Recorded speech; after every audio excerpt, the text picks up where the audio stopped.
Yes, that's me.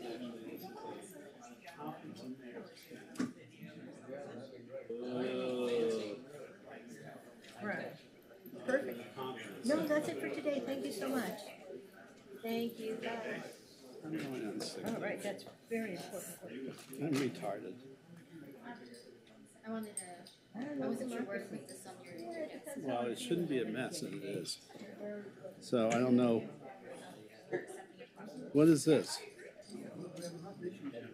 That's not right. Throw that out. It's from Josh. But he says we only have 89,000 people. U.S. Census Bureau. That's not true. This might be for Look at me, I haven't counted them. the ballot measure. You and I are going out to the corner. You might need it. Yeah. Oh, I'm I don't have a in case you pen. might need it. Can I? You just gave out that. No, I just realized.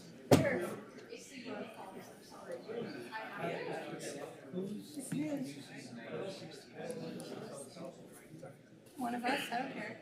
Ow. Let's see if I'm bleeding. I'm sorry. Oh, yeah. I mean, do you want to do it first or after? We can just, want to introduce it and then first and okay.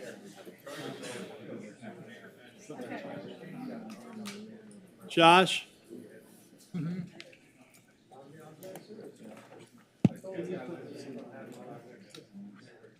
Somebody sign for Gil, I guess. Thank you. And He doesn't believe it. I don't believe that. I don't know what you were looking at. 1960? And it went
Good evening. Welcome to the Tuesday, June 25th meeting of the Santa Monica City Council.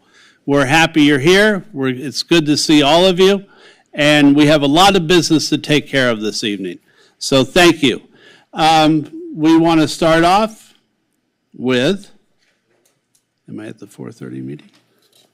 Oh, we're not going to do pledge till 7:30. Okay, we have first public input on the agenda, and if I could have a council motion to delay that till after the special agenda items. Oh, yeah, I could do that. Let's do the roll call. Oh, my God. Okay, Councilmember Zwick. Here. Councilmember Para is absent. Councilmember Davis. Here. Councilmember Trosis is absent. Councilmember Delatorre. Here. Mayor Pro Tem Negretti. Here. And Mayor Brock. Here. And we have a quorum. And actually, yeah, we will do the pledge, please. And if all could rise, Councilmember Davis will lead us in the pledge. I pledge allegiance to the flag of the United States of America and to the republic for which it stands, one nation, under God, indivisible, with liberty and justice for all. Thank you very much, Council Member.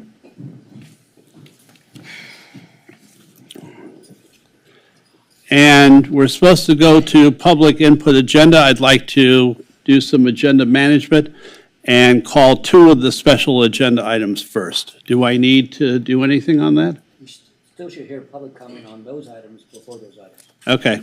So public comment. Is there any? Yes, we have one request to speak. John Medlin. By 3B, correct? Yes, you can state the item that you want to speak on. Good evening. Great to be here. I'm over COVID. I'm back. What's the number one priority of all government? Public safety. We got a winner. Okay, and tonight we're honoring some of our United Santa Monica Public Police Department for some honorary work they did. I want to second that. These guys put in a lot of hard work. They're well compensated. I appreciate that. But also more and less every time they leave their home, they don't know if they're coming back. That's a scary thing, especially when you have children. So I want to compliment them for doing that and keep up the good work. And maybe we get more, because what's the number one priority of all governments? Public safety. We need more. And how many minutes I have time? I got a minute left to go. So in looking at the 2013 to 23 budget items for the attorney's office, it appeared about between $8 and $18 million extra was spent on defending the district at-large issue. Does that really make sense? Why do you want to keep at-large? Why not give power to the people? You know, the United States Congress did away with at-large in 1841. The city of Los Angeles did away with it in 1925. We changed to district voting, at-large, 1946-47. Why? What's the point of keeping the power spread out as opposed to, reconcile it to the small districts? I got 33 seconds. Do we really believe if there had been rumors of pedophilia in other areas of the city of Santa Monica other than the Pico area, this thing would have gone for 20 years? Would we really be now $250 million because we weren't willing to pay attention to rumors? Because the people spread out didn't have power. Again, district voting, we need it. Thank you. Thank you very much, John. Mayor, that was our last speaker. The last speaker.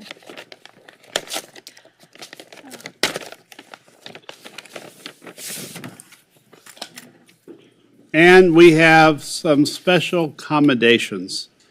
And one, which is very special to the city, we have a restaurant on Main Street that has been open since 1983.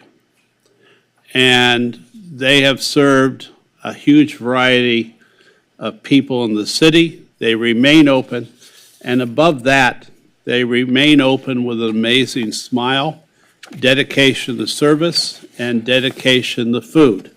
Now, every meeting, I'm commending a small business in our city that has achieved longevity and welcomes patrons from all through our city. Tonight, I'm going to read a commendation, and then I'll meet the proprietors up at the podium, but I want to read this first. And whereas, since opening in 1983, Chinois on Main has boldly combined Chinese tradition and fresh California ingredients with contemporary French techniques, introducing the world to Asian fusion cuisine, and whereas, under the visionary leadership of Wolfgang Puck, Chinois on Main has influenced and inspired the culinary world, playing a pivotal role in popularizing the concept of fusion cuisine and demonstrating the endless possibilities of culinary creativity. And whereas Chinois on Main has become a beloved dining destination, celebrated for its vibrant and sophisticated atmosphere and decor that enhances the dining experience for Santa Monica's and visitors alike. And whereas the restaurant has earned numerous recognitions, including the Michelin Guide and a nomination as one of the top restaurants in the United States, according to the James Beard Awards for 2 years in a row. And whereas the unparalleled hospitality and rich history of Chinois on Main are upheld by General Manager and partner Bella Lantzman, who has been with the restaurant since its inception, and whose commitment to excellence and exceptional staff ensure a memorable dining experience for every guest. Now, therefore, I, Phil Brock, Mayor of the City of Santa Monica, on behalf of the entire Santa Monica City Council, do hereby commend Chinois on Main for its enduring contributions to the culinary landscape, its commitment to excellence, and its vibrant legacy as a cherished dining destination on Main Street in Santa Monica. And yes, you can all clap for that.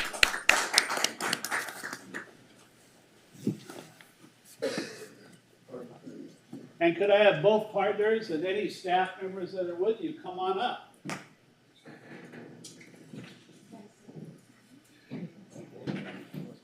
Any of your staff members, come on down. Hi, I haven't seen you in a while. How are you doing? So if I could have one of you, Bella, if you or one of the two of you would like to speak for a minute, you're welcome to, and talk about Barbara, talk about the restaurant. When my former husband, but still my partner, Wolfgang, and I opened Chinois, it was a day after, actually after we were married. It was an amazing and very unique experience, and everybody really responded to the restaurant very well. Mickey Kennels was actually standing here, who was our original GM. Bella was there from the beginning as well, and Bella has gone on to be the real godmother of Chinois. I rebuilt the restaurant. I'm the designer as well. But the staff is here, a small portion of the staff. It is really the staff and the people that work every day and every night in the restaurant that have made the restaurant what it is.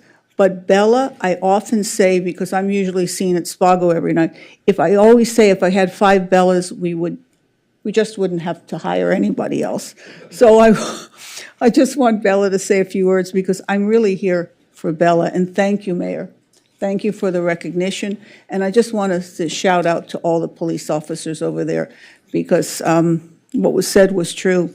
Going out every night not knowing, or daytime not knowing what's going to be out there on the streets. You men and women are the heartbeat of the community. So Bella, just... Yes. Well, it's an honor to be here, and thank you, Mayor, and all the City Council to give us such an award. It means the world to us, because I always say we work together, we work for the city. It's an honor to represent the city, and I hope we deliver that. Thank you, not the entire staff, the staff who is here, and everyone at Chinois for doing such an amazing job. Hopefully, we'll continue to do it, and thank you again for the honor and the opportunity. If I can have all of you come forward, we're going to have you come into the well, and our city council will hover nicely behind all of you and take a picture of everyone. So get close.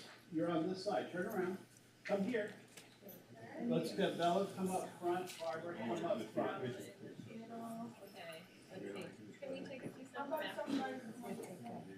Yeah, go on that side, young man. Okay, and then can you take a few steps back, please?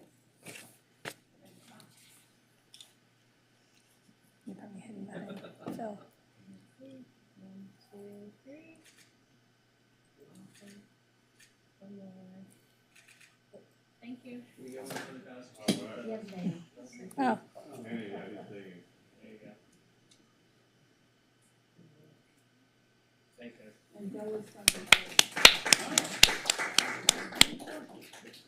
You haven't recruited.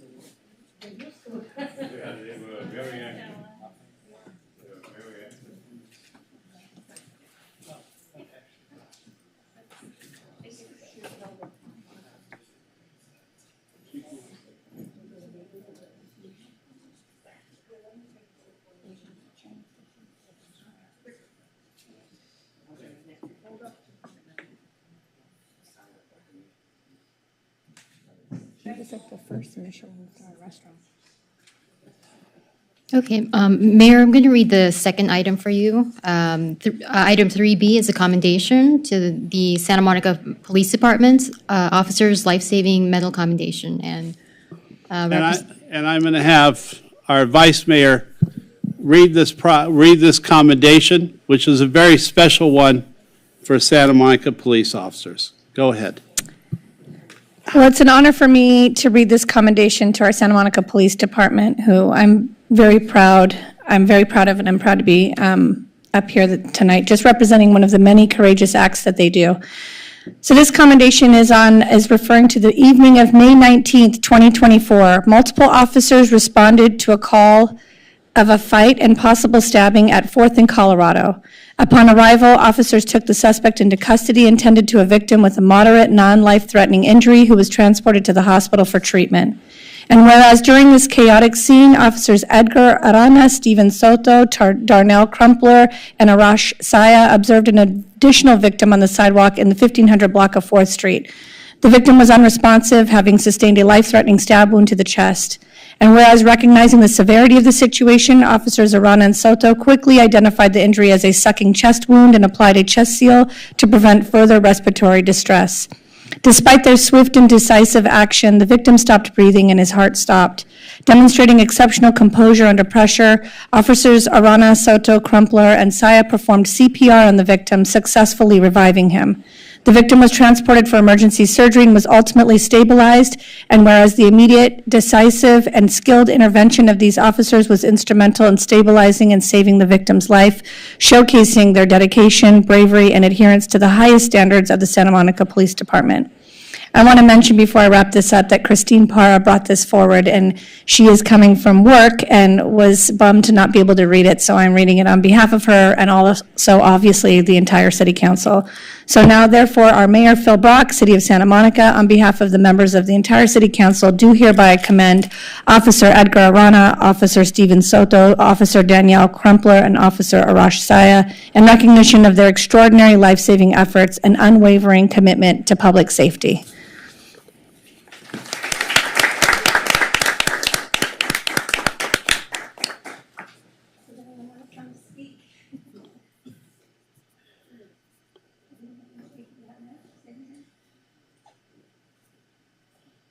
Where do you want to take the picture? Well, we can take it here. Okay. Yeah. Just want to say thank you very much, Mr. Mayor, Madam Vice Mayor. The officers that are here are the officers that work with our 4 officers in downtown services, which is, of course, where this incident occurred. It is a really tremendous team being led by Lieutenant Leyva. Captain Flores is here, and Deputy Chief Jacob, as well as Lieutenant Franco and Lieutenant Naklufi, all in support of our downtown service officers. So, yes, we're really excited. Thank you for the opportunity. And if it's okay, I'll take a picture. Yes. Yeah, of course. Okay, thanks. Come on down into the well, into this area. You can hold them. Yeah. And for the photo? And while they're doing that, I might add really briefly that Santa Monica Police Department really are the finest men and women in this city. And we're proud to call them Santa Monica Police Department.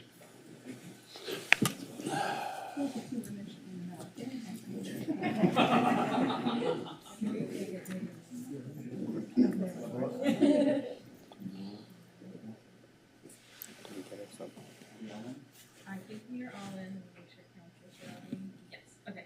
Ready? 1, 2, 3.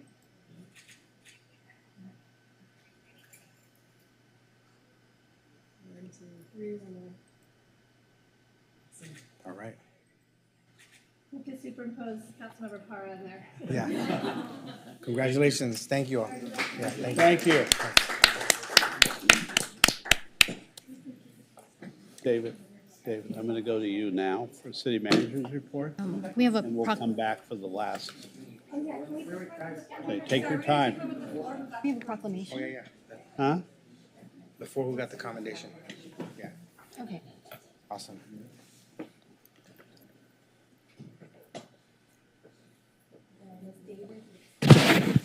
Sorry, I'm short. 1, 2, 3.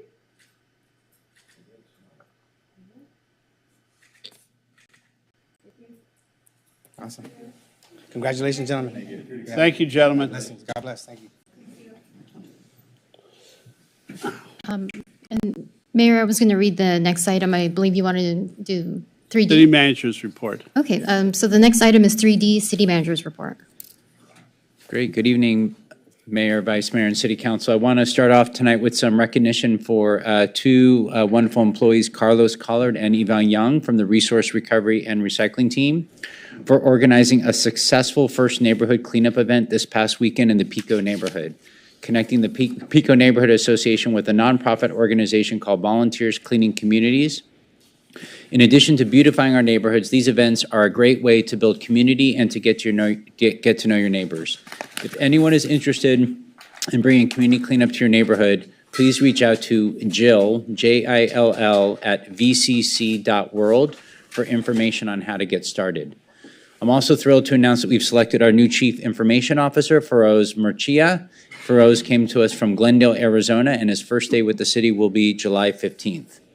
And I quickly want to highlight some of the wonderful events that are happening this weekend because absolutely we would love for council to attend as many, if not all of them. This Saturday from 11 a.m. to 2 p.m., we encourage everyone to head to the Pico Branch Library for their 10th anniversary celebration. And you can bring a picnic and enjoy music, activities, refreshments, giveaways, and more as we celebrate this beloved institution. After the celebration, you can just walk right on over to Santa Monica College for the annual Celebrate America fireworks show. Doors open at 5 p.m. and the fireworks are at 9 p.m. And please remember, and this is just a reminder to everyone in the community, that all fireworks are legal in Santa Monica. So please leave it to our professionals and check out the show this weekend. This weekend is also going to be the annual Santa Monica Pier 360 Beach Festival featuring ocean sports, live music, food and drinks, and so much more. And lastly, just a reminder that next Thursday, July 4th, City Hall will be closed for the holiday, but there's obviously something to do for everyone. We will have our amazing 4th of July parade, which is obviously another beloved tradition, which will kick off at 9:30 a.m. at Pico and Main Street. There will obviously be some street closures, so it's a great time to bike, walk, or scoot, and then maybe head to one of the great Main Street restaurants afterward for brunch or lunch. And that's my report. Thank you very much. Mayor. Okay. I just wanted to. Yeah, really quick, just wanted to, I participated along with Councilwoman Parra in the community beautification or community cleanup this past Saturday, and it was a great event. Thank you for the report. I'm glad that we're acknowledging. There was just one person that wasn't mentioned was Tony Weezar, who spearheaded the event for the Pico Neighborhood Association, so I just wanted to mention him as well. Thank you. Right, and I'd like to postpone the gun violence. How long will you be here? I can stay Actually, no, we better do it now. All right. Councilman, I'm going to read the proclamation, but Councilmember Davis and Councilmember Delatorre will join you at the well to present it.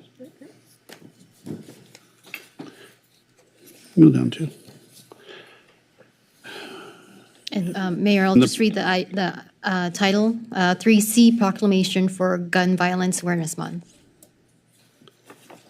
And whereas gun violence touches every segment of our society and impacts people of all ages, disproportionately affecting communities of color, and whereas every day in the United States, over 120 people die from gun violence, hundreds more are injured, emphasizing the critical need for comprehensive strategies to prevent these tragedies, and whereas the Wear Orange campaign, initiated in honor of Hadiah Pendleton, a teenager who was tragically shot and killed in Chicago in 2013, has become a national movement, symbolizing the value of human life and the urgent need for solutions to gun violence, and whereas the city of Santa Monica is committed to promoting the safety and well-being of all of its residents and recognizing the profound impact that gun violence has on communities across the nation, and whereas Gun Violence Awareness Month,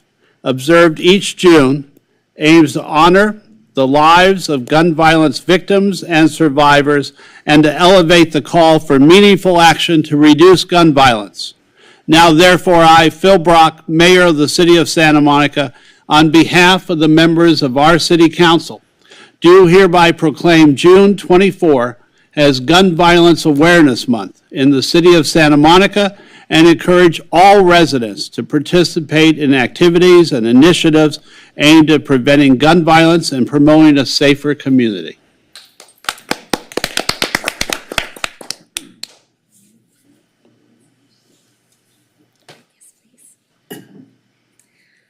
Good evening, Mayor and Council members, and thank you for this important acknowledgement during Gun Violence Awareness Month. My name is Megan Odson, and I am a volunteer with Women Against Gun Violence, as well as a founder of gun violence prevention organization Culver 878, and I am honored to accept this proclamation from you this evening. Every day, more than 300 people are directly impacted by gun violence in the United States. Gun Violence Awareness Month was created to draw attention to this tragic reality and demand life-saving change. We wear orange because Hadiah Pendleton was 15 years old when she was shot and killed in Chicago in 2013. Just 1 week earlier, she had performed with her high school majorette squad at President Obama's second inaugural parade. In response to her death, Hadiah's friends asked others to wear orange to raise awareness about gun violence. Orange is also the color hunters wear in the wilderness to signal to other hunters that they are not animals to be shot. Now, orange is recognized as the color of gun violence awareness and prevention. But as we all know, wearing orange is not enough. We must all take action, too, by calling for a federal ban on assault weapons, by making sure all firearms are locked up and securely stored, by joining with others to take important steps to keep all our communities safe, and by supporting impactful local, state, and federal legislation. I'm grateful to the City of Santa Monica for being a local leader in gun violence prevention and for adopting new gun safety regulations last year. It has been a pleasure to work with this council on those, and I look forward to continuing our partnership. In closing, I'd like to also acknowledge that June is also Pride Month. On too many occasions in our history, hate-filled assailants have used firearms to injure and kill. According to Everytown Research, in an average year, more than 25,000 hate crimes in the United States involve a firearm, more than 69 each day. This requires us all to be allies, not just in June, but every month, every day of every year. We must disarm hate. Thank you so much for having me and for this proclamation. Thanks. Come on, Oscar, we get to stand in the front now.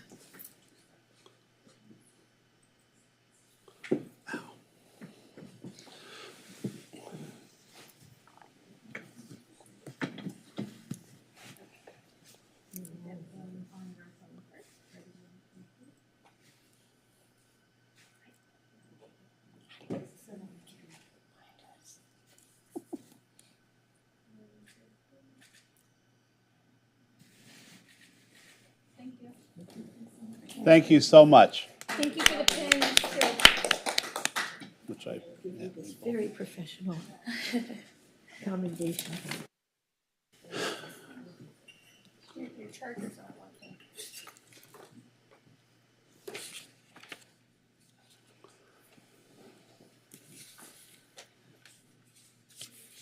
And what will we be talking about in closed session, and what's your approximate time? We can't start until 5:30. Right, I know that. But rather than Can I have just, the clerk read the closed session? sure, of course. Adjourn, let's adjourn this meeting. Yeah. Yeah. Uh, We 25 minutes before we can start. Right. Right, but do we adjourn now? Yes, adjourn the special meeting, and then at 5:30 you can start the regular meeting. Yes, Ah, there's nothing we can do. I don't have it in front of me. Got it. Okay, we are adjourning this this meeting for the next 25 minutes, and we'll see you back in session at 5:30 for our regular scheduled meeting. Thank you.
Clerk, could you call roll, please?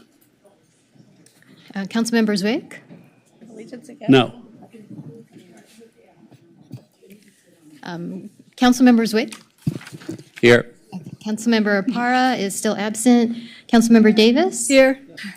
Oh, Councilmember Para's Para here. is here, and so is Councilmember Davis. Councilmember Chorosis? Here. Councilmember Delatorre? Here. Mayor Pro Tem Negrete? Here. And Mayor Brock. Here. We have a quorum. And before we continue, I need to ask if there are any council members who will be recusing themselves from any items on the agenda in accordance with the Levine Act.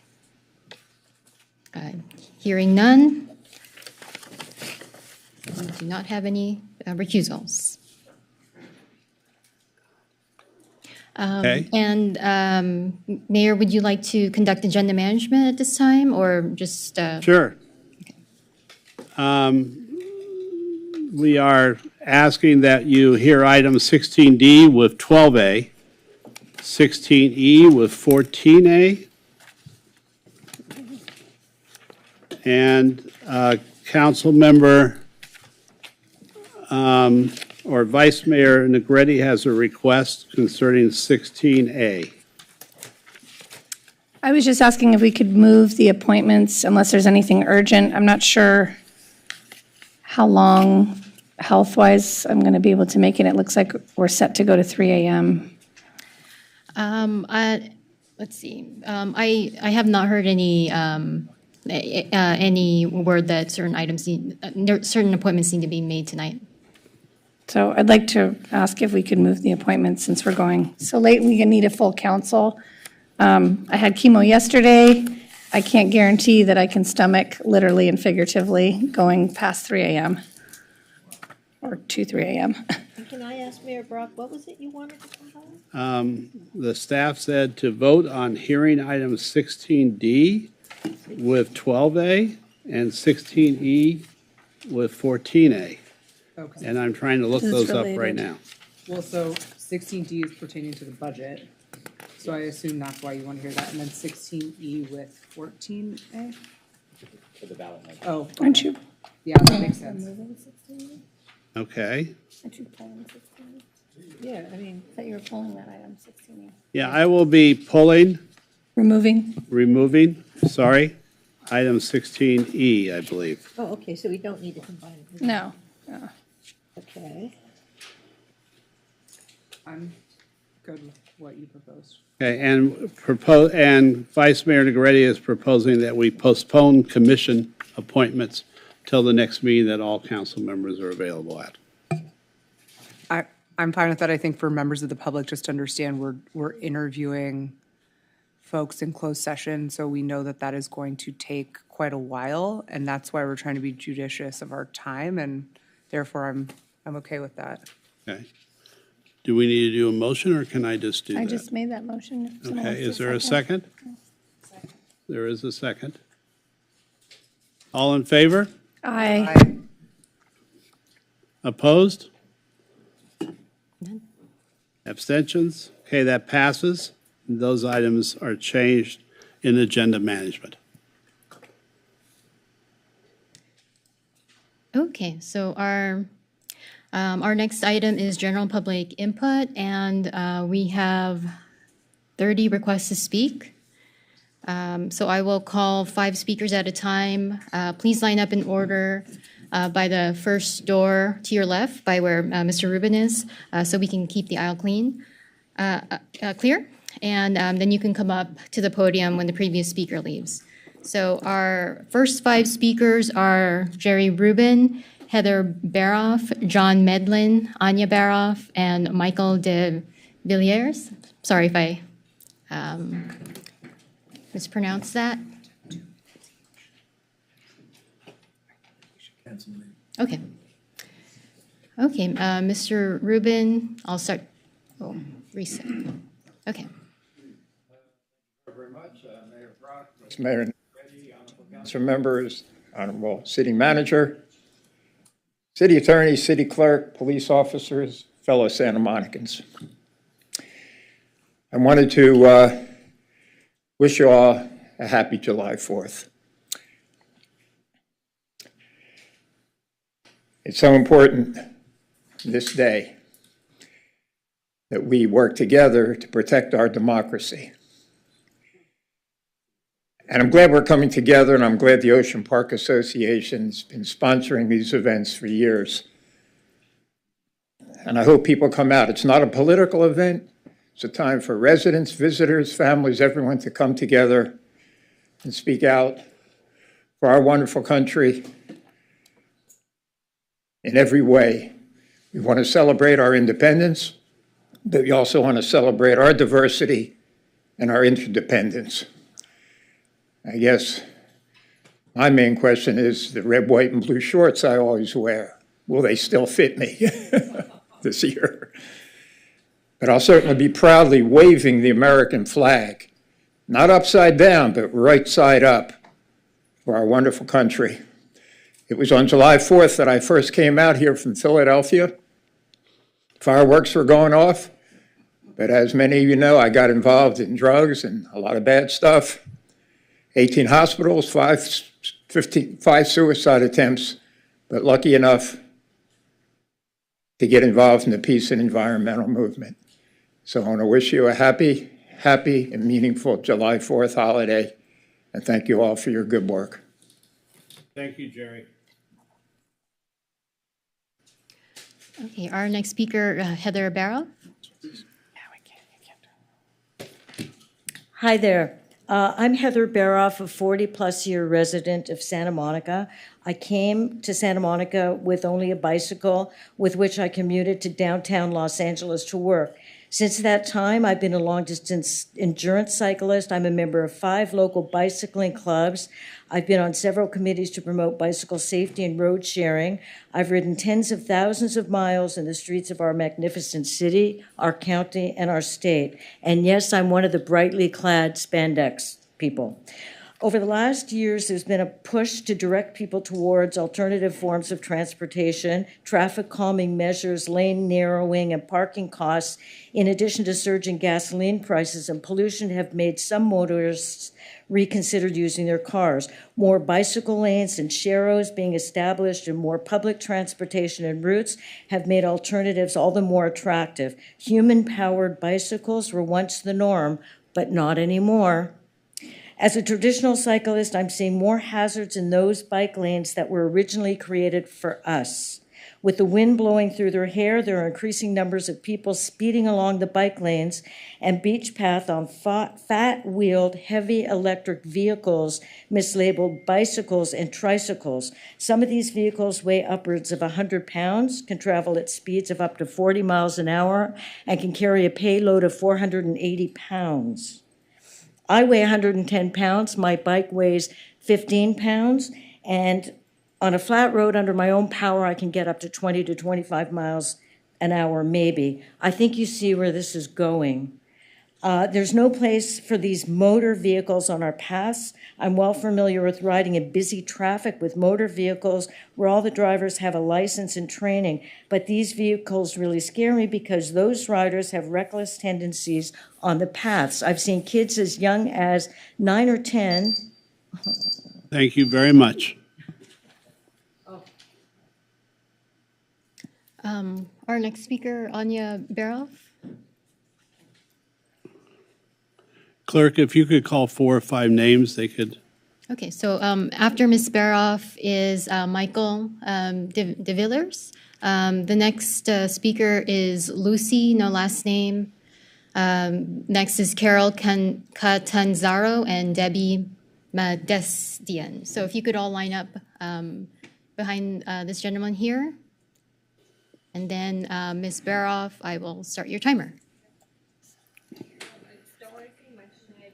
Support what my mother was saying in terms of bicycle safety and safety on our roads. We need to make sure that everyone in our community feels safe and supported, how they commute and otherwise. And I think my mom made some really good points, so I really hope you take them into consideration tonight and in the future for the safety of our community. Thank you. Thank you very much.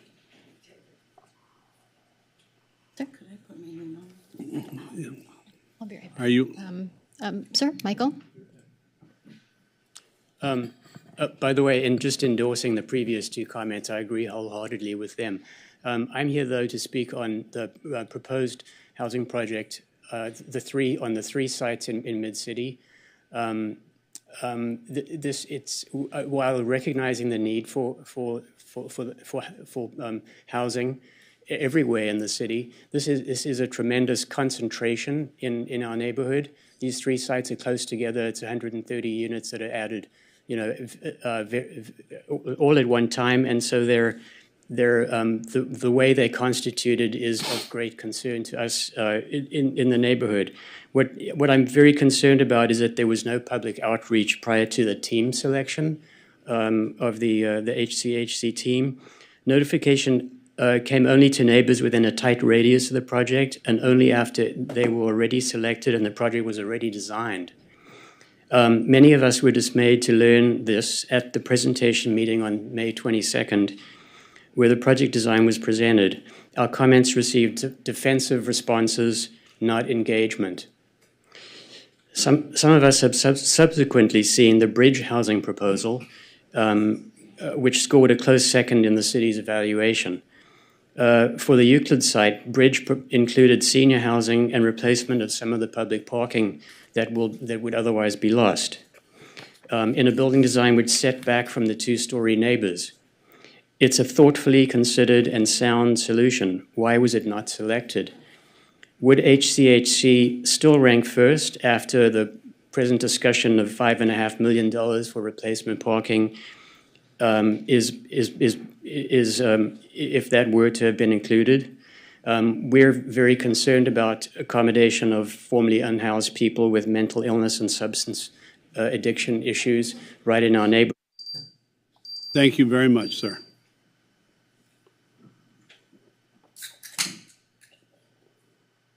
Yes, good evening.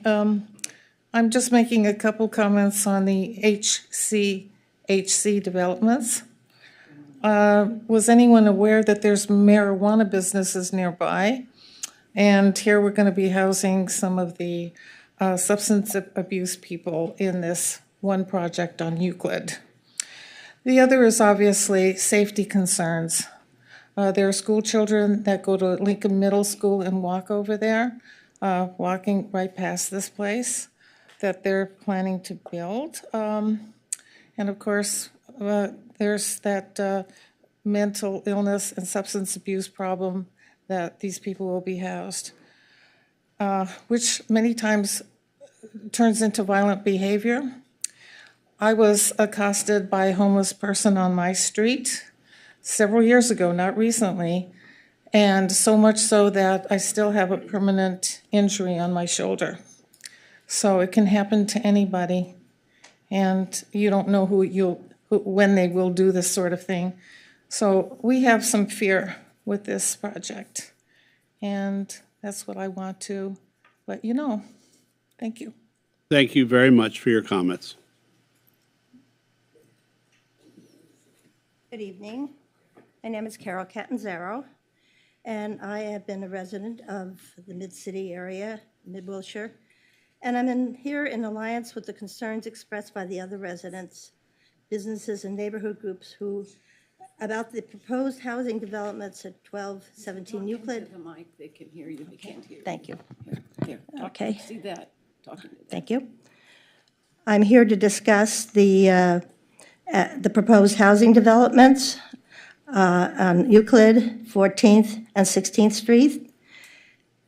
As an independent senior who drives to and from all my appointments and relies on public parking, I'm extremely concerned about these projects that removes all existing public parking spaces at these sites.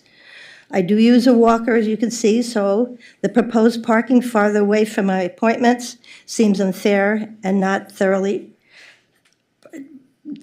discussed. Respectfully, the City of Santa Monica has not given residents proper input on this project, nor have they given a voice to us as residents to state our many concerns. Our neighborhood is already a densely multi-use area, supporting the hospitals, businesses, and public and private schools. There's a lot of single-family housing, condos, and majority of apartments. The six-story building will dwarf the existing residential dwellings and erode the character of the neighborhood, and safety issues created by building of a 65-unit building with occurring mental illness, substance addiction, and physical health issues. I am asking you, the City Council, request the city staff to do their due diligence by communicating with the neighborhood residents, schools, and businesses prior to engaging in the current RFP agreement. Thank you so much. Clerk, could you call the next 5 in order? Thank you. Okay, Ms. Medesian, before you begin, I'll call the next few people. Giacomo Valentini, Jay Johnson, Clara Seneca, Dima, no last name, and then Lisa. Okay. Oh, sorry about that. Hello? Hi, I'm Debbie Medesian. That was my mother-in-law, Carol Catanzaro, who I love so much. I am a 62-year resident of Santa Monica. I lived in a 4-block radius within Mid-City, from 10th Street to 14th Street, from Santa Monica to California. I currently reside on 11th in Arizona. I've raised my 5 kids here. I did write in public comments, so you can read it all. The gist of this is, I take pride that we are a city that cares about all of our residents, whether they're housed, unhoused. I've grown up, seen our city take care of everyone, but this isn't being done right. We have not been included in important processes before this RFP was arranged. I would agree the bridges looks better, feels better for the character of our neighborhood. I would encourage you to have city staff engage us in a meaningful way as this project moves forward, and to hear our concerns and not just do whatever they want because they can. Thank you. Thank you very much. So I live on Wilshire and on the corner of Wilshire and Euclid Street. So I'm here to talk about the 3 affordable housing developments. And my concern is that we have heard no clear reassurance from the developers and from the people's concern that these 3 developments will not become a magnet for homeless people who might be seeking services. Apparently, that's part of the development. These services, okay, for the residents, but we don't want the services just for any homeless person who happens to be in Santa Monica. So that's a very serious concern, and we have not heard a clear answer from the developers on this subject. Second concern is the parking, because it takes away a lot of parking from local businesses and residents, and there has to be something to improve that situation. Thank you. Thank you very much, sir. Hi, Jay Johnson at Euclid and Wilshire. We're scared. We're scared. The neighbors are scared. The businesses are scared. And the people in the neighborhood are scared. This is all around 1217 17th Street, the new homeless development. Number one, the parking, putting aside the issue that the building is so tall and oversized for the neighborhood, but more importantly, it is underparked the way it's currently proposed. I know the city and staff, quote unquote, is involved in negotiations, but we're not secure enough in our attitudes towards staff's ability and involvement in putting the package together to give adequate parking to this project. There's very little parking in the area, and I don't have to lecture you on the parking needs in the area, but particularly the businesses are concerned. More importantly is the idea that these projects, these 3 projects, which are overwhelmingly there to serve the homeless, but are being administered by the Hollywood Group and the other group of Venice OPCC people, Merceri, that their track record and the history of their management of the properties has been publicly criticized, and with numerous incidences over time of problems with the residents. So where is the enforcement? You say, well, they'll enforce themselves. They have employees to oversee. But that's not what the history has shown. The history has shown that there needs to be third parties, outside parties that have some kind of oversight on these buildings to verify what's supposed to happen is in fact happening. Now, the comment's been made, well, we'll have to get the homeless off the streets because this is the answer. Permanent housing is the answer to homeless on the street. The police people say that 75% of the homeless Thank you very much, Jay. have addiction problems. Thank you, Jay. And mental illness. It doesn't really solve Thank the you, problem. Jay. Thank you. What? You have to call my name? Clara Seneca. Clara Seneca. I also live on Wilshire and Euclid, and I really don't have that much more to add. Everybody who's spoken before me, we're all concerned about that project. But I do have a question. I read that they will have, well, I've read two things, that it's not like a homeless shelter, it's permanent housing, right, for homeless. And yet I also read that there will be food programs. Is that, how does that work? Is that common that you offer food programs for permanent housing? Or will the food programs be also for outside individuals? So that's a question. And then, of course, the parking.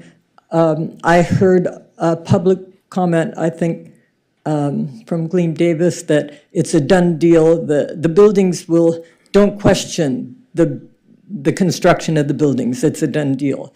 I heard that on the last public. But if that's true, I think the parking is still very serious. I just will join in.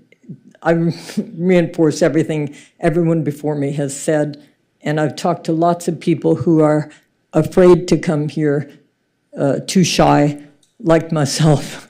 It's very hard for me to speak here publicly. So there are a lot more people behind all these concerns. And I do have one last question, so I won't use up my 2 minutes. Did I understand item 16B, it won't be discussed tonight? Or I didn't understand what? No, just the appointments, 16A. Well, I would just like to say that I definitely support that sign, again, like many people, many residents and friends I know in Santa Monica. We think it's important. Thank you. Thank you very much. And Dima is next, and then Lisa. So is it Dima or, well, Dima is next, and then Lisa.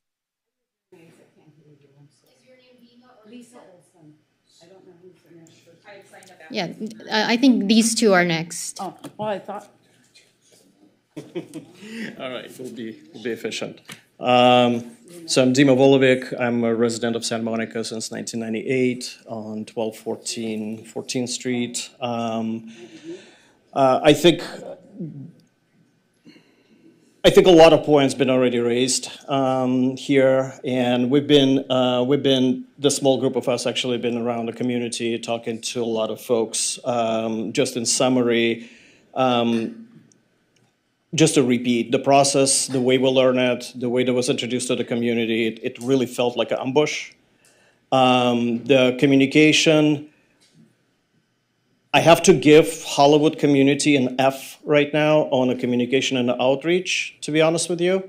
And that's being quite frank. In some of our conversations, we're learning that city staff and the city is actually relying on the Hollywood community to manage feedback and input and manage the project to whatever the outcome it's going to be. They so far are not performing as a representative of the city.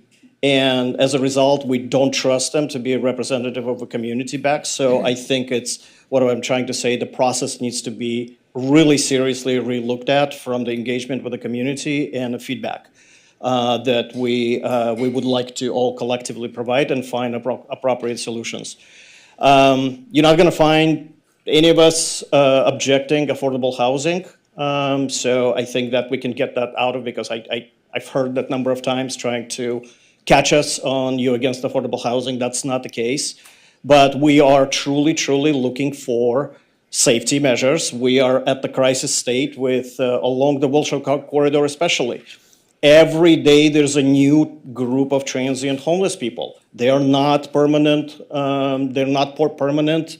I remember 15 years ago, we would call the police about homeless. The first question they would ask, do you know about homeless?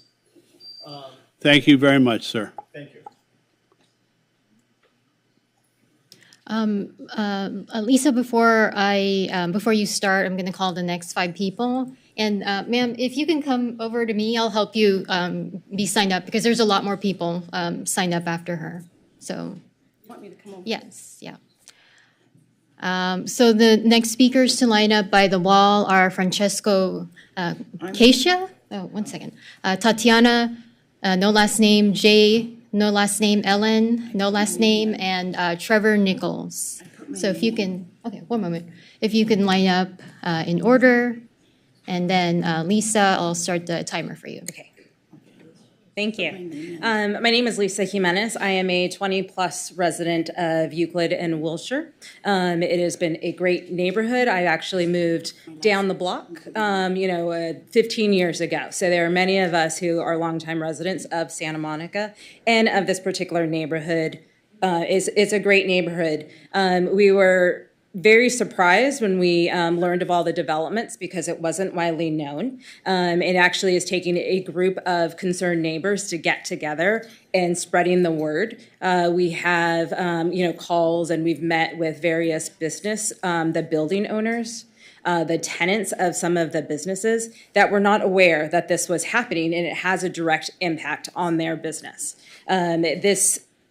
This neighborhood is not going to say a great neighborhood if we don't address some of the concerns to keep parking, to keep tenants in place. We are not against affordable housing. We understand the need for affordable housing, so we want to make sure, again, that is clear. But we are worried about safety, and I think that is a very valid concern, especially if you see the People's Concern, their own documentation says they house, 90% have mental illness. That hasn't really been, explained exactly what the process is. So we're scared. We are rightly scared. But I'm also scared for my neighbors. My neighbors, we see kids walking, to school, and they would cross this lot. You have many rent-controlled tenants who have been on this, in the neighborhood for many years. So again, we have policies in place to help people afford the neighborhood. So we really just want to make sure that our concerns are being addressed as well. We don't understand how this was selected. So please make sure that the word is getting out there. Thank you. Thank you very much. Hi, guys. This is my first city council meeting. My name is Francesco Cassia. I'm a professional musician. My brother and I moved here about 9 years ago. When we did move here, it was a really nice city. And we took care of my mom, who was gravely ill for the last 6 years. So we just moved back into town.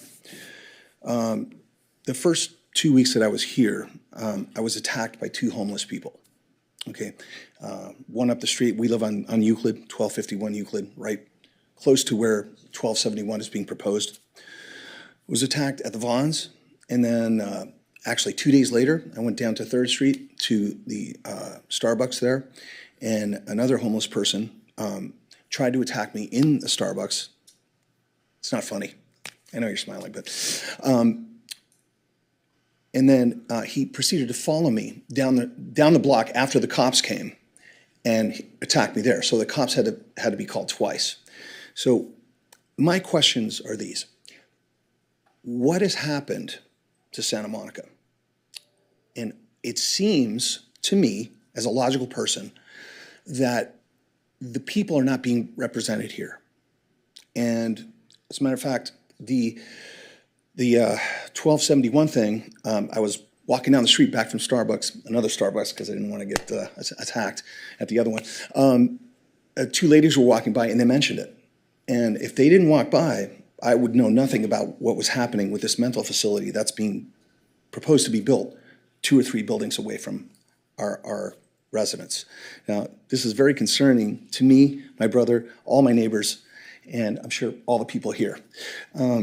It seems that, is it, are you guys beholden to agendas and interests here? Thank you, sir.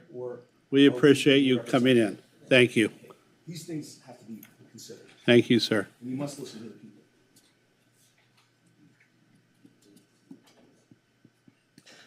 Hello. Hi. I'm Tatiana Khmelynina. I live in Santa Monica. Let me see. My kid is 30 years old. We moved here when she was about 3.5, so 27 years. The reason I'm here today, not, not to exercise my public speech ability. I don't really like public speaking, but there is no other option for me. We're super concerned. The area where I live at the corner of 14th Street and Arizona. This is the primary concern for our residents is that affordable housing project, which will, of course, present a huge risk, even bigger than we are facing right now. I can give you an interesting example. As I was walking my dog on Wilshire, I was passing by a couple of transients, shabby-looking transients walking by the streets who said, "Oh, well, it's too dirty here. Let's move out to the other corner." It's a very shameful condition we currently live in, and the new project, unfortunately, will present even a bigger problem. So I want to add my voice to all of the previously raised concerns, which you guys already heard. And I'd like you to consider me as a representative of other people. We have over 500 signatures, and we're very, very concerned.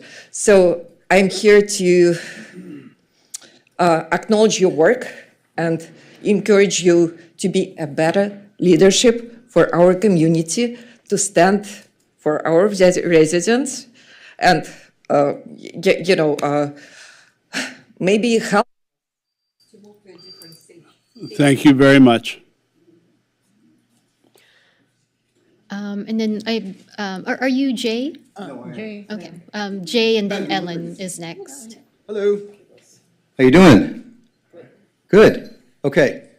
So yesterday, a homeless person just north of the pier, I don't know if you know this, I know you don't want to report it, but he accosted 2 women, drug a woman by her hair right down to the beach, tried to drown her. This other woman tried to help her, and the homeless person bit her ear. So finally the cops, these guys know, finally the cops went down there and got this guy, okay? He's mentally ill, he's probably a criminal, okay? I've been here for 15 years, and it was nice. You know why it was nice? Because probably neither of you were sitting there. I'm appalled. I'm appalled at your behavior. Because you know what Santa Monica is becoming? San Francisco. San Francisco, a beautiful city, used to be. This is a beautiful city.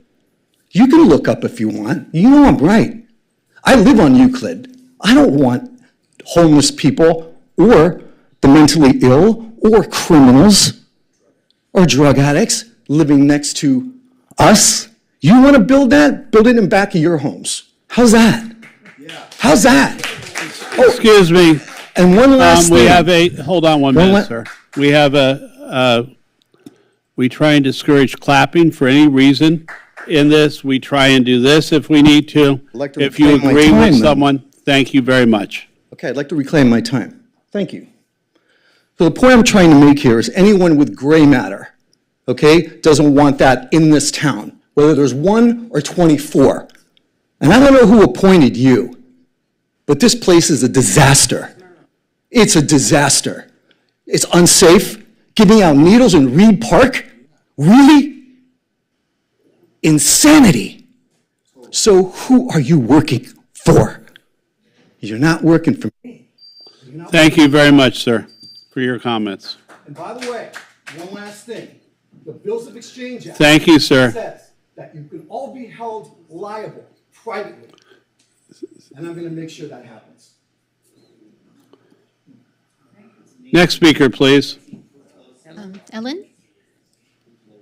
Hi, I'm Ellen Volovigurevich and been living in Santa Monica since 1998. Love this town. We moved because of a great school district. Both of our girls grew up here. And I'm very, very worried about these new constructions being built. Besides that, they were overbuilt, taking over the parking space, removing the customers from local businesses which are bringing us income. I'm afraid of kids, and I've seen kids passing by not very sane people going to middle school. It's not safe. We don't feel safe walking our dog around our building as it's getting darker. We're driving to other places to walk our dog. It's not safe, and I was always have to look over my shoulder. I can't even imagine if we will have some unhoused people who doesn't want to be housed to live in my community. I hope you will consider our thoughts, and I fully support the previous speakers. Please consider and think about our community to be safe for our girls, and they're looking forward. They don't want to move from Santa Monica. They want to still live in this, and they want to grow their families. I would love to see my grandkids live in the same community, lovely and beautiful. Thank you. Thank you very much. Next speaker, please. Mr. Nichols, before you start, if I can call the next speakers. Next is Mayan, Natalie Rothenberg, Jacob Wasterman, Jules Rothenberg, and Patricia Johnson. If you can line up. And Mr. Nichols, you may start. Hi, my name's Trevor Nichols. I live on the 1300 block of Euclid Street. I was born just up the street at St. John's. I've lived at the 1300 block for the last 10 years of my life. I've been a paramedic for the last 14 years. I've written calls with Santa Monica Fire, Los Angeles County Fire. I've had a lot of hands-on extensive experience with psychiatric, drug-addled homeless people. And I'm going to tell you point blank, this is dangerous. We don't have to look back far in our history to see what happens when you try and incorporate people with grave disabilities psychiatrically, mix it with drugs, and then let them run loose with, the good people of this city. A 17-year-old girl almost drowned. She almost lost her life yesterday. If it wasn't for the help of our police department and our lifeguards, good chance she'd be dead. We can't allow gravely disabled psychiatric people that use drugs into our neighborhoods. It's just going to go nuts. I am 6'4", I'm 230 pounds, I'm in pretty good shape. A lot of these people don't have my advantages, and I've still been attacked in my garage. It's just nuts what you guys are doing. You can't put this in the middle of community. It's going to destroy it. Thank you. Thank you very much, sir.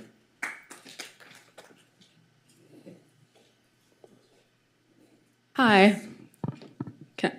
My name's Mayan Epstein. Hi. I've lived in Santa Monica on the 13th and Euclid Street for about 3 years now. I'm employed at Olive View, UCLA, so I work for the LA County Department of Mental Health. It's one of only 2 county psych hospitals, which means we get a lot of patients that are from Santa Monica.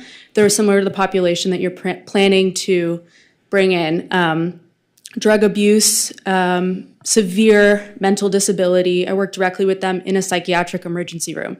We have armed guards every 100 meters in the ward.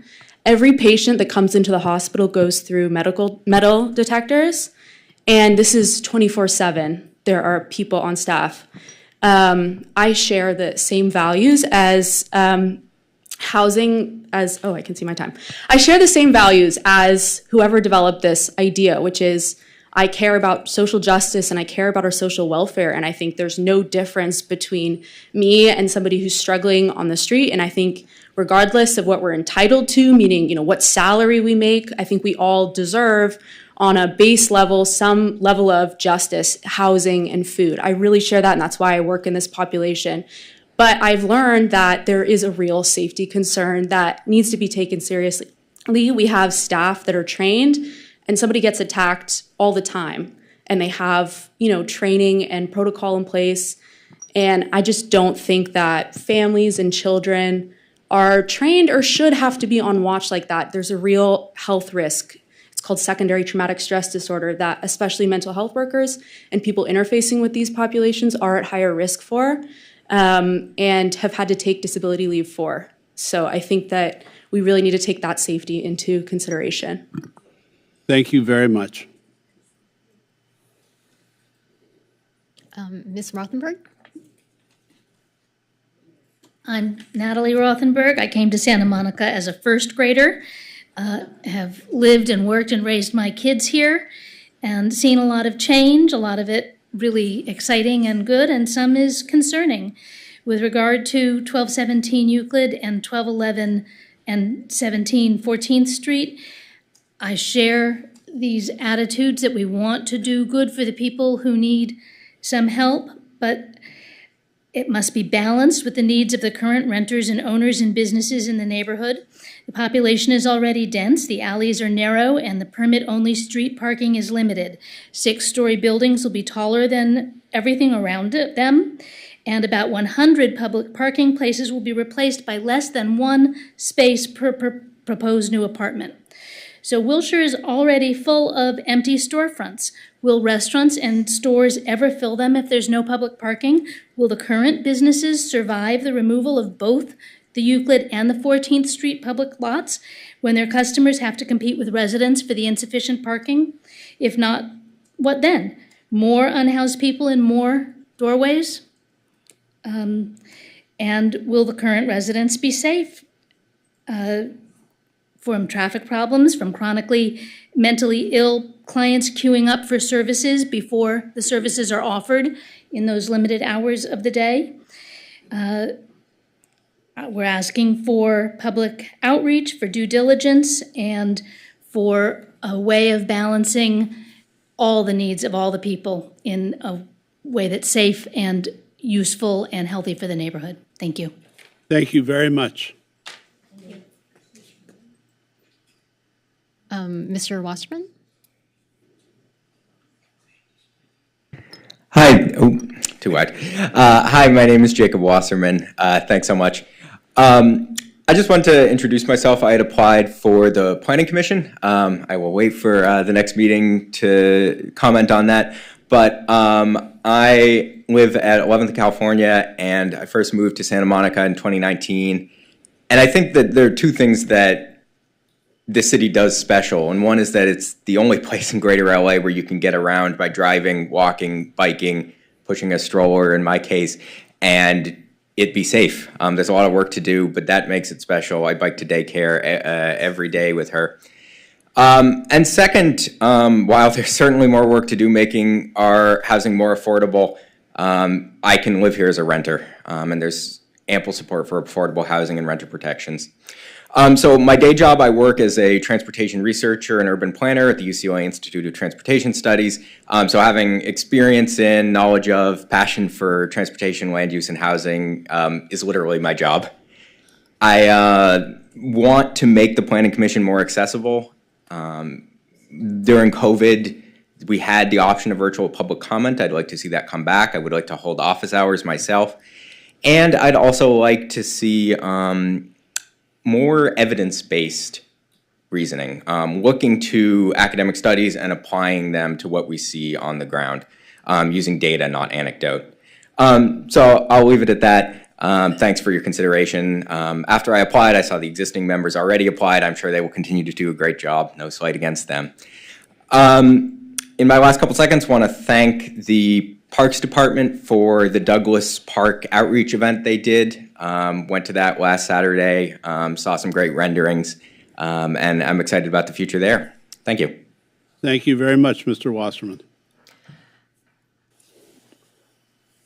And sir, are you Jules? Jules. Rothenberg? Okay, Yes. if I could call the next speakers before you start. Sure. Patricia Johnson, Harvey Eder, Lauren Dombrova, Lizette Bejarano, and Jonathan Foster. And again, this is for general public input on items not on the agenda. And you may start. Thank you. Good evening. My name is Jules Rothenberg, and I agree with everything my wife just said. But I have some things of my own to add as well. If the city is forced to provide affordable housing by the lawmakers in Sacramento, then perhaps this housing should be prioritized for the people that make Santa Monica such a wonderful place to live in. I'm referring to teachers, policemen, firefighters, and other city employees who've been priced out of the market. It's not that easy to live in this town. Next in line should be the employees of stores in the neighborhood, such as Vons, Rite Aid, Unleashed, Ulta, etc. These are the people that make this city vibrant. Could you put your phone down, please? That's so rude. It's unbelievable. Please continue, sir. You're using your time. That's all right. I don't mind putting somebody in their place. Okay, again. The locations selected by the council for this development make no sense to me. Removing close to 100 public parking spaces that are close to all of the commerce on Wilshire Boulevard will be a death sentence to some of the small shops that are just scratching by. Both Euclid and 14th Street between Wilshire and Arizona are permit-only parking streets. Where are the customers going to park? As most stores do not have their own lots. I also saw that the new buildings will not have enough spots for all the units being built. Where are the tenants going to park? This is a fairly congested neighborhood.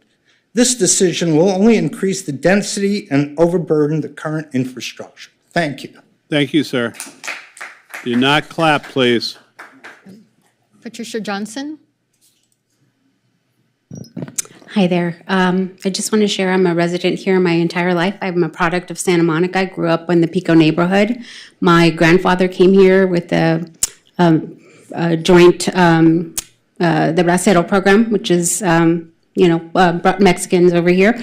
I'm concerned. I live at Euclid and Arizona. I have children of my own now, and they walk right by, that area where these developments are gonna be put up. I am not against it. I wouldn't live here if there wasn't affordable housing. I actually live in a rent control. My parents live in a rent control. My parents signed the first community corporation building that went up. That's where I grew up. They still live there. So I am not one of the NIMBYs, not in my backyard. I wouldn't be here if I wasn't, if there wasn't these opportunities, but I am concerned the people that are, from what I know, again, we don't know much about this development. I studied psychology. I went to UCLA, and I'm concerned because these folks need quite a bit of support. It's not just give them a house and they'll be fine. Growing up in a community where I grew up, the people of color were all put in one area. It seems like that's what's happening in this place. They're putting people with mental health, drug addiction, also low income. Those are very different populations with very different needs. And you cannot do a one-size-fits-all. And I'm very concerned for that. I'm concerned for my kids. I don't want my daughter to be the one that's raped at the beach. She's 14, she's almost 15. I'm terrified. I walked up, my dog just passed away, but I've been taking care of my siblings' pets, and I walk, and my neighbor just got assaulted. So all I want to say is I'd like more information. I'd like for this to be considered. I'd like for you to really truly. Thank you very much. Next is Harvey Eder.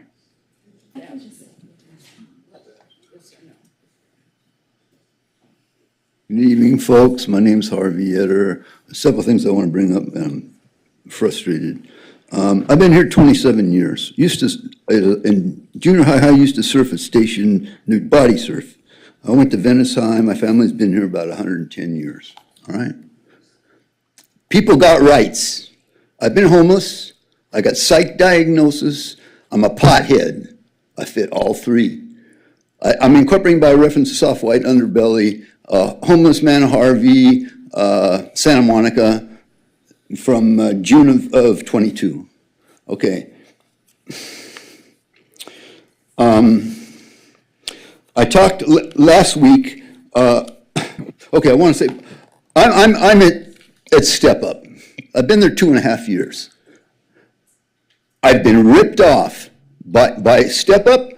I've been involved in litigation for solar, environmental laws, air pollution for decades. I'm a paralegal. I went to UCLA and 35 years. Okay, about the back page of the local paper had it said you are partners with Quit Carbon. Okay, first of all, there's nothing about solar in there. They talk about EVs.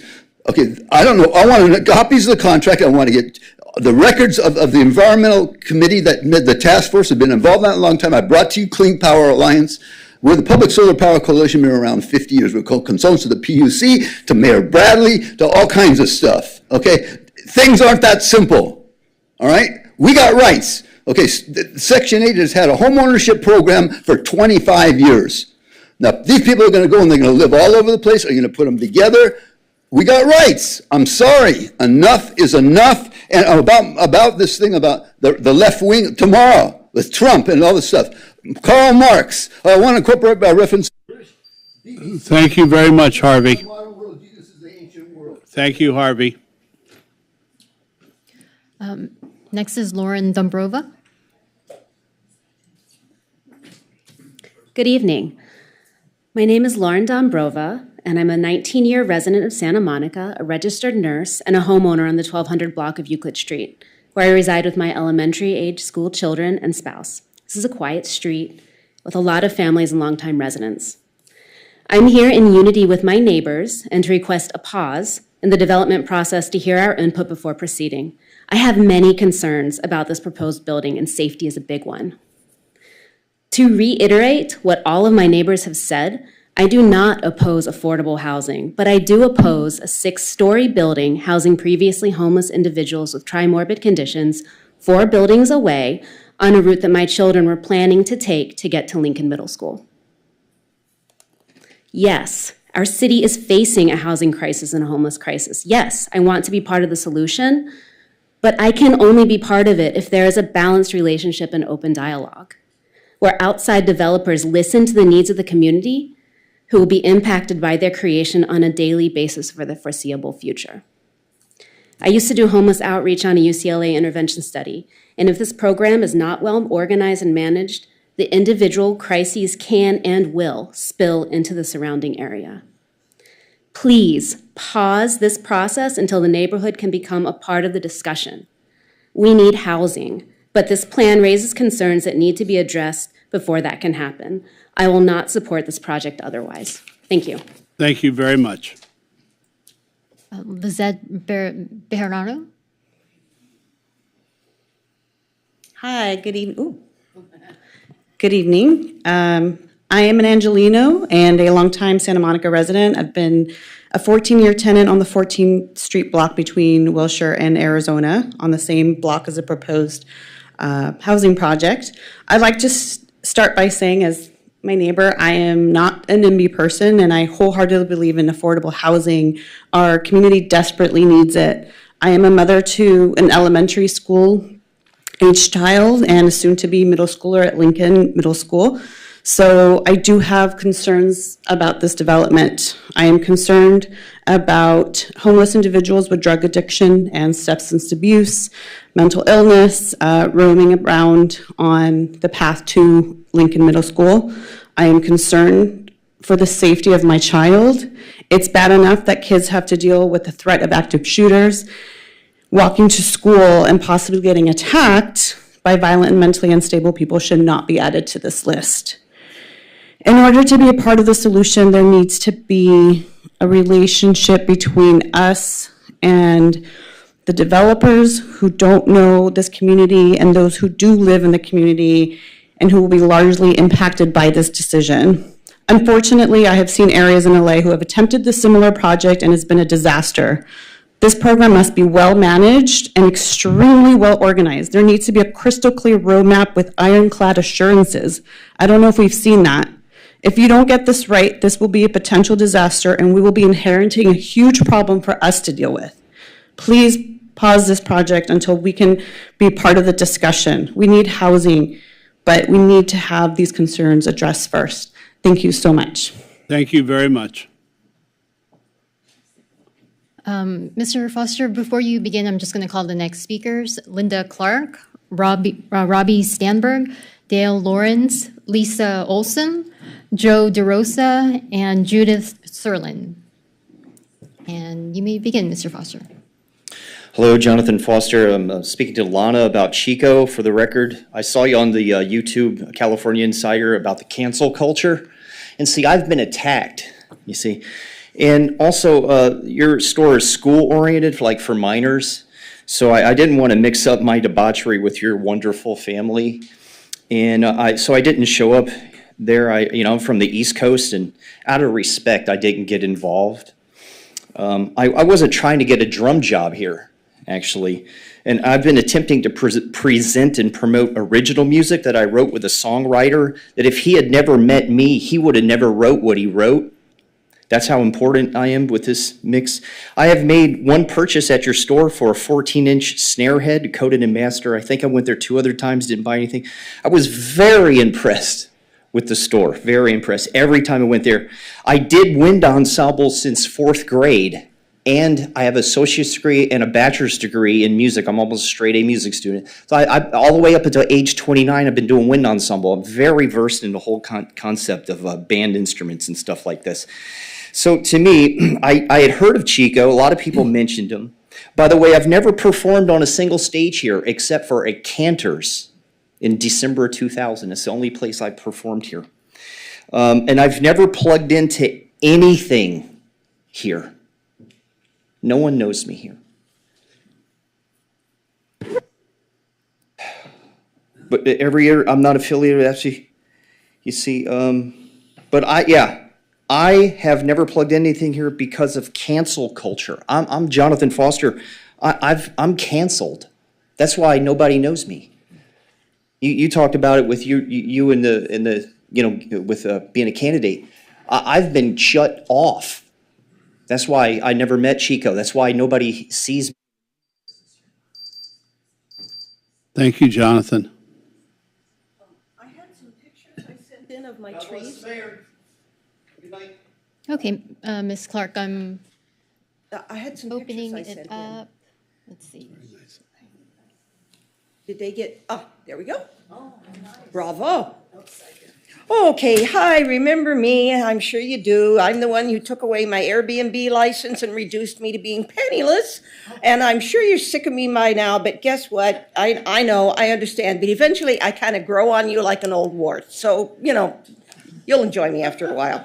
Okay, so since I have zero equity left because it cost me $40,000 in equity just being able to survive, and I am now in the position of it's not a matter of if, but a matter of when I'm going to lose my house, because even if I hold on, my first financial disaster, since I have zero equity left, I'm going to be out. Okay, there's no way I'm going to be able to support myself if I have a $10,000 disaster. I'm going to have to sell my house, or my house will go into foreclosure, as you well know. And when that happens, I am not only concerned about myself, but I have been talking to real estate agents since I, may have to have one because I'm going to be probably, thrown out of my house.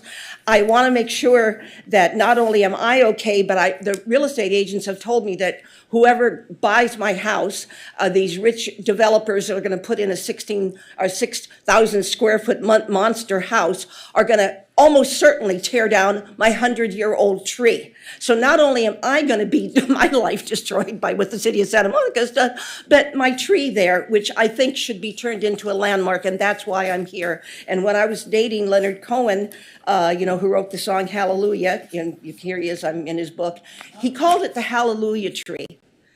So and Hallelujah is literally a world famous song. So I think I do have some grounds to ask to have my tree, not only my tree, but my house from 1930 declared a landmark, because I don't want it to get killed. And what you have done by financially destroying me is ensured that my house, the real estate agents told me they will tear down my tree, because the greed for every penny, they're going to want. Thank you very much. Thank you. Next speaker, please. Robbie Stanberg? It's Stainberg, but that's a perfect segue. I just wanted to reintroduce myself. I was here, I believe, 2 meetings ago. I'm the new field representative from Assemblymember Zabur's office. As someone born and raised in Santa Monica, it's been great to be back. I was at the Pico Roots Marketplace opening, which was very cool. Santa Monica High School graduation. Congratulations to young Mr. De La Torre. And great to see some folks at the Santa Monica Pride this past Saturday at the Promenade. And all in all, great to be back. I have a quick legislative update from our office. AB 2498, the California Housing Security Act, which was sponsored by Santa Monica, as you all know, passed out of the State Assembly on May 21st, and just yesterday it passed out of the Senate Housing Committee. So it's now been referred to the Appropriations Committee and is looking good. So that's it from me. Just also wanted to introduce myself and say hi. Thank you so much. My time. Thank you. Go Vikings.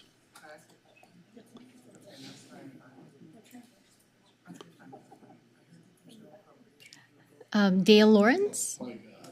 Hi, yes, I'm Dale Lorenz. I am a resident of the Wilshire-Euclid area. Found out recently about what's happening there with the developments, and without knowing all the details, my first concern was parking, because I know that the businesses there use that parking. I myself, my visitors use that parking, and I was concerned about that. I was concerned about the size of the building compared to the rest of the neighborhood, all the usual things. Then I found out just yesterday that the plan is to house people with mental illness and substance abuse problems, and all those other concerns are dwarfed by that. I'm now scared, like everyone else who lives in that area. You guys have the power to protect us. We are in trouble, and we need you. That's all I've got to say. Thank you so much. Lisa Olson? Hi. I'm a native Santa Monican. Any others? 1, 2 of us, 3, 4. So am I the only person that drives down Wilshire Boulevard and cries? Am I the only one that looks at that? Nobody talks about that. It's so sad. And then when I think about you building in the Euclid neighborhood, it's not my neighborhood, but I support them. And I think about these structures going up, and I think, who is doing this? What's going on? We already get stopped with people deranged in the street just driving. It happens to me daily whenever I just go out somewhere. And I think about all the more people here, and I think about the Wilshire corridor.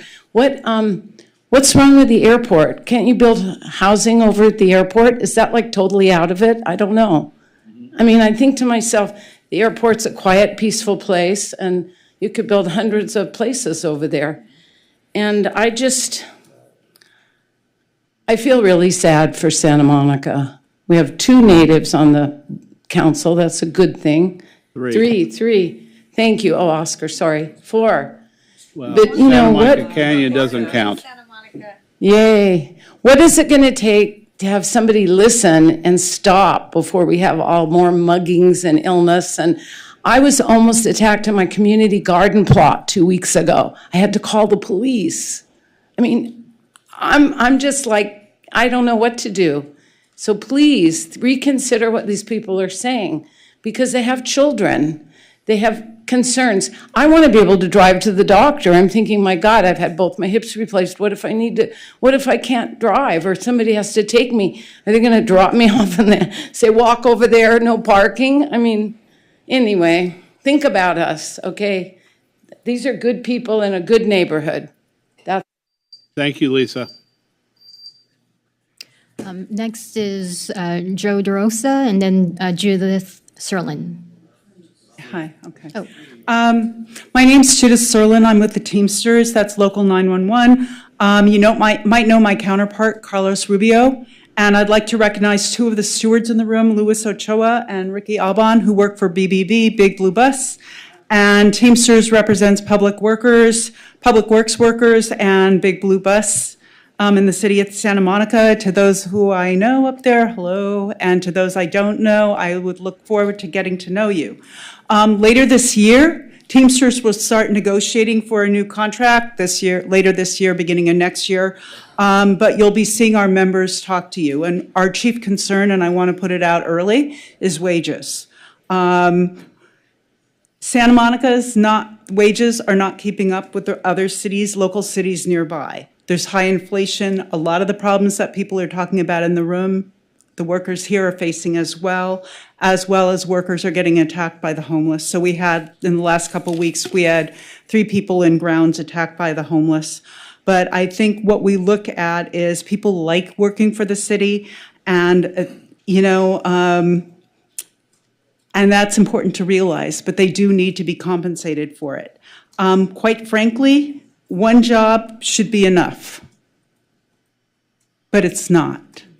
And you have to take that into consideration. That being said, we thank you because people are getting a minimum wage increases this July. A few classifications will be getting additional monies for hard to fill jobs or jobs where they realize they can't hire. They're giving people more money. But the thing is, it's not enough. Even those jobs, they're thankful, but they're saying, but they're still making more in local cities nearby. Santa Monica obviously has many needs. But one thing it has to do is it has to start putting its employees first. I realize there's a lot going on. Thank you very much. I appreciate it. Thank you. Our last speaker is Joe DeRosa.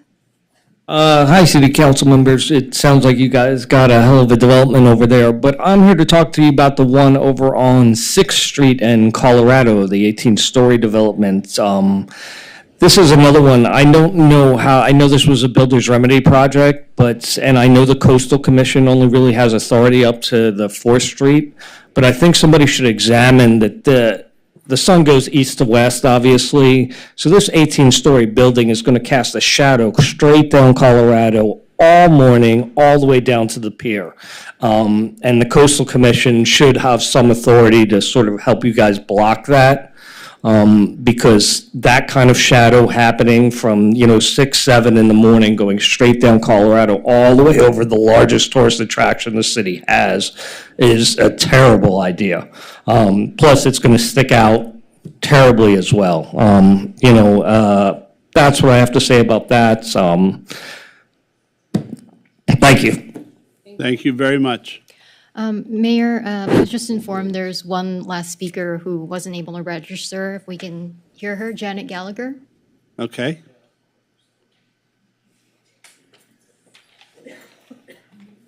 Hi, thank you, council members, for hearing me. I'm a commercial property owner. My family owns the business on the corner of 14th and Wilshire. You probably know it as the old Blockbuster, now the Petco Unleashed. We're not a big corporation. We're a small family business. My grandfather bought the building over 100 years ago. My mother was raised here, and I went to Santa Monica High. So we do have ties to the city. Our property has typically been leased to national tenants. Music Plus way back said it was their premier flagship store, but it's gotten really difficult to do business in the last few years.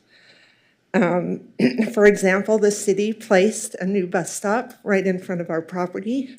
So we had red curbs completely circling our property. And now with the new housing development, all of our parking will be gone. There's 4 spaces, probably half a block down, but that's it. So we're going from 49 spaces, and the new housing development is not giving us 1 public parking space. So we're losing all that. We provide property taxes, we provide sales taxes, and the higher national tenants, the more they pay, the more, they're gonna be bringing in customers. But Petco is right now on a month-to-month lease because they know there's no parking, and so they have us over a barrelhead. So we're getting like 2/3 less income, and our property value, I'm sure, is plummeted. So at the very least, I hope the city can consider putting some. Thank you very much. And that was our last speaker, Mayor.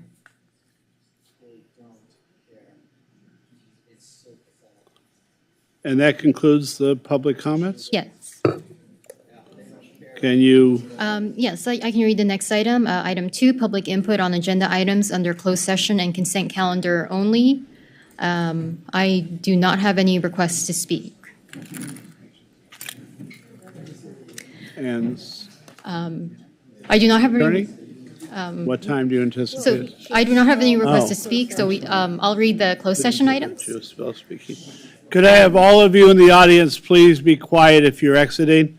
Thank you very much. We need to hear our city clerk and keep going on with our agenda.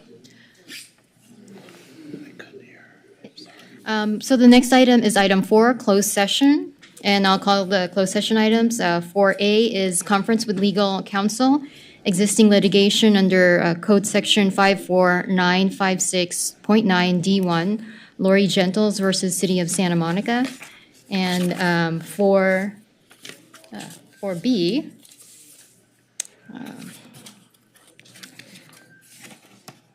sorry, I should have memorized this. 4B, considering appointment of unrepresented employee, Government Code 54957B, and conference with labor negotiator, Government Code 54957.6. City negotiator is mayor, unrepresented employee is the city clerk. What time do you anticipate us being back? Hour and 45 minutes? Mayor, we have the interviews with 3 city clerk candidates, then potentially discussion of those, and then a short litigation item. So it's really up to the council about how long you would like to take. So let's I go. assume 2 hours for the.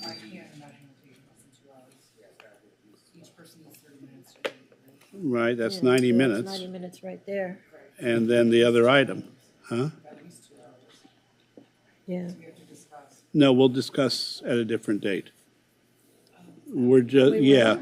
I thought we needed to hire a clerk. Well, we also need to be back in public session, so. Okay. We'll plan on being back 2 hours from now at 8:44 p.m., and I apologize for the lateness of our return. Thank you.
And could we have a report out by the city attorney? In closed session, all items were heard, and there is nothing to report out. Thank you very much, sir.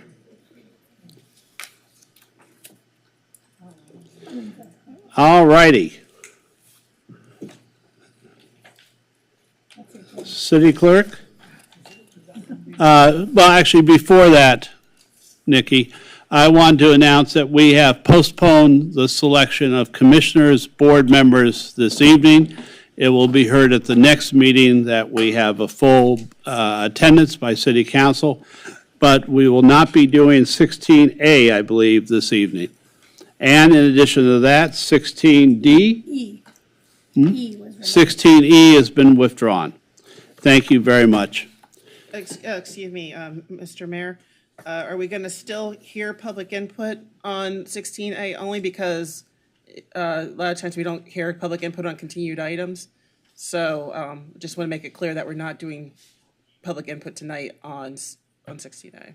Oh, like we'll do it on the night that it's heard. Yeah, that means Yes. we would do it. Okay. Yes. Okay. Same with 16E is removed, so. 16E is removed and 16A is postponed. Yes. Okay. I'm sorry, just to clarify, just because I wasn't here at the beginning, 16D, you did do agenda management to hear that with 12A? Yeah. Okay. Oh, we have your video. Yes, the history series. It's time, and I have no idea what it'll be, but I'm sure it'll be intriguing and interesting, and everyone please watch the video screens. Thank you. Welcome to the Santa Monica 3-Minute History Series. Today, we'll talk about Santa Monica's first public transit system, Valter's Horse Car Line. W.D. Valter purchased 3 lots at Santa Monica's first land auction in 1875 for a home and the town's first general store. He soon added a lumber yard, 100 acres in Ocean Park, and a bank to his portfolio. Valter helped organize Santa Monica's incorporation in 1886 and served on the first board of trustees. The newly appointed trustees granted Valter a 50-year franchise for a street railroad. His horse-drawn streetcars, which operated at a loss, were nonetheless indispensable to the success of the young city, as well as Valter's land on the south side. Between 1887 and 1892, Valter refined his rail system. He added a north loop encircling downtown and retracked the south side to serve an ostrich farm, the main attraction there. The Wilshire Boulevard line was extended from the town limit to another popular attraction, the Soldiers' Home for retired veterans. In 1895, an electric railroad, a game changer in public transportation, was wending its way towards Santa Monica. It purchased the horse car line's assets, 6 miles of track, 4 cars, and 16 horses. The electric railroad entered the city at Santa Monica Boulevard. In Ocean Park, an electric south loop was added. North side segments continued to operate under horsepower. The inaugural trip of the electric railroad was on April 1st, 1896. 1,500 people gathered while the band played, guns were fired, and hours of speeches were delivered. In 1899, the old North Loop was electrified and extended. Soon, the electric rail line, along with the old steam trains in Santa Monica, were absorbed by the blockbuster Los Angeles Pacific Railway Company. In 1904, the last segment of the scenic horse car line was discontinued. The Westgate line on San Vicente Boulevard replaced its services to the Soldiers' Home. The north and south loops were discontinued in 1908, and the old steam lines were electrified. The entire regional transit system, integral to life on the west side for 40 more years, was dismantled in the 1950s. Valter's horse cars, in particular the road to the Soldiers' Home, were beloved and remembered for many years for their scenic beauty and ocean views from across the undeveloped floodplain of Santa Monica. Welcome to the Santa Monica 3-Minute History Series. Today, you weren't we'll paying talk about attention the Santa first Monica's time. first public transit. So first, thanks to the Conservancy and the History Museum for that great video. And we thank former Mayor Winterer for doing the narration on that. I would now ask council if there are any reports on travel since our last meeting. Me. Oh, do you have some too? Let's have you go first, Oscar. I'll be short. I attended the National Association of Latino Elected and Appointed Officials. They have an annual conference. This year it was in Las Vegas. It's just a very inspiring event because, for 3 days of the conference, almost 4 days of the conference, just a whole focus on a lot of issues affecting the Latino community. But what's very different this year is that the Asian Pacific Islanders group is also forming. And the NALEO said, hey, instead of doing your own, because we were there once, people don't show, elected officials don't show up as much. They said, why don't you combine it with ours and we'll support you and we can share the resources. So one side of the room was Latino issues, the other side of the room was Asian Pacific Islander issues, and you can go to both of the workshops. And so that was very exciting to go to both and see people integrating and having communication. It was very inspiring to see that happen. Everything from, I went to workshops that I usually don't go to, because I think I've learned a lot from the usual type stuff, but like human trafficking, for example, issues that we should be aware of here in Santa Monica, being a tourist city, with immigration and everything that's going on. A lot of knowledge that I'm bringing back along with that issue. Also, AI. I was already scared about AI, and this woman scared me even more. And so I came away just a little traumatized from just the prospects of what it's going to do to jobs, and being just very aware that it's going to be a big game changer in terms of impact on jobs. And so anyway, it was a great, inspiring conference. The only downside is that for the first time, I think in maybe like 20 years, both sides of, Democrats and Republicans, they would send representatives, for whoever was running for president. And this is the first time that they didn't send a representative. They had a scheduling conflict. Both the Biden and the Trump campaigns, they had a scheduling conflict, so nobody went. So that was a big downer for everybody. But other than that, it was a great, inspiring conference, and I was happy to be there and represent the city of Santa Monica. Thank you very much, Oscar. And actually, you shouldn't have given us a report because what happens in Vegas is supposed to stay in Vegas. Okay. Well, I got one chuckle out there. Thank you, Jerry. Okay, so I see another one. Okay, I attended 2 different conferences in 2 weeks, so I want to give you a short version on one conference and a longer version on the second conference. First, I was in Rancho Cordova from the 12th and 13th of June. National League of Cities Public Safety Committee meeting and summer leadership conference. So I will tell you, extensive time was spent on public safety with national representatives there, both fire prevention and police protection. A Thursday morning session included extensive discussions on homelessness, including time with the Sacramento Sheriff's Department and all their homelessness teams, and the progress they've been making in clearing encampments and trying to move the needle on keeping their residents safe. In Rancho Cordova, they have a total of 52 homeless individuals, mostly living on the embankments of the American River or along train tracks. Virtually all of them are from the Rancho Cordova area. They do many of the same things we do in Santa Monica with the addition of robust, and I mean robust county support for mobile psychiatric services, a very robust drug interception program with strong, I repeat, strong support by the Sacramento District Attorney and much stricter enforcement of available laws. So that was in Rancho Cordova. I will mention that was paid for at my personal expense. Secondly, last week, June 20th to 23rd, I attended the U.S. Conference of Mayors 92nd annual meeting. The city of Santa Monica provided a partial stipend. The remainder was paid, again, at my personal expense. Over 160 mayors attended from cities, both big and small, from throughout the nation.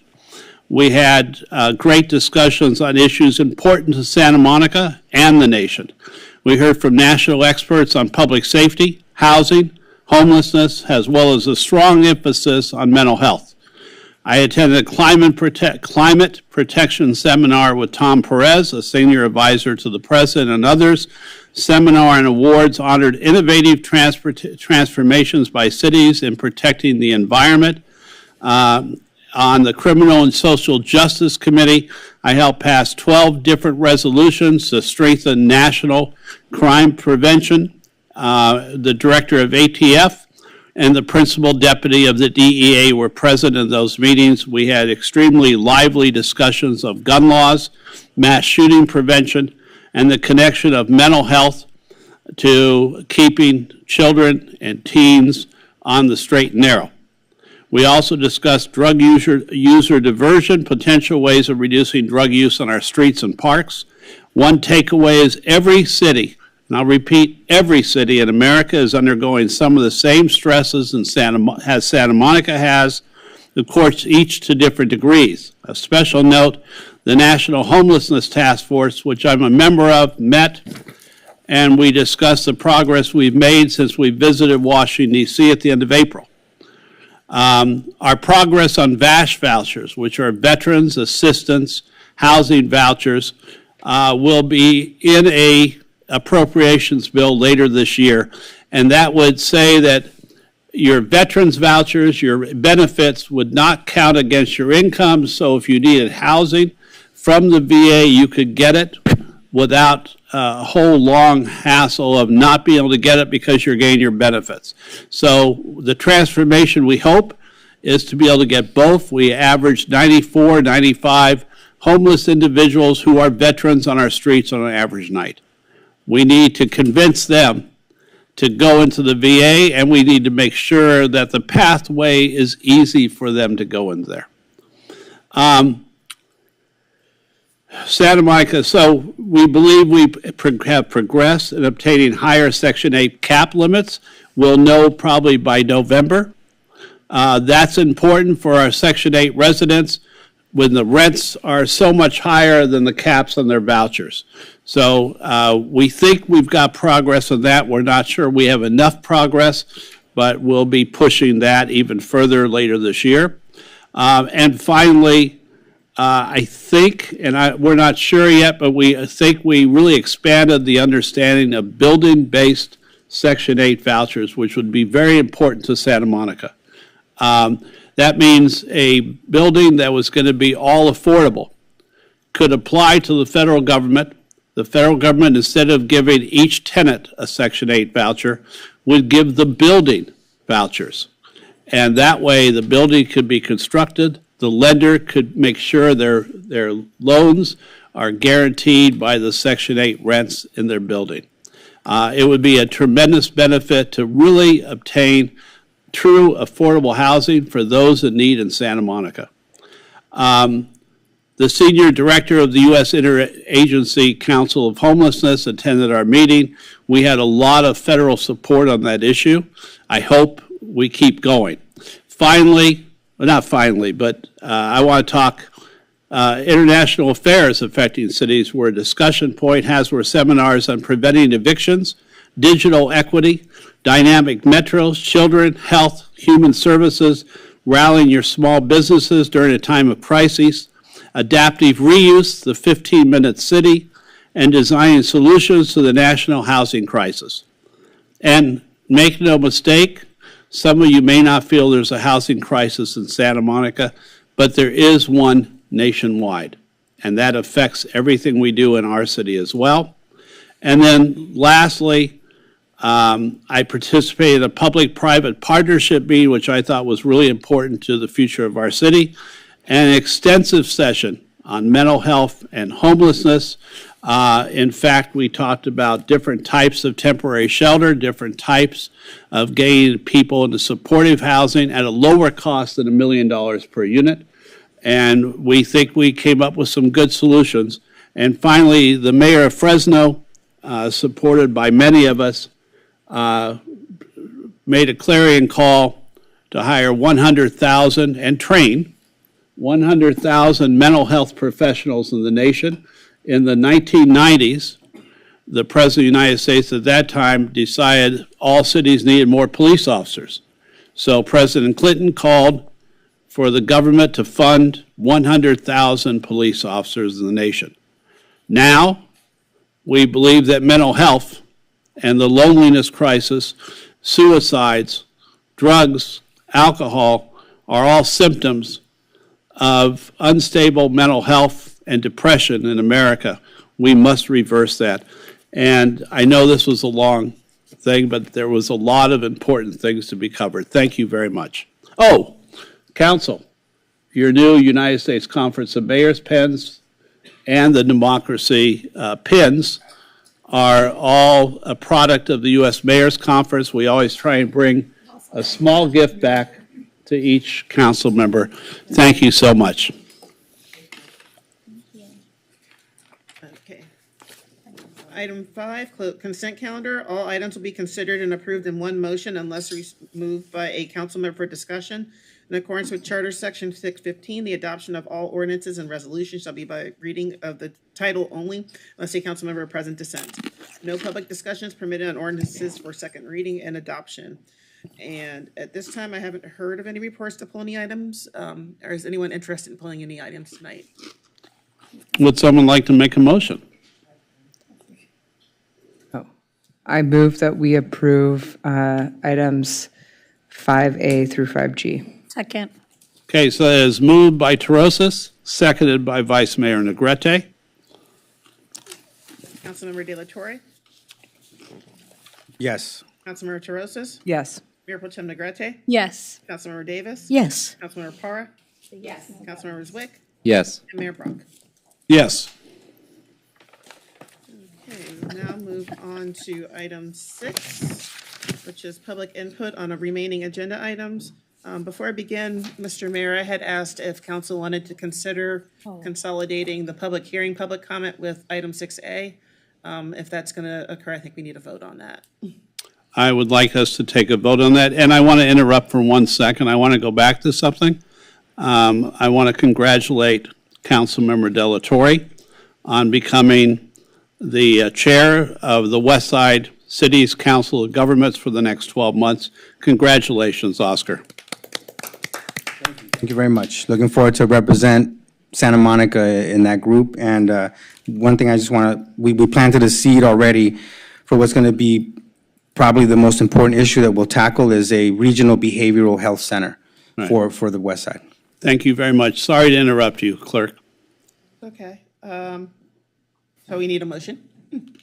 What did you say to reduce? To consolidate. Consolidate public input for item 6 with 12A, the public hearing. So moved. Oh. Second. So moved, yeah.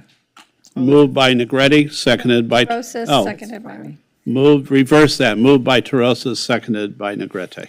Okay, that's better. Okay. We can do a voice vote. All those in favor? Aye. Okay. So we're going to be hearing public input on both 6 and 12A at the same time. I'm going to call 5 names. If you could please line up by the podium, the presentation podium, as I call your name. Jerry Rubin, John Medlin, Andrew Thomas, Denise Barton. Hold on for a second. I'm sorry? It's 6A and 12A, yes. 600. Not a month, it's for the whole year. No. They never gave me my raise to be mayor or the They just voted on or that. my medical exemption. They just voted on it. Okay, I need you to line up, by the way. Whitney Bain and Erica Leslie. Okay. And Mr. Rubin, I have you listed twice. So are you speaking on multiple items? I didn't know if I was able to speak on the postponed item. I'm actually happy to wait till the next meeting. That will be at the next meeting. But the other item, I forgot the number, 16, the banner one. 16B. E? B. B, sorry. It's like. Okay. But you're doing 16B though, right? Okay, then we're doing 16B now. We're doing everything. Everything on the agenda. Public input on anything that's left on the agenda, please. Okay. So Jerry, you said on 16B? Yeah. Okay, you may proceed. Thank you. Jerry Rubin, Santa Monica. I'm speaking on 16B. The one about the banner hanging on the promenade. It seems that a number of people have sponsored this, and I think it's a good thing. I don't think there's any violation of First Amendment rights in what you're proposing, and I think it's very important that you do speak out. I would hope it's unanimous and very strong unanimous. I've spoken with people from the Chamber of Commerce. I've spoken with people from the Convention and Visitors Bureau. I've spoken with a lot of people. And I was out at the Pride Festival speaking to people that really love the promenade, think it's wonderful, think it's clean, think it's safe. And I just don't think it's a good thing to be hanging banners like that, even though you have the First Amendment right to do it. I think it's divisive, I think it's unproductive, and I don't think I'm going to convince the person that hung that or his supporters, but maybe so. Maybe there is hope that they'll take that down. It's not only that banner, but the previous one that called Santa Monica, our great city, an asylum, which I think is disgraceful. We know we're a great city. People know that's not true. And somehow you have a responsibility to speak out. Yes, we need to improve so many things. And yes, when terrible things happen to people like they're happening around the country, we need to do things about that. But we are doing that. And we need to work better. And that banner, I think it's pretty horrible there. And I hope. Thank you. John Metlin? Good evening. Well, I want to compliment the city council members for hanging in here. I was about to try to make a wager with the mayor about over/under till 2 o'clock, but he took the under. I first lived in Santa Monica 57 years ago. I've been living here consecutive now for almost 28 years. My recollection from history and all the rest of that stuff is the Second Amendment, maybe it's first or Second Amendment, freedom of speech. Freedom of speech for everybody. All of us, all of you, freedom of speech. That's a core value of what we are. Earlier tonight, we heard a young lady speak. She works with mental health people at UCLA. She has to have police officers every 100 feet. Every 100 feet. I managed a building here, a small building, for about 7 years, in which 70% of my tenants were up on second clients. That's the phrase they use, clients. I had the Santa Monica Police Department there every other week. Every other week. So much so the minute I called, they knew where to go. They always treated each one of these people with respect and dignity. These people had problems. What did we hear tonight earlier from the people of Euclid and Wilshire? What was the primary thing they said? People who had been there from 5 years, 10 years, 30 years, 40 years. What did they say? More than once, multiple times. What was their primary feeling? Scared. Scared. Scared. For themselves, their children, and their grandchildren. That's a frightening thing. Are we going to have City of Santa Monica Police every 100 feet in that area? I don't know. I don't think we can afford it. We spent over $10 to $20 million to fight this district thing. Ludicrous. Public safety is what? The #1 priority of all governments. You have to listen to everybody. That sign will come down when we don't have rampant shoplifting, when we don't have high visibility assaults like down at the beach.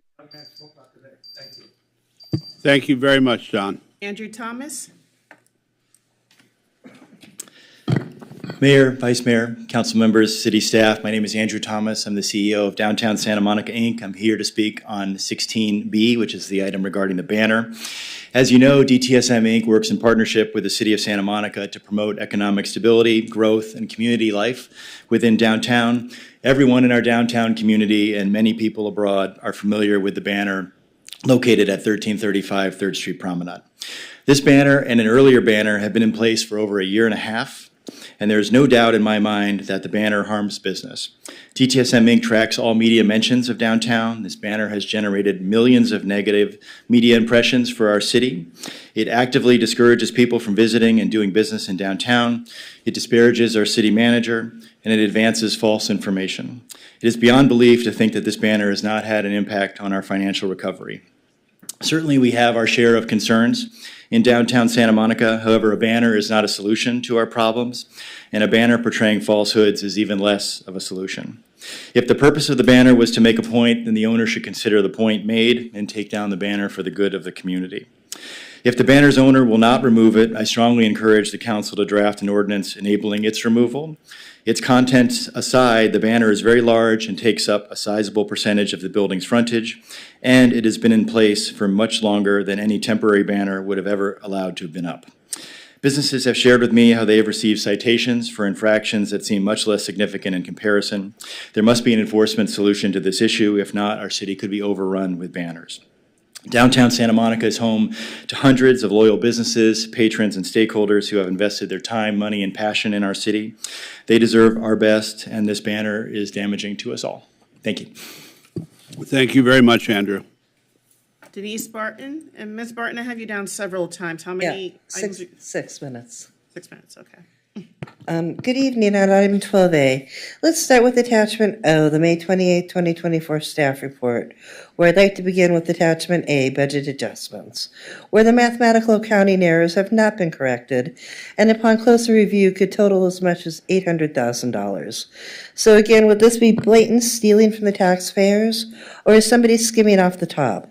Or is this where the money that seems to appear before mid-year budgets to spend on everything you want comes from?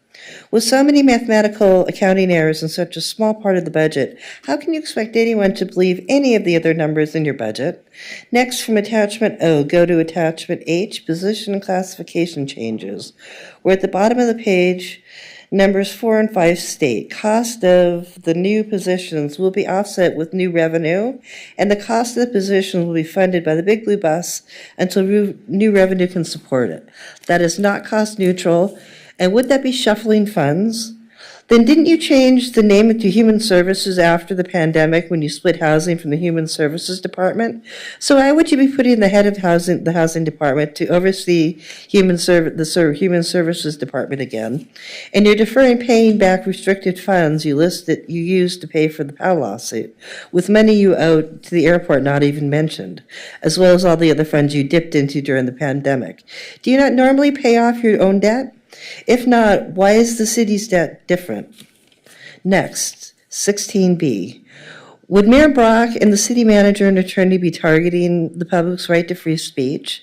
Although the city and the city council do have a history of censorship of people like myself, because you don't like the messages in my council presentations. Oh wait, that's one of the reasons for this action now. Then aren't the only reasons you can restrict free speech be obscenity, incitement, character defamation with malice, and fighting words, because none of those conditions exist in the situation or item? And didn't the city manager put out a press release endorsing the needle distribution program against the will of the community?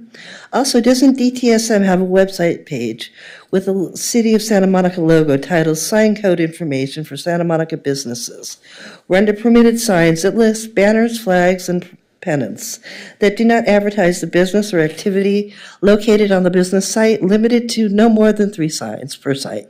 So again, why are we here? Or you wouldn't be trying to defamate the Santa Monica Coalition and John Alley, would you? Finally, the real reason we're here. David White and Lane Dills were the founder of the idea for the needle distribution program in the city. And the city council defunding the police department in 2020 and giving control of the city to the homeless, criminals, and drug addicts. So why don't you concentrate on fixing the problems you've created instead of going after those who expose the city's actions? And then item 16D, because I already did 12, and I don't want to have 2 of my minutes taken away tonight. Here, does Councilmember Zwick realize that the POD program is funded with a ballot measure to build affordable housing, and it's only applicable to seniors living in rent-control units?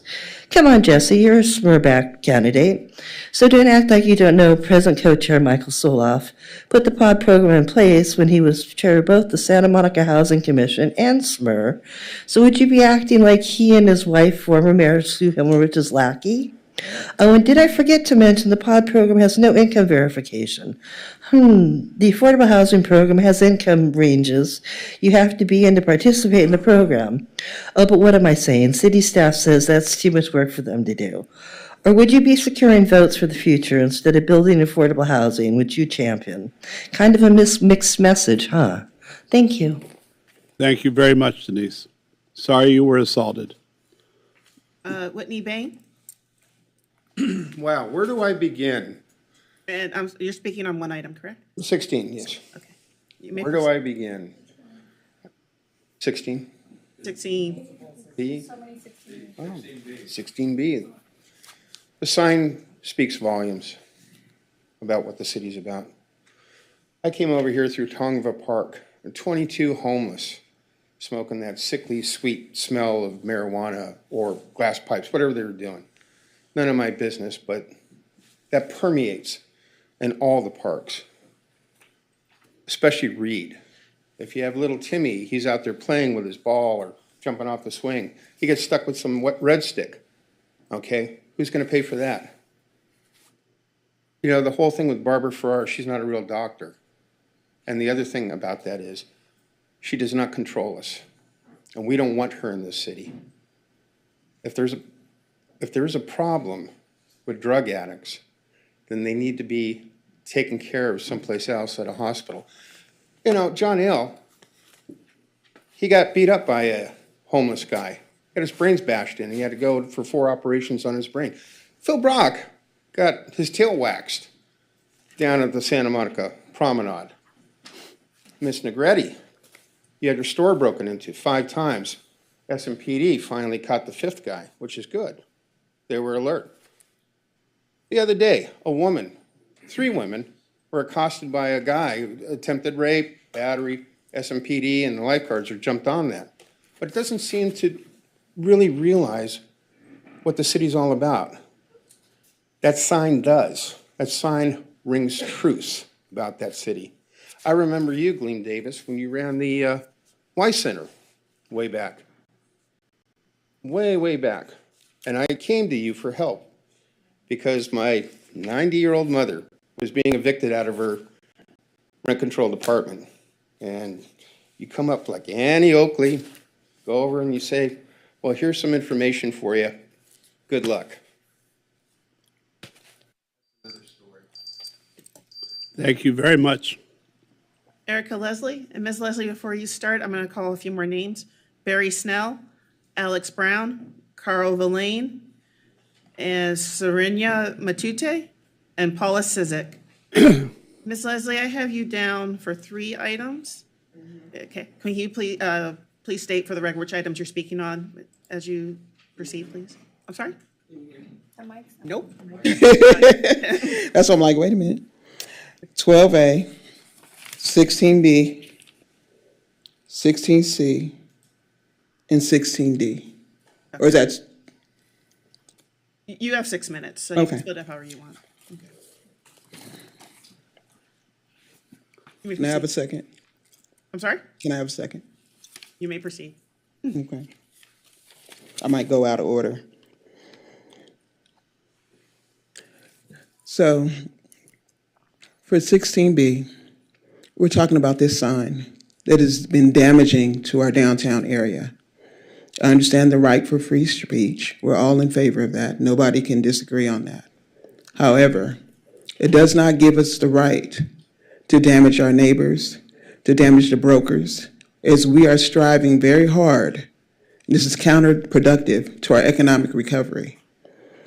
We've done everything that we can, and we are ample and ready to do more. However, this sign for John Alley, as he says he's representing the rights of the people that have been assaulted, against the homeless, against the needle program that is run by the county, it's above your purview here at this level, is incorrect.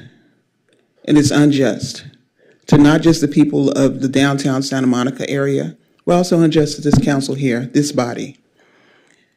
He needs to take that fight to the county where it belongs, where they have a purview and where they have the authority to move the needle program, not here. Talk to the Department of Public Health, not to the City Council of Santa Monica. Now, for 12A, no, I'm sorry, I've lost my place. 1 second, please. When we talk about our pod program, I think there were some groups that were left out. The Santa Monica Black Agenda, and the group, I know that Parent Connection Group has changed their name, but however, they weren't put into consideration when you put this before this body. And I'd like for them to also be considered. Don't forget those voices as well. And I'm sorry to be shuffling, my apologies. Now, when you start talking about the fences in the R1, R2, R3, and R4 zone districts, front fences, walls, and hedges, is there a way that this all can be compiled with exemptions? Is there a way for this to be made amenable to everybody so that people can be able to protect their properties, but also have it where police officers can be able to see through? I know that you want people to look over it, but at the same time, just throwing those questions out there. I think that's all. Thank you. Have a good night. Barry Snell? Thank you. Good evening, Mayor Brock, Mayor Pro Tem Negretti, and City Council members. Barry Snell, trustee or board member for downtown Santa Monica, and a treasurer. And actually on Thursday is my last meeting after 12 years. And I have been able, as a community member, to sit and talk with a number of property owners and business owners about this particular sign. I'm talking about 16B. John Alley has been approached by many property owners asking to put the sign down. It is a detriment to our comeback of our city. We all know that. And the sign is misleading. It's misleading, it's discouraging, and it shows how it's not part of what Santa Monica is all about. We all are concerned about safety. There's none of us are not concerned about safety, but that sign doesn't speak the truth, and doesn't speak the truth as a Santa Monica resident, as a business owner, or as someone in the city. We want the sign down, and you've done the best you can as a city council member based on free speech. We understand that, but this is not the last time you'll hear about the sign. The sign shows that an individual who does not care about our city, who does not live in our city, puts a sign up and doesn't care how it affects his own neighbors. And that's not who we are as Santa Monica. So I thank you for this. I totally agree that these are the kind of things that we don't need in our city. Thank you. Thank you, Barry. Alex Brown? Good evening, City Council members. I'm here today on behalf of the Santa Monica Chamber of Commerce to address 16B, the misleading and harmful sign on 3rd Street Promenade. The sign falsely claims that our city manager endorses the county's free needle and meth pipe program. This misinformation not only misrepresents our city's policies, but also tarnishes the reputation of Santa Monica at a crucial time. Our business community is still grappling with the challenges of economic recovery post-pandemic. Such false statements deter visitors, impacting foot traffic and local spending, further burdening our struggling retailers, travel, and entertainment sectors. Inaccurate and negative messages create unnecessary hurdles for businesses striving to rebuild and thrive. Therefore, we support the city drafting an ordinance, keeping in mind the First Amendment does not protect libelous speech, to remove the misleading sign. It is vital that we protect the integrity of our city's image and support our businesses by taking this necessary action. Thank you for your time. Thank you so much. Caro Verlaine. And Ms. Verlaine, I have you down twice. Are you speaking on multiple items? Yes, 2 items. Okay. 14A and 16B. I'm sorry, I misheard. I didn't underhear. Good evening, Council. My name is Kara Villain, and I'm here to speak in support of items 14A and 16B. For 14A, I want to thank Council Members Wick for coming up with this idea, and I want to thank all of you for voting to study it a few months ago, as well as all the staff that put in the work to put that report together for you. I think you all are more aware than I am of our city's dire financial situation, and I think we can all agree that we need to figure out ways to generate revenue, and I think this is a very clever way to do it. We currently heavily subsidize driving through things like parking, which is to incentivizing more people to drive. More traffic violence, more pollution, more stress, accessibility issues, financial burdens, among other things. And this tax, which would only lead to a small increase in parking fees in private lots, so not affecting any of the public lots downtown or at the beach, could generate almost $7 million annually that would be used to make our city safer, cleaner, more accessible, more welcoming to people of all ages and abilities, regardless of how they choose or need to get around. So I think that's a win for everyone. Even if you don't realize the severity of our traffic-related issues, I'm sure you have other safety concerns. Since 4 of you voted to defund sidewalk repairs and alley repaving a few weeks ago to fund more vacant positions for police officers. And I don't know if any of you ever look at the call logs for SMPD, but they respond to hit and runs and traffic collisions, reckless driving, traffic hazards every single day. And if we prevented more of these things from happening in the first place, these officers' time would be freed up for them to do other things. That sounds like a much more productive way to manage our police department than to just give them money we don't have to fund positions they can't fill anytime soon. So if you actually want a clean and safe Santa Monica, I couldn't think of a better item to support right now. Thank you, Councilmembers Wick, and I hope you all support putting this measure on the ballot. Regarding item 16B, I think this is pretty straightforward. These ridiculous banners are located in one of the top attractions in the city. It is vital to our economic recovery, and as much as the First Amendment allows you to say whatever you'd like, I think some people might have a better time going to therapy than putting their thoughts on the banner. Displaying misinformation in such a vital corridor is a clear demonstration of bad faith, and I don't think the city should just let it happen. So thank you for putting this item together. Our city may be facing issues that many other cities are facing, but we're an amazing city that many residents and visitors alike enjoy every single day, and I hope we can demonstrate that. So I hope you'll support this item. Thank you. Thank you very much. Serenia Matute? And Ms. Matute, I have you down twice, but then I have one withdrawn. Are you speaking on multiple items or just one? Okay. Thank you. All righty. Has it been adjusted? Good evening, Mayor Brock, Vice Mayor Negrete, and members of the council. My name is Serenia Matute. I'm here to support 14A to place a vote for a parking facility tax on the November ballot. Should this pass, this parking facility tax will generate up to $6.7 million a year to fund the city's work in addressing homelessness, enhancing public safety, and also creating safe routes to school. This will reduce fatal pedestrian and bike accidents and improve city streets and sidewalks. It seems like every week we receive notice of a street closure for SMPD to investigate a traffic injury or fatality. If you check the call logs, there seems to be hit and runs every day, in addition to calls for other collisions and reckless driving. Improving the safety of our streets is the most cost-effective and preventive measure to improve safety of the Santa Monica public. I live in Mid-City with my 8-year-old son. I also volunteer with Bike It, Walk It, Bus It Week through our PTA, where we tried to build a culture of walking and biking to school despite or overcoming concerns about safety. In 2022, LA County, more children, really anyone under between the ages of 0 and 29, were killed by motor vehicles than any other source. Kids in LA County are more likely to be killed by a car than to die from cancer, fire, drowning, falls, or guns. Nevertheless, our school community persists in walking and biking to school.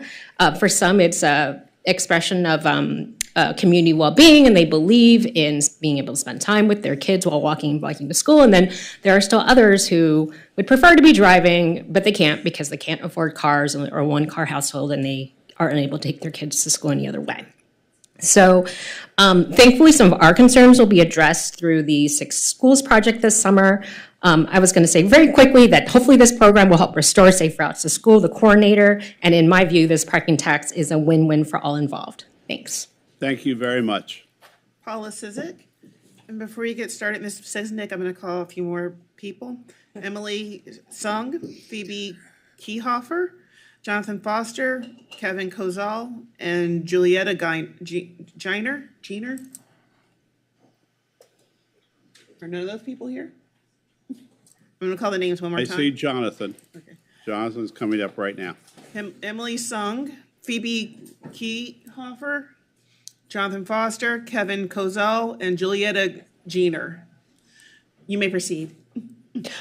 Good evening, I'm Paula Sizik, and I'm going to be speaking in favor of 14A. First of all, I wanted to say it was nice to hear about the importance of public transit in our history 3 minutes.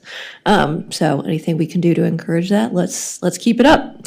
I live near Strandon, Maine, and just within the last couple of weeks, they've put in a crossing flashy light thing on that corner. And I have seen a direct and immediate improvement in safety just crossing. I cross Main Street at least once or twice a day, every single day. I can't tell you the number of times I have been in the middle of the crosswalk and have cars drive by me. So that is a clear example of an immediate increase in public safety right on my street. And I just wanted to say thank you. I really appreciate that.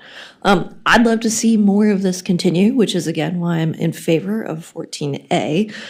I've heard a lot today about public safety. Part of that is traffic. It's also important that the more comfortable people feel walking and biking around town, the more eyes you have on the street. The more eyes you have on the street, the safer it is. And it also increases the amount of money that people are willing to spend when they're walking around as opposed to just driving through. So just wanted to voice my my support of any traffic abatement and raising money for public safety. Thank you. Thank you very much. Emily Hassong.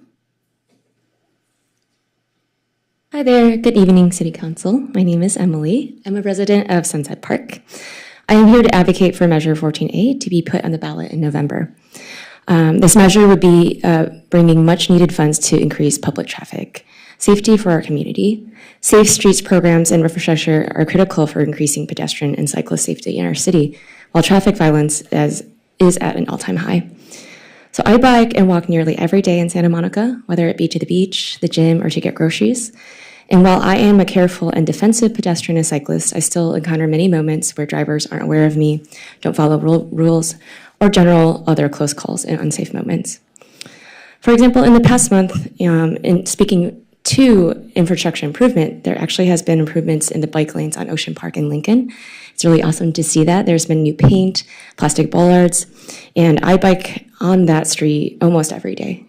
It's felt safer already. I would love to see more. My dream for Santa Monica is for safety programs and infrastructure to be so prolific that kids are able to bike to and from school with their parents. I also dream of a day where everyone not in a car can still feel safe being around them while also sharing our roads and sidewalks. So I believe that Measure 14A will bring us closer to that dream. Thank you. Thank you very much. Phoebe Keyhofer? Phoebe Keyhofer? Okay. Jonathan Foster? Hello, Jonathan Foster. I want to put up a sign that says, "Don't shop here, don't come back. The 501c3 nonprofit organization is a jerk." So his sign is really tame. So to make this, though, your fault is not correct. By the way, are you trademarked? Your likeness? Are you trademarked? Because if not, John Alley is covered by the First Amendment. But you became a politician. You're associated in government. This is what we're allowed to protest, government. And so his face is fair game, and it directs no one to do anything. But for saying the wrong thing about a Jew the wrong way might get your jaw broke. I say it for safety, not mocking. I don't like the sign, but the sign cannot be made to be removed. You know this. It's backed up by the case law. So we heard today what was said in public comment, public input. Though these are public comments, the blame is the federal government. It's not the city council of Santa Monica, and it's combined with a place called the state of California.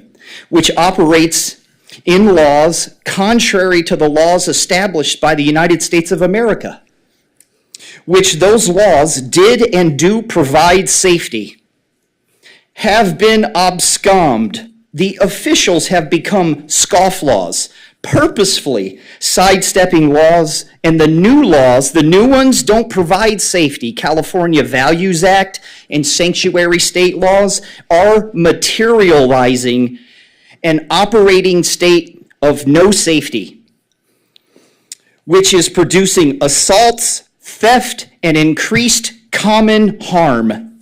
When the United States law produces the commonwealth. Thank God for George Washington. And I don't like the sign, but you can't take it down. Thank you, Jonathan. Kevin Kozal?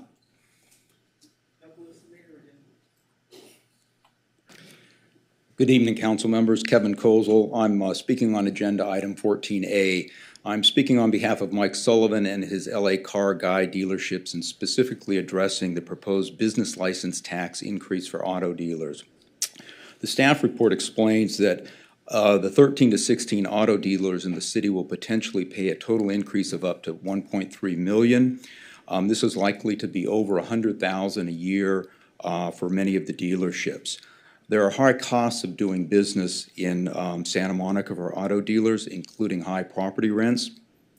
And that's why the current $25,000 cap on the license was originally imposed years ago as a way to keep Santa Monica competitive and to attract auto dealers and the significant sales tax revenue they generate. At some point, if the cost of doing business in Santa Monica is too high, dealers may leave, and any increase in the business license tax is going to be offset by a loss in the sales tax revenue they generate. So what we're asking for is if you do move forward with this increase in the business license tax for auto dealers, that you consider phasing out the $25,000 cap. There's already in the proposed ordinance and the existing ordinance 3 time periods, the 26, 27, and 27, 28, and 27, 28, and on. So what you could do, for example, is keep the cap in the first year, increase it in the second year, and then phase it out completely in the third year. You're doing that with the change in the tax as it applies to service, and so we think this would be a fair way to kind of phase that increase in and give the dealers a little bit more of a break. So you could do that again by keeping the cap or maybe slightly increasing it in the first year, increasing it in the second year, and then eliminate. Thank you very much. Julietta Jeaner? I'm going to call some more names. Lucianne Tudor, Connor Webb, Leo Postilnikov. Thank you. Alvin Gillich and John Smith. Lucian? Yes. Okay, you may proceed. Can you adjust my time? I'm sorry? Can you adjust my time? Yes, I will. I'm sorry. I didn't mean to start it. Okay, you may proceed. Hold on. Oh. Okay, mic's on now. You can Yes. go. Hello, good evening, Mayor, Pro Tem Mayor, and City Council members. I stand before you today as a representative of one of the last standing restaurants on the promenade, deeply concerned about the negative impact of the particular sign it's having, which we have on the promenade. We investing incredible amounts of resources into marketing to convince potential customers to walk through our doors, striving to create an inviting atmosphere that reflects the unique charm and spirit of Santa Monica. While we all cherish and uphold the right of freedom of speech, we must also consider the effects of our expressions have on those around us. The current sign on the promenade is driving away potential customers, creating an environment that's not making the business grow or not having any community spirit. This sign sends a message that contradicts the welcoming and vibrant image we work so hard to maintain. Our goal is to restore Santa Monica as a world-renowned destination, a place where visitors feel welcome and the businesses thrive. Santa Monica has long been known for its beautiful beaches, cultural diversity, and thriving local businesses. To achieve this, we need more positive messages that reflect the vibrant and inclusive spirit of our city.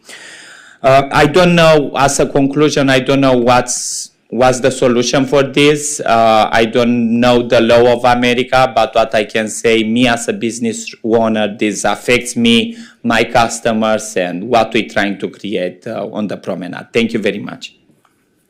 Thank you very much. Connor Webb.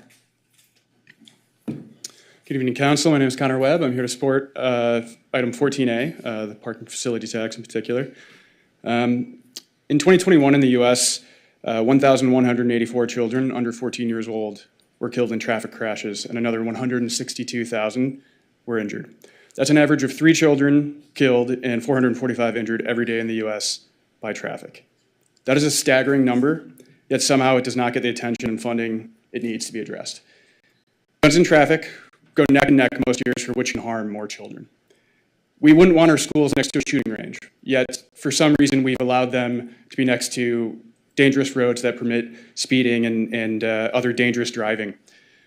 We have to do more to improve safety on our streets, and we have to do it with urgency. Using revenue generated by parking for essential services and improving safe routes to school should be a no-brainer.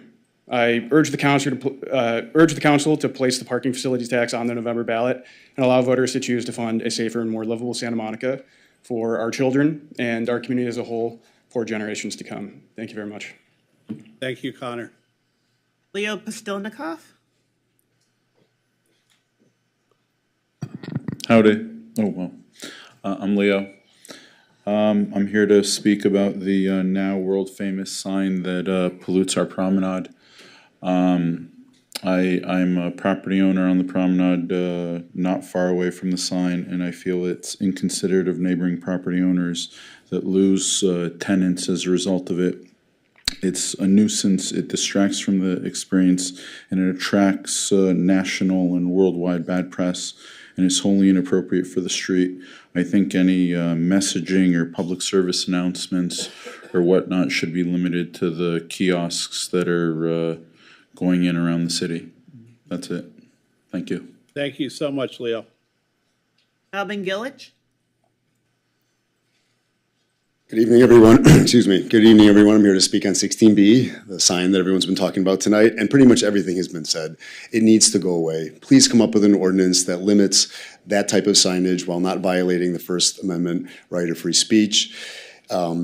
Andrew said it best with the impressions that it generates on social media all over the world. It flies in the face of our economic recovery, all the hard work you've been doing, staff has been doing, DTSM board and staff have been doing, and everyone else. Myself on Montana, I can't tell you how many times I've had to talk to Montana merchants about this sign, and I know the other bids experience that too. It's just time for it to go away. It's defamatory to our city manager, it is counterproductive, and it is just not who we are. Thank you. Thank you, Alvin. John Smith. And Mr. Smith, before you get started, I'm going to call the last few names. Joe Schmitz, Levinson, and then for some reason there's a blank that I don't have any name registered. Is there anyone whose name I did not call who signed up for public input? Okay, Mr. Alley, you can get in line. Okay, you may proceed, Mr. Smith. Thank you.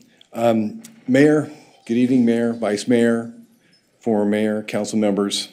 I'm John C. Smith, Recreation and Parks Commissioner and former Chair. I'm also a career TV news producer. I produced news at NBC4 and KTLA 5 for about 30 years. So, in fact, I won the Emmy for Best Newscast 4 years in a row. So you could say that I'm a pretty strong proponent of the First Amendment. As a Parks Commissioner, I share the concerns of residents and business owners about public safety and homelessness and drug use in our city, on the promenade, and especially in our parks. However, this billboard is inaccurate. It's not a city program. It's the county doing it. Don't blame David White for something someone else is doing. Blame the county. I must remind everyone that an eyesore does not just distract from the property itself, but for all the properties around it. The billboard probably does not help Mr. Alley or anyone else on the promenade lease their buildings. And finally, it's nice to see the mayor and the vice mayor and former mayor on the same side of an issue. Bottom line, I want peace. The sign is inaccurate. It's counterproductive. It's dumb. I remember when Ronald Reagan challenged Gorbachev to tear down this wall. I'm saying, take down the sign. Mr. Alley, take it down. Work with the city to pressure the county to keep needles and drugs out of our parks. Thank you very much. Thank you, Commissioner Smith. Joe Schmitz. Hi, Mayor Bach and council members. I'm Joe Schmitz, and I'm speaking on item 12A. I've recently served 2 terms in the year as an airport commissioner member. I urge you to table this complex, vital interest. It requires your careful study. The staff proposal deeply leads you deeply astray. Please carefully consider Ben Wang's letter to you. His arguments are compelling, accurate, and wise. We can't squander $13 million that we need to correct gross airport environmental and safety deficiencies and prepare our land for conversion into a park in 2029. Ben's and my added recommendations would decimate the airport fund surplus, spending it on worthy projects to benefit both aviation and resident stakeholders. In my too late and too long email to you, I provide 13 specific recommendations to use airport revenues for aviation and residents' interest, ranging from environmental assessments to shovel-ready remediation projects, noise reduction for residents as the FAA Grant Assurance 25 envisions, dramatically improving SMO safety divisions, serious, I might add, and preparing the airport for transition to a park.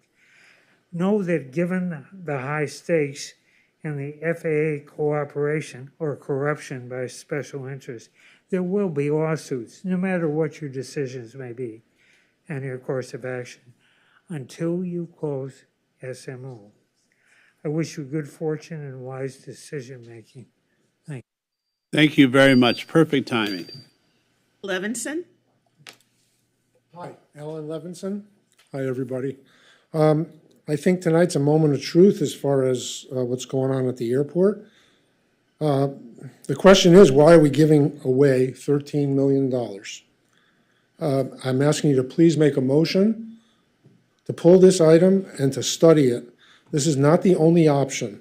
The FAA only requires a reasonable spending of money. The FAA, there's some common sense involved here.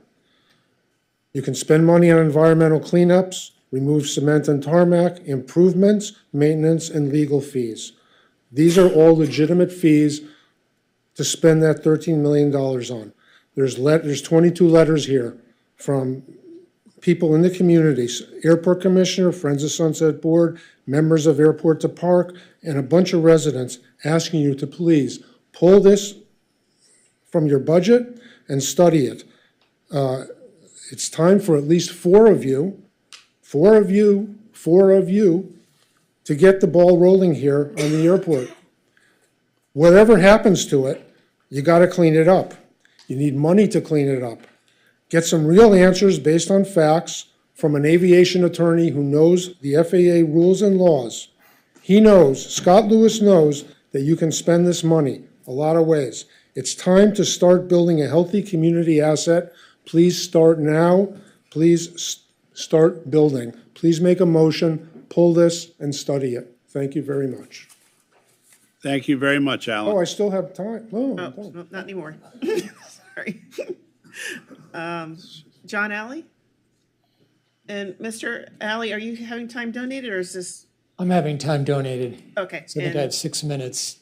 Because You I have 4 did not minutes. comment. Okay, Okay, and who's donating time? George.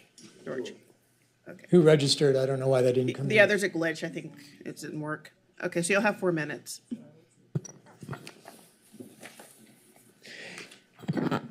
It's my understanding there were over 100 letters that came in support of keeping the sign in place. The city council does have the authority to approve any harm reduction or needle distribution or glass pipe distribution in the city over the county. The mayor has not exercised that authority. There is no malice in the messaging on my building. I own the building, and to go back a little bit, I live right on the border of Santa Monica and LA. I have 2 homes rented in Santa Monica. I have apartments, and I have this building. There's no malice in the messaging of my building. It's true and it's factual. Here's the joint proclamation dated June 7th regarding harm reduction in glass pipe distribution against the wishes of council, signed by David White on behalf of the city. After the last needle distribution ordinance, here's the revised joint proclamation, also endorsed by City Manager David White from just a few months ago. Here is just one file of email messages and text messages between City Manager David White and Barbara Ferrer's County Health Office, colluding to bring this portion of harm reduction into the parks and to keep it. The emails are here. It's on our website. You're welcome to look at it. Between you, City Manager, and Gary Sy. Don't look away. I'm talking to you. And here inside are photos of our Mayor Phil Brock and Vice Mayor Lana Negrete accompanying Venice Family Clinic inside the grassy areas of the park, handing out 7 kits containing glass pipes in Reed Park, as Phil Brock confided to me, and concerned residents filmed, and Lana Negrete in Tonga Park doing the same thing. It's illegal to distribute or share any drug paraphernalia in any city park. You make this censure about me, John Alley, and not the coalition, 5,000 members, that you don't seem to be accountable to the public by continuing to pretend there isn't a movement behind our efforts. You can attempt to quiet all the voices who want change as much as I do. My building is 75% leased. I don't have a problem leasing my building. The one space that's empty is the restaurant space. Restaurants are leaving. Outdoor restaurants with outdoor seating are a menace. Patrons are being robbed, food's being stolen off the tables. Restaurants are tough right now. A restaurant owner told me last week they're going out of their way to ruin the promenade. Another retailer said, every day it's a surprising experience of neglect. Another, quote, I never thought I'd see the day where June is slower than October. Another, it looks like the promenade is finished. Warm day on the promenade and no one is shopping. When tourist season ends, shops will be dropping like flies. Another said, another flea or swap market on the promenade orchestrated by DTSM. They're going out of their way to try to defeat every retailer on the promenade. Some of my neighbors told me they made $0 today. I had 2 walk-in and grabs, lost $4,000. Police came but left. Thank you very much. I have another 2 minutes. No, you had 4 minutes. That was 4 minutes. Okay. The sign is not going anywhere. Mayor, I'd like to Thank you, take a sir. point of Personal privilege? I think you should. I can take a point of personal privilege because you mentioned my name. Mr. Alley, you can have a seat. So just to be clear, my attendance in the park alongside Venice Family Clinic was a meeting that was set up because of the request of a few of us that were unhappy with the needles being distributed in the parks. I'm actually the council member that brought it forward early on, and nobody, I don't even think you were here yet, but nobody knew about it, that it was happening. And that is what started the spiral of the meeting we can talk about later. But that park meeting, the whole purpose of it was to show them a better place that's not in the park. So during the meeting, we were observing what they do to prove to them that there were other places that were more suitable that are not in our public spaces. Unfortunately, Mr. Ali brought his camera and started recording it, which thwarted the meeting, so we never got to the point where we got to show them an alternative place. So I just want to be clear that I don't work for Venice Family Clinic, nor do I receive funding or work for the county, and I was not distributing anything. Quite the opposite, I was observing the work that was done so that I could inform them of a better place that was outside of our public spaces to remove the program out of our park. So I just want to make that clear. And I want to take a point of personal privilege also, since Mr. Alley, although the minute he spoke, he left. That's always interesting to me. However, I want to make it very clear. Since council member, now Vice Mayor Negretti, brought this to my attention 2.5 years ago, our city council has voted 3 times, the majority of our city council, to end the program in our parks, around our schools, anywhere outdoors in our city that could cause harm rather than relieve harm. Mr. Alley walked up at Reed Park, and yes, not only did he photograph us while we were working with Venice Family Clinic, who is the contractor for LA County, but in addition to that, he then interrupted them so we couldn't take them to an indoor destination that we thought might be suitable. The county, Barbara Ferrer, even though I fully disagree, has said they will not end the program in Santa Monica, but we can give them a richer environment with more addicts that could be given inside. Now, we understand harm reduction. I am perfectly happy with Venice Family Clinic and LA County distributing Hep A shots to stop hepatitis. I'm fully understanding of their want to distribute Narcan, condoms, other true, and also the test strips. But right now, we are encouraging people through LA County Health Department to die on our streets. That's unfathomable to me. So I want to make no mistake about it. I was not in Reed Park handing out anything. I was observing to make a point that we didn't believe that there were enough homeless people there even to warrant their program. And I remain opposed to any outdoor distribution in our city parks, by our schools, by our churches, of any type of pro-drug paraphernalia. That includes pipes, that includes syringes, or anything else that would cause harm to anybody. Mr. Alley, you are dead wrong. Thank you. That concludes public input for this evening. Item 8A, appointment to one unscheduled vacancy on the Human Services Commission for a term ending on June 30, 2026. So we have one seat available and we have 5 applicants. The applicants are Mark Jaffe, Maxine Koza, Zoe Montaner, Christina Nyong, and Matthew Sussman, and currently Mr. Sussman serves on the Disabilities Commission. Are any of them, is there a requirement for that commission? For, you mean? For a seat on that commission? No. Didn't we? Not that one, remember? It's the only one. Okay. Are there any nominations? Maxine Koza.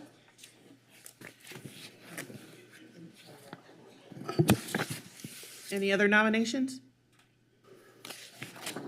Okay, I will now take the vote. Councilmember. 1 second. Oh, sorry. Your mic's not on. Sorry, Nikki, I'm just trying to get to my notes. Yeah, I'm lost too. Yes.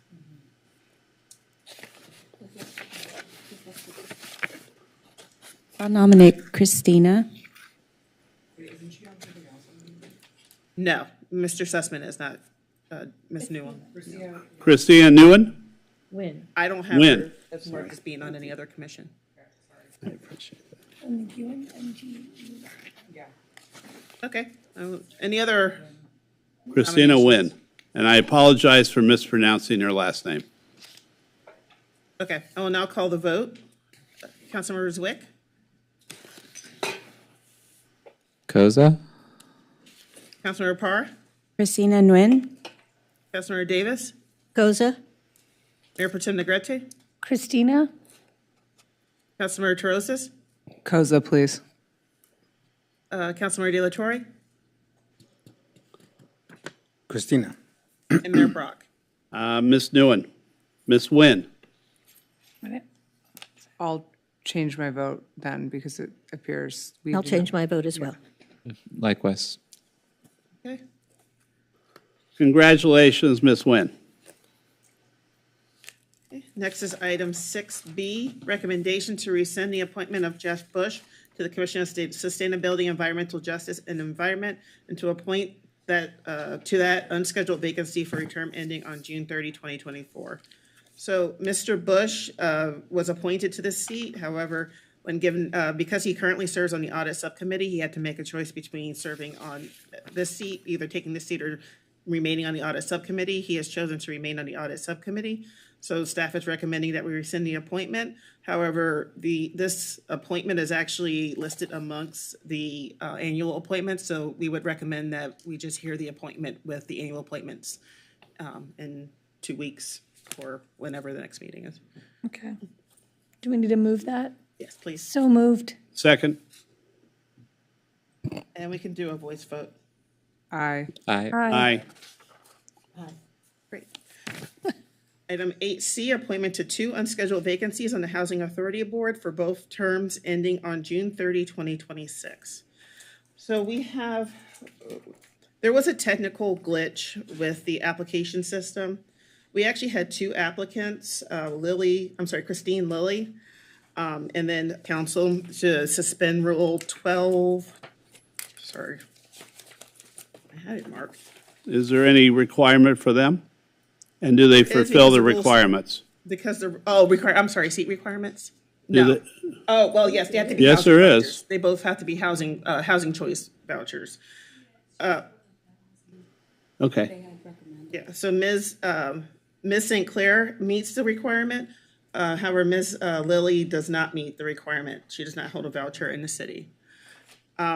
So first, we would ask that council suspend Section 1B of Resolution 11510, to accept the application of Ms. St. Clair and then to make the appointment. So moved. Second. I'm sorry, it was Ms. Councilmember Davis. And Councilmember Negrete is the second. All those in favor?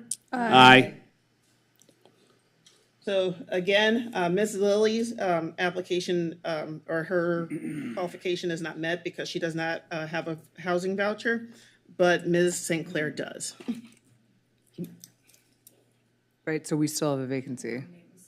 Well, but we can take care of one. Okay. By acclamation? I was- He's the only one. Yeah. I would agree. Second. So what do we, by acclamation? Yeah, we can do by acclamation. All those in favor? Aye. And Ms. St. Clair is here and she's prepared to take, is she? Ms. St. Clair, are you here? Okay, and she's prepared to take her seat when council meets jointly as the Housing Authority tonight. Fantastic. Great. Okay, item 10A, second reading and adoption of an ordinance amending Santa Monica Municipal Code, Chapter 9.53 to align the city's transportation demand management ordinance with South Coast Air Quality Management Districts, Rule 2202. And just want to note for the record, there was a typo in the staff report. The meeting date that was listed in the staff report was July 11th, and it should have been listed as June 11th. And this is a second reading. I have a motion by Para, a second by Davis. Councilmember Zwick, Yes. Councilmember Parra, Yes. Councilmember Davis, Yes. Mayor Pro Tem Negrete, Yes. Councilmember Davis, Yes. I mean, sorry, sorry, Terrosis. I'm I sorry. don't even know what I'm responding to. Hi, yes. Councilmember De La Torre, Yes. and Mayor Brock. Yes. Item 10B, second reading and adoption of an ordinance that supports electric vehicle charging access by adopting local amendments to the 2022 California Green Building Standards Code. I move to adopt the ordinance. Second. I'm sorry, City Clerk, didn't that staff report have the same error? Oh. Show June 11 also. I did not have that, but yes, the staff report should be corrected to state June 11th instead of July 11th. Sorry. I'm sorry, who made the move? It was Terrosis who made the with that second? amendment. Oh, Negrete, I believe. You made them. Yeah, I and she agree. seconded. Okay. Terrosis Negrete. So with the amendment, with the change of the date, I moved it. Okay. Councilmember De La Torre, Yes. Councilmember Terrosis, Yes. Mayor Pro Tem Negrete, Yes. Councilmember Davis, Yes. Councilmember Parra, Yes. Councilmember Zwick, Yes. and Mayor Brock. Yes. Okay. Item 12A, we're now calling a special joint meeting of the Council, Housing Authority, and Parking Authority. Ms. St. Clair, if you would join the dais, please, for this item. Yeah, someone. The Assistant City Attorney has kept your chair warm for you.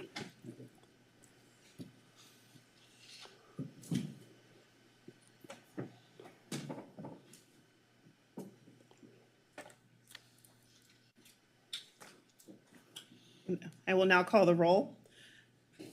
Authority Board Member, Ms. St. Clair. Sorry, can you repeat that? Yeah, I'm sorry. Authority Board Member St. Clair. I'm just calling the roll. Here. Authority Member Zwick, Here. Authority Member Parra, Here. Authority Member Davis, Here. Authority Member Terrosis, Here. Authority Member De La Torre, Here. Housing, Mayor Chair Pro Tem Negrete, Here. and Mayor Chair Brock. Here. Okay. Item 12A, adoption of the second year of the fiscal year 2023-2025 biennial budget, adoption of the first year and approval of the second year of the fiscal year 2024-2026 biennial capital improvement program budget. I got it for you, Oscar. Great.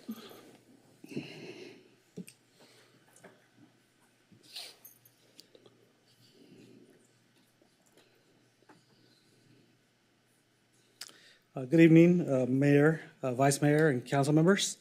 So tonight, we're here to seek your adoption of the fiscal year 24-25 operating and capital improvement program budget. And we're also asking you to approve and give us direction on a few other items related to the budget. And with that, I want to introduce Jennifer Young, your budget manager, who will be presenting the budget tonight. This is her first time presenting to you, so she's your budget manager. We'll be here after she presents for any questions.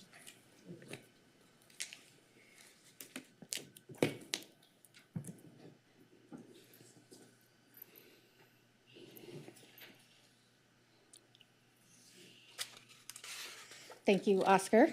Good evening, Mayor, Vice Mayor, and council members. I'm Jennifer Young, longtime employee, first-time presenter.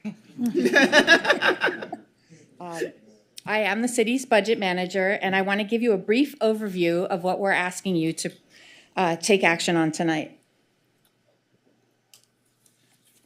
First, we are requesting that you adopt the fiscal year 24-25 operating and capital budget and approve the fiscal year 25-26 capital budget plan. This includes the adoption of 3 resolutions required to do that. In addition to budget adoption, we are asking that you adopt a number of other resolutions that establish local fees, fines, and rates, temporarily waive and reduce the outdoor dining license fees on the promenade, enable the city to comply with state laws such as the annual GAN appropriations limit and the allocation of state gas tax funds, as well as enable us to set certain salary rates, approve position and classification changes, and approve revisions to an employee pay plan. Next, we're asking you to approve the acceptance of grant awards and renewals that fund 2 programs supporting the city's continued efforts to address homelessness. And finally, we are seeking direction on adult use and medicinal cannabis business tax rates and on the allocation of council discretionary funds. I jumped the gun on that one. So now, as you know, the city follows a biennial budget process. This 2-year view allows us to plan and message to the community what is coming. In odd years, like fiscal year 23-24, we present you with the 2-year operating budget. This is what funds our programs and services and the basic costs to run the government on a daily basis. In even years, like this year, we bring you the 2-year capital budget. This includes costs for construction, replacement, and maintenance of infrastructure, technology, and equipment. The city charter requires that council approve and adopt a budget annually, so we are here tonight to adopt only the fiscal year 24-25 operating and capital budget and to approve the fiscal year 25-26 capital budget plan. Here's a quick reminder of the journey that we've been on leading up to tonight's adoption of the budget. In June 2023, Council adopted the first year of the operating biennial budget and approved the second year of the biennial budget, which we refer to as the fiscal year 24-25 budget plan. In October 23, during the year-end review for fiscal year 22-23, and again in February 24, as part of the mid-year review, adjustments were made revising the operating budget plan as originally approved. Last month, the proposed fiscal year 24-25 budget was released to the public. Council was presented with and held a budget study session on the proposed budget, heard public testimony, and provided direction to amend certain elements of the proposed budget. All of these elements have informed the budget that we are presenting to you tonight for adoption, the box in yellow on the slide. But before we talk about the details of tonight's proposed budget, it is important that we remain mindful of our financial constraints. You've seen the chart on the left a few times before. It is a reminder that our general fund reserves have been significantly reduced to nearly half of what they were pre-pandemic. As we continue to navigate financial challenges from economic uncertainty and contingent liabilities, we must be strategic in our investments by leveraging existing resources and seeking alternative funding where possible. In May, Oscar discussed various strategies the city is taking to safeguard fiscal stability and rebuild reserves to address contingent liabilities while protecting existing resources. On the right side of the slide is a recap of some of the strategies being implemented in the general fund.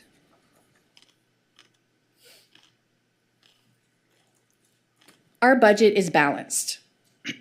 As approved in fiscal year 23-24, the biennial operating budget reflects the most substantial restoration of ongoing services and introduction of enhanced services since the 2020 budget restructuring.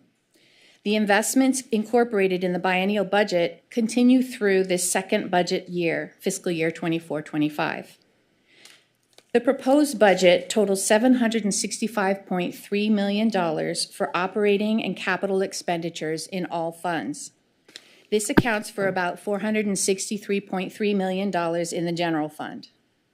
The budget includes approximately $1.8 million in expenditure budget adjustments or final changes as compared to the proposed budget we presented to you last month. I will detail these final changes in the next 2 slides, and the adjustments are also detailed in Attachment D of the staff report. In the general fund, we have adjustments to the fiscal year 24-25 budget based on council direction during the budget study session. The box in blue reflects investments in public safety work, including the addition of 4 police officers and 2 capital projects that were previously not funded for fiscal year 24-25. These 3 adjustments will be funded with a combination of projected Measure CS revenues and by the use of capital project funding. In the short term, capital project funds will come from two projects that were originally suspended as a strategy to free up funding to address contingent liabilities: the annual paving and sidewalk repair project and the alley renewal project. And in the long term, capital funds will come from the reduction of funding for the citywide facilities renewal program. The box in green is a revenue reduction based on council's direction to evaluate outdoor dining license fees on the 3rd Street Promenade in support of economic recovery efforts. The reduction reflects the waiver of the outdoor dining fee for 1 fiscal year. The fee will be reduced to $1 per square foot per month for the 2nd fiscal year. In the other non-general funds, the adjustments reflect receipt of grant funds and new lease revenues. The blue box lists revenue and corresponding expenditure adjustments in 2 funds. In the Housing Authority Fund, the adjustment reflects the revised award amount for the federally funded Continuum of Care program, which provides housing subsidies to homeless and disabled households. The adjustment in the Miscellaneous Grants Fund reflects a grant award from the Los Angeles Homeless Services Authority for the Shelter, Treatment, and Empowerment Program, or STEP Court. This program connects those who are experiencing homelessness, drug addiction, or mental health issues with service providers to help address the root causes that brought them in contact with the criminal justice system. The green box identifies a revenue adjustment in the Pier Fund, which is related to increased pier lease revenues based on a new lease agreement with Pacific Park approved at the May 28th meeting.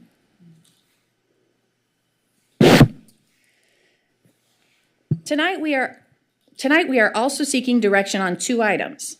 The first item is the cannabis business tax rate. At the request of council during the April 23rd meeting, we are bringing you information on where the city's current cannabis business tax rates fall as compared to those in the region. The city's current rates for cannabis retailers are 2% for medicinal use and 3% for adult use, while the average regional tax rate is approximately 6.3%. The specific rates for local jurisdictions are included in the staff report. Because the cannabis industry is relatively new in Santa Monica, council may consider that revising the city's tax rate at this time may disincentivize new cannabis businesses from locating in Santa Monica. Staff is currently working on the adult use program and will return to council with the draft ordinance along with the results of an equity assessment, which will inform the equity component of the overall cannabis program. It is recommended, it is recommended that revisions to the tax rate be included at that time. Tonight, council may decide to leave the rates as they are or revise them by resolution up to a maximum of 10%. The second item we are seeking direction on is the allocation of council discretionary funds. As of July 1st, you will have $127,653 available to allocate. Council may choose to allocate all, some, or none of this funding tonight. To aid you in your discussion, this slide lists projects and programs typically supported by council discretionary funds each year, and the 3-year average allocated to each one, with a total average allocation of $65,000 annually. We also list at the bottom 3 additional items that council has allocated funds to in the last few years. If council directs staff to allocate funding to all of these items tonight at the levels indicated on this slide, between approximately $28,000 and $38,000 will remain available for the rest of fiscal year 24-25.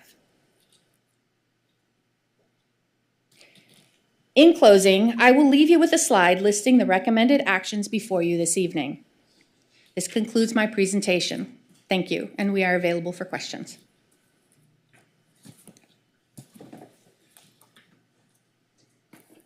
The mayor stepped away, so are there any questions?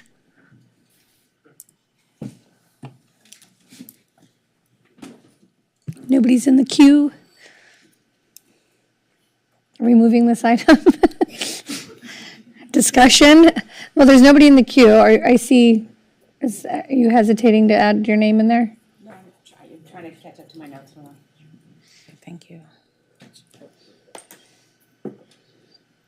Oops. Are you Councilmember Davis?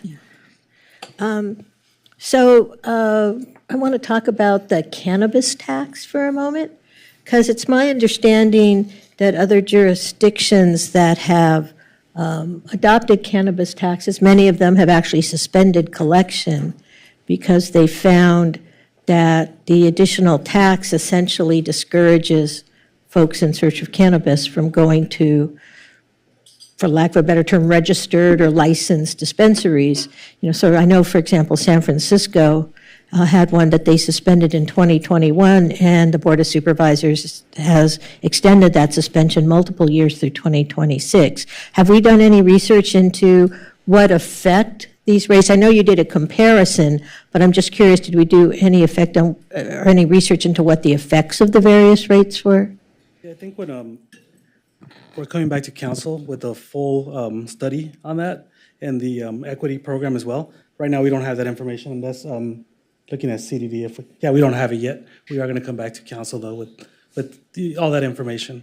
So, I mean, I guess, would staff have any objection to either keeping the relatively low rates compared to other jurisdictions, or even, as I said, most jurisdictions have suspended it because of the effect, and maybe we can't afford to do that. But so staff at this point isn't really advising us to raise it up to 6.3%. They're waiting for direction from us until we get to the study session? Yes, and so we were asked to come back with the rates and some potential increases or comparisons. And so that's what we did tonight.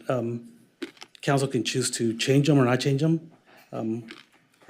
But yes, the recommendation is at this point in time is to leave the rate at its current level until the market can become more mature, and because we want to, based on direction from council, we envision, growth in the industry, and we're worried that if the tax rates are too high, it'll end up being an anti-competitive measure. Right, and then I guess I just have a quick question about the discretionary funds, and let me get to that attachment. Hang on one sec.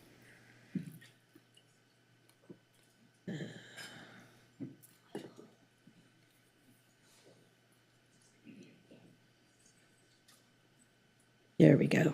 Q, it's way down the line.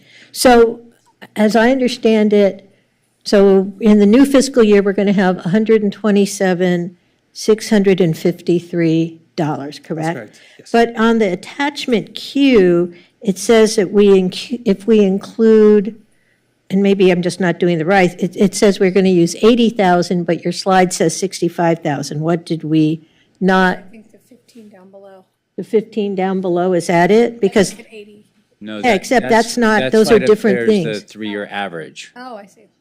So for example, just to show you, so like if you look at Pico Youth Car Show, right? So on the attachment Q, you have 7,000 was in 23-24, 0, 22-23, and 10,000 in 21-22, which is how you get to the 6,000. Oh, That okay. represents a three-year average versus the last year's allocated amounts. Okay, because I was going to say, it seems like, for example, one of the big differences was the business improvement districts, because it's 44,000 on attachment Q, but it's only 29, but the 29 is just the average over 3 years?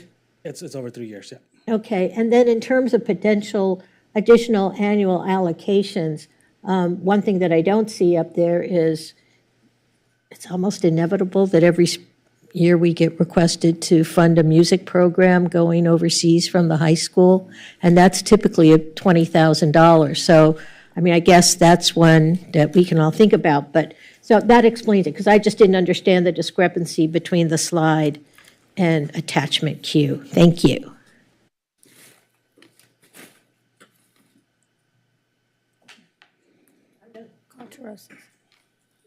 At least for now. Councilmember Terosas. Yeah, it sounds like no one had questions, but maybe people do. Are there questions?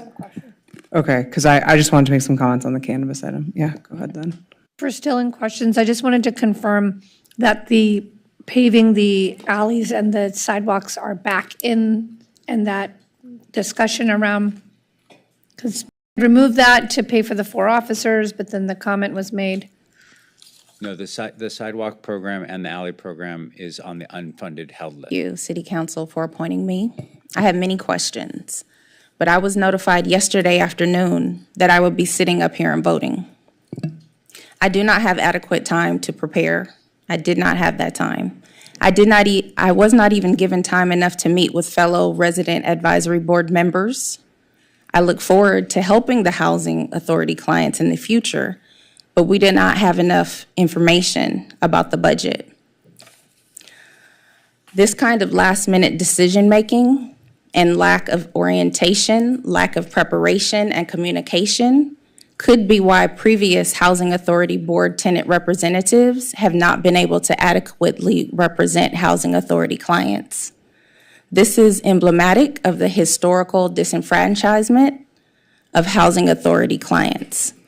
It is not deliberate. If it's not deliberate, please change, but I refuse to think it's an accident. I think we all know, or whoever is responsible knows, that RAB cannot communicate on these terms in order to properly inform their HAB tenant representative. Expecting me to vote tonight when I haven't even gone through intake seems like someone is covering themselves and realize that RAB reps need to be voting on the budget because someone realized we have not been allowing RAB reps to vote on the budget. The city actually supporting tenant representation means not making participation prohibitively burdensome or last minute. There was not proper notification given to Housing Authority clients by the Santa Monica Housing Authority. Therefore, most clients could not even apply by the deadline to fill other vacant seats. Thank you. Councilmember Terosas. Yeah, appreciate that comment, and I think I'll just speak for myself. I don't think anything here was intentional. I think we have a timing issue, and hopefully we can have a briefing so that she can return back to the the Resident Advisory Board and get some feedback.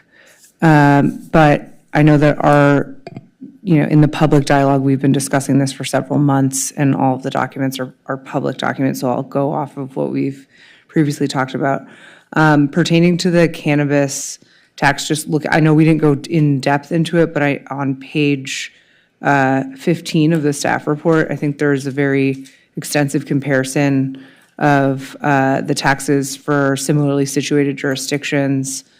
I think that what staff is proposing to maintain at the 2% and 3% is on the lower end, if not at the low end of what currently is being charged in other jurisdictions.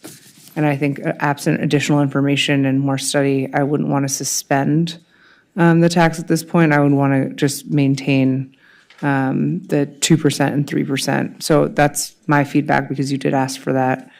Can you where is the slide with the other pieces of feedback that you were looking for? We needed direction on the cannabis rates. That's the only direction we're asking. Just in terms of the budget, I think that, we spent a considerable amount of time going over the implications of adding and subtracting at our last meeting. While not perfect, I think prepared to proceed. I think staff has spent a lot of time on putting together something that works for the community. I would also just say really proud of the fact that we've spent a considerable amount of money in this budget addressing homelessness and maintaining our commitment to the homeless strategic plan, including expanding the outreach teams, the multidisciplinary teams with the mental health professionals, our homeless liaison program, expanding their operating hours, really proud of that, and our commitment to addressing homelessness as one of our priorities. Obviously, clean and safe continues to be the highest priority for our city, both from a public safety perspective, as well as we heard many of our businesses here tonight.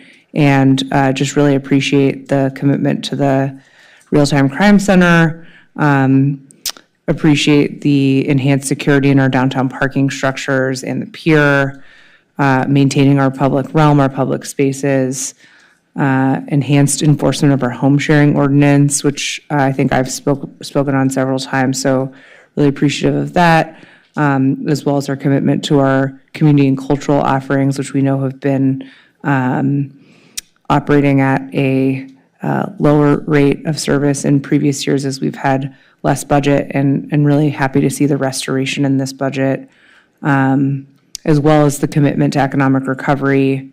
I know I continue to say this, but I'm really looking forward to the rollout of our small business loan fund, and can't wait to see how we're creatively keeping businesses here and expanding businesses so that they can thrive. So just really appreciate staff. I want to thank everyone for being here, and that's it for me. Councilmember Zwick. No, Councilmember Davis, I'm sorry. That's okay. I just had one quick question since we clarified where the money for the 4 officers is coming from. That's the annual alley budget and annual sidewalk paving budget. So, the officers presumably we will hire and they will stay on. So is that going to permanently end our alley paving or sidewalk paving program? Because you can't, you have to keep paying the officers, right? In the first 2 years, that's those 2 CIPs, that's where the funding is coming from. And in the future years, it will come from reducing the citywide facilities maintenance CIP somewhat, and also through projected Measure CS money. So in the first 2 years, the alley renewal and the sidewalk paving will be suspended. And then in the 3rd year, they'll resume. That's the plan. Right, but you just said we'd reduce the CIP maintenance budget. Citywide facilities maintenance, which is different than the sidewalk. Okay, but what facilities, when you say facilities maintenance, what aren't we going to be maintaining after the first 2 years? I just think we all ought to understand the trade-offs we're making, so I just want to make. We're going from a projected 2.5 million to a 2 million So budget. we had projected that starting year 3, correct? Year 3. Through year 3, we were going to increase that program by 500,000. We reduced that to just a flat amount of 2 million. Okay, so we don't know what the effect of that will be, but we know 2 years down the road, we're going to have $500,000 less for facilities improvements than we would otherwise have. Yes. Okay, great, thank you, I appreciate that. Councilmember Zwick. Thank you. Pulling up my notes. On the question of the cannabis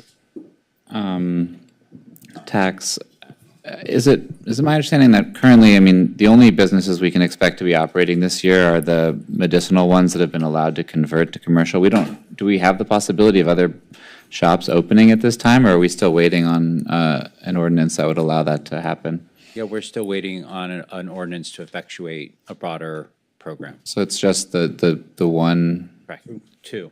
2 places. Okay, thank you. And the idea is that the 6%, which is the average, what is the logic about it being sort of, the tax somehow reflecting like a greater regional average? Well, I think the thinking was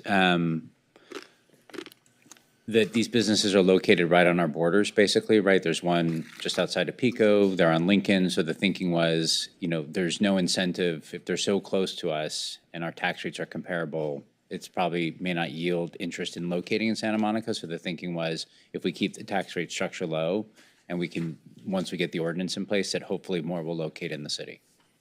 So it's about future businesses once the ordinance is in place? Right. Okay. On a separate question regarding the discretionary fund, I saw obviously you tabulated a bunch of normal expenses. Is the idea that we're being asked to make all those allocations now, or is it just for our reference? Or? Yeah, and generally this happens at budget adoptions when council kind of takes action on some of those. You can allocate throughout the year, doesn't have to be tonight. But every year, majority of it happens during budget adoption. Okay, so this is something that we would elect to do, or it's already among the items? It's something you have to elect to do. So you tell us what you want to allocate to, and then we would make sure that's earmarked. Got it. And then I just remember from earlier in the meeting during agenda management, there was a request to incorporate item 16D into this discussion. I'm just wondering when that should be addressed, if now or at some other point in time. I mean, from our perspective, excuse me, the intention was that since it's part of the budget, that at this point in time, we would hope to get direction and discussion on that. Got it. Well, to that, I would just, I guess, want to add just a few things. First of all, Councilmember Zwick, before you do that, I should have read both items in the record together so that they can be heard simultaneously. So if you wouldn't mind, I'd like to read 16D into the record, and then we can continue. Sure. Item 16D, request of Councilmembers Wick and Terosas that upon the expansion of Santa Monica's Preserving Our Diversity program, the city manager takes steps to address historic underrepresentation of Pico neighborhood residents in the program relative to the community's percentage of residents over 65 experiencing poverty. Specifically, this should include, and that got cut off. Hold on for 1 second. Let me see if it's. There's a number of recommendations. I don't. There's 5 underneath them. Do you want us to read them? I can read them. I just don't have them for some reason. If you look online. Yeah, let me see if it's not. Wait. Yeah.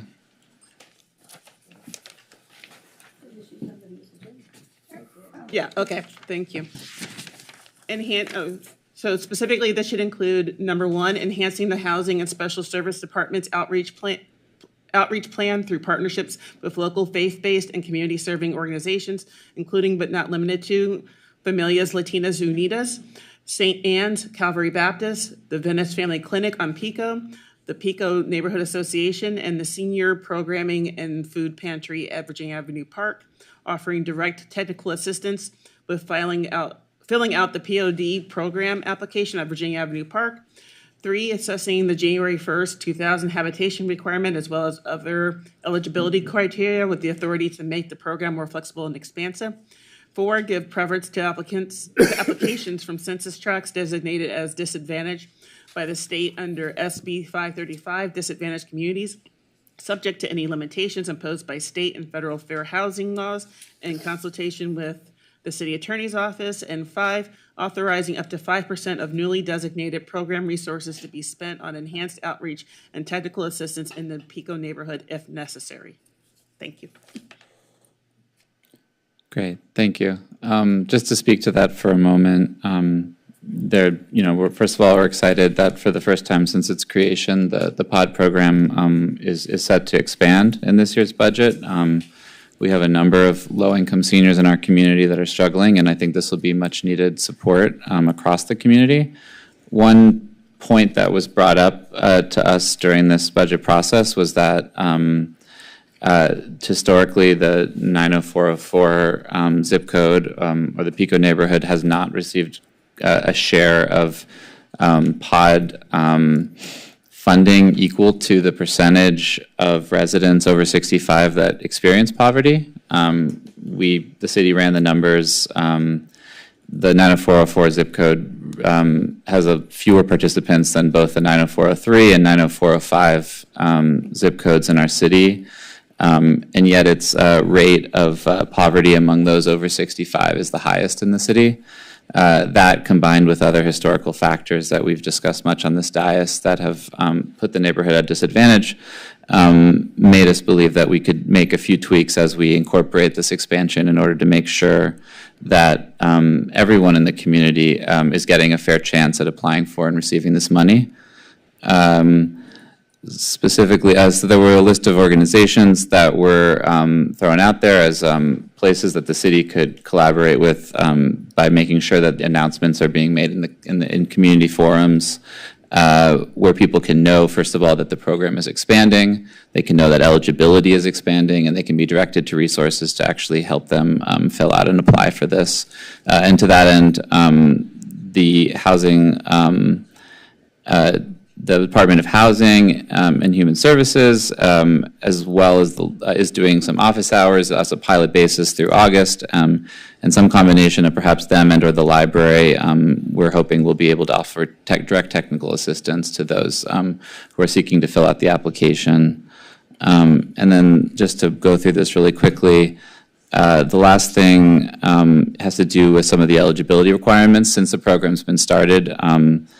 The requirement is that you have to have lived continuously in a rent-controlled unit since the year 2000. One of the things that's been noted up to this point when it comes to the POD program is that we've actually had more resources than applicants. So we want to make sure that our eligibility is flexible enough that we can actually spend this money on people that are deserving. And as such, we wanted to make sure that there's enough flexibility that the city manager can have in making sure that if there are onerous requirements that are making it so that the funds cannot be accessed, that we can make them more flexible and expansive going forward. That said, in the off chance that because of these new expanded eligibility requirements, there is more demand than resources, we are proposing that in that instance that applications from census tracts that are considered disadvantaged by state law be prioritized in order to right some of the historic wrongs and disadvantages in our community, as well as the percentages of uptake that we've experienced thus far.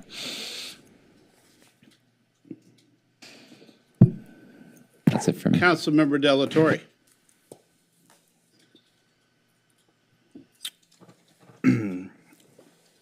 Well, just on that last topic, on the expansion of the preserving our diversity program, I think it's great that data drives our decision making, and yeah, so it's really important to do the outreach and to understand sort of where the gaps are. Want to make sure that also that we're looking at the outreach. I know there's other groups as well in the community, so it's important, I think, to understand that. And for myself, I live in the Pico neighborhood. Councilman Parra lives in the Pico neighborhood, and so we definitely want to be helpful, moving forward with staff on how we might develop a robust outreach strategy that's bilingual, so that it's not, so that we're reaching out to, to those segments of the population that have historically been marginalized, and so that's really important. So I look forward to working with staff on that. I had a separate question regarding the reduced airport fees. I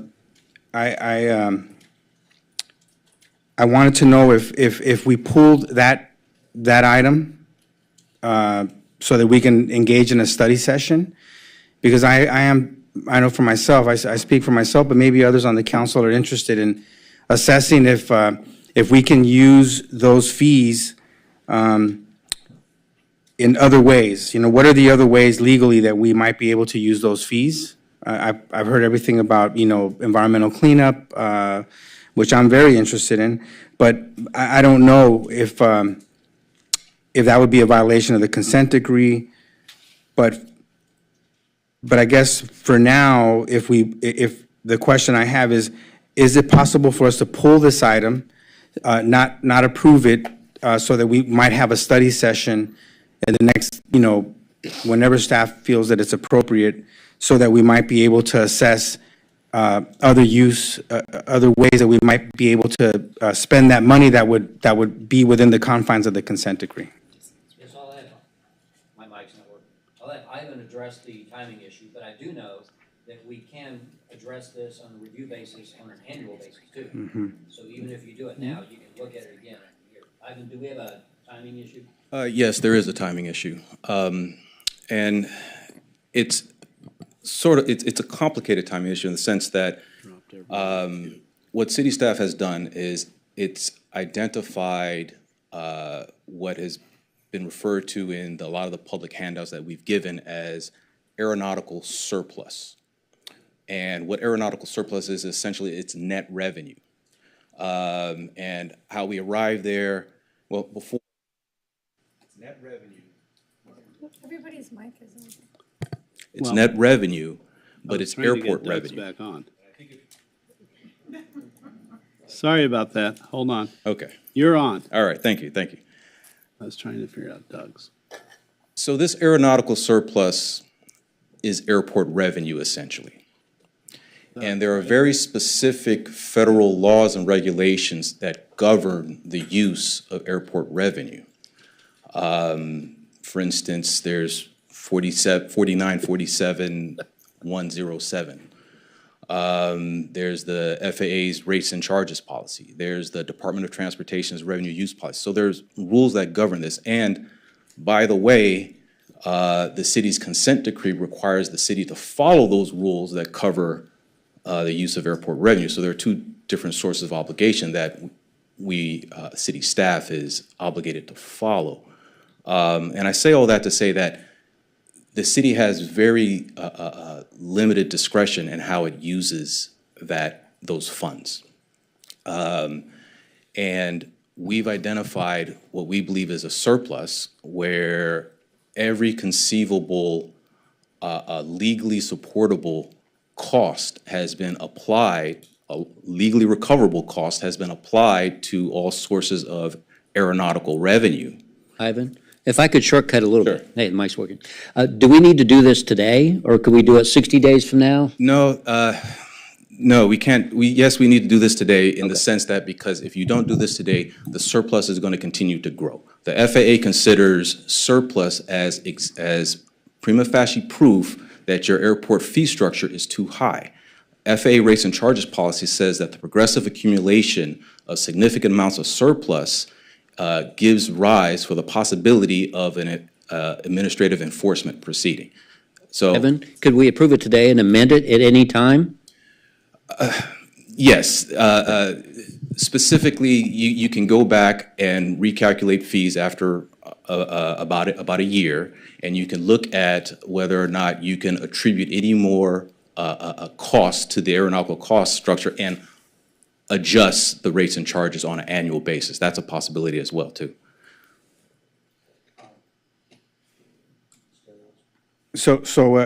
I mean, I understand that, these aeronautical costs, the monies have to be utilized sort of in very specific ways. Correct.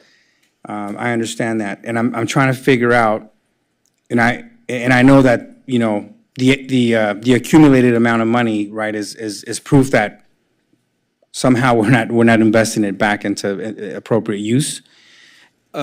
Yes, and like I said, we have very limited discretion how to use that accumulated surplus. There's actually one way that we're legally permissible allowed to use it, which is to offset airport rates and charges, essentially return to users.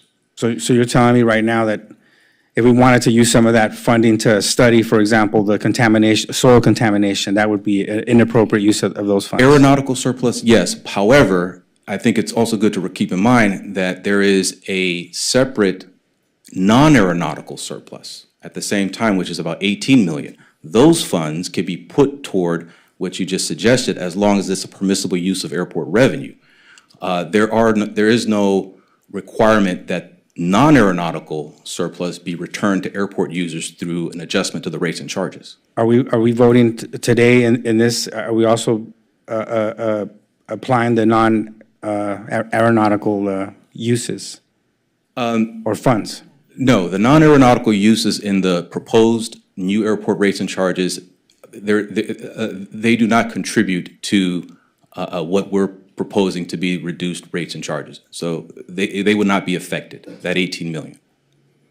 Okay. So if I may comment Sure. real quick. So we took a very deep dive over a year of looking at all our revenues and expenditures to get to where we got. There's a lot of rhetoric out there what we can and cannot use. And many have used our expert, Scott Lewis, as a guiding principle. He knows what he's talking about. And it's true. He has significant experience in the aviation industry. And this document, what we have in front of you as the rate book and the rates and charges, is with his blessing of what we can maximize do today with what we know today. To the city attorney's comment, if there is a significant adjustments of what we know in the future, then that is attributed to aeronautical surplus that can be used to attribute to the surplus for aeronautical uses. We can do that. It's not set in stone. We expect not to adjust these rates, but if something significant happens, we're going to have to. For example, we find out that we have a remediation that we need to do in the future. And it's a known remediation that we have to do. Then we can adjust those rates. That's one example.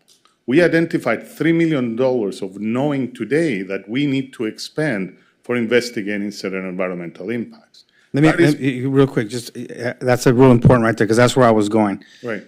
Do we have money allocated to do those types of studies? We have $3 million set aside right now in our capital expenditures in the near future, set out of the aeronautical budget to do that. Okay, and if we we know that. we find a problem, then we might make Yes. an adjustment, sort of maybe what you said after 12 months. You can adjust your rates if we have a significant change. We can adjust to our rates year over year. Okay. That we can.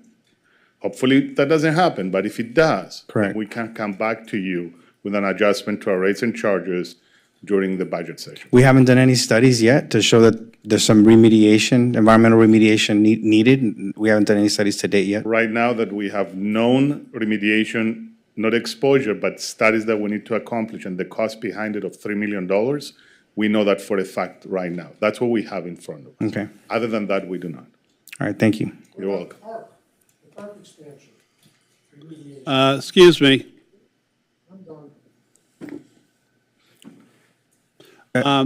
So I lost, I know that, but I lost everyone else in the queue when I was trying to turn Doug's microphone on before I knew the microphone was non-existent. So, it's your turn.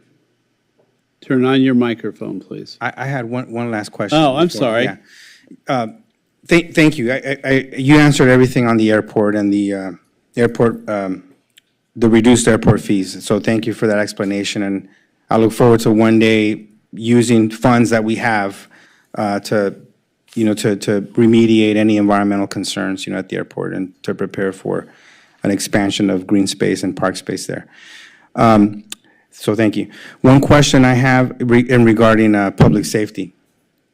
For those in the community that will say, well, we heard today various testimony.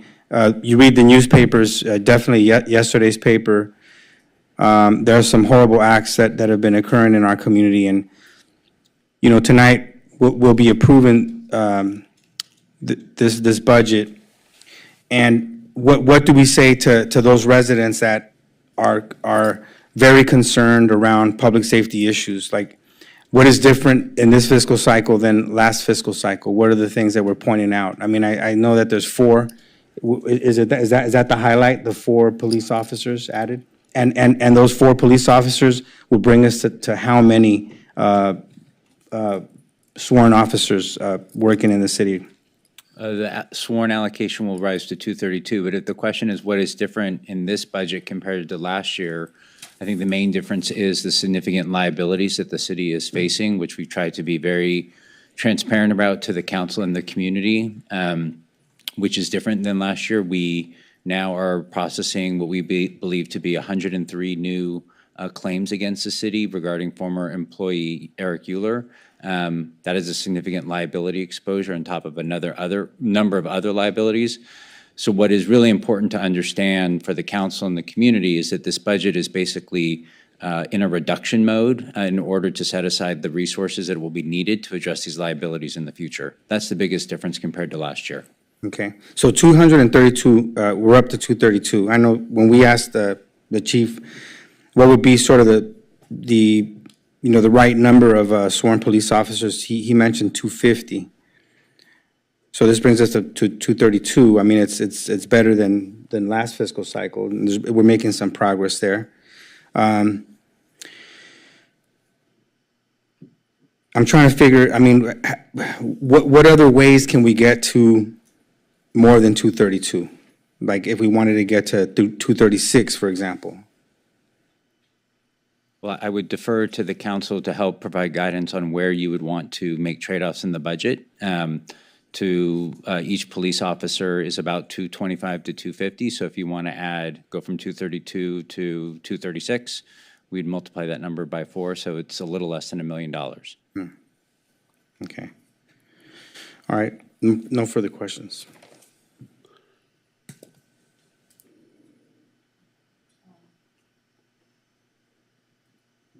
So I just wanted to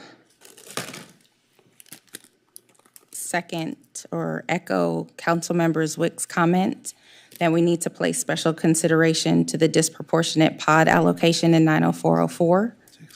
And there was a list of organizations that were given discretionary funds to. I think someone in public comment also talked about this, and one of the council members did as well, but it's not fair to list clients or organizations that we would fund and not include them all. I know it had a caveat that said something like not limited to, but I encourage us to include other park parent groups such as the Black Santa Monica Community Group that stands in tandem with FLU, and also the Black Agenda. You also had St. Anne's on there, but we also have to give reverence to the historical Black churches that are in the area, like Greater Morning Star Baptist Church. I know there was Calvary on there, AME by the Sea, and so forth.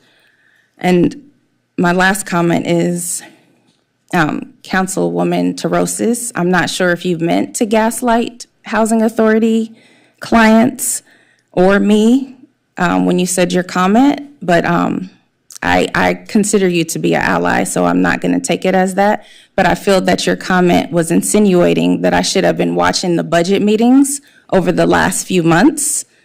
How could I have known to research a report I knew nothing about for a vote I wasn't positioned to make until 30 minutes ago? The Housing Authority's failure to communicate with clients leaves us completely in the dark and further evidence that the Resident Advisory Board is symbolic in name only. If the city is serious about equity, you should listen to marginalized groups' representatives like myself instead of ignoring or gaslighting us. Thank you.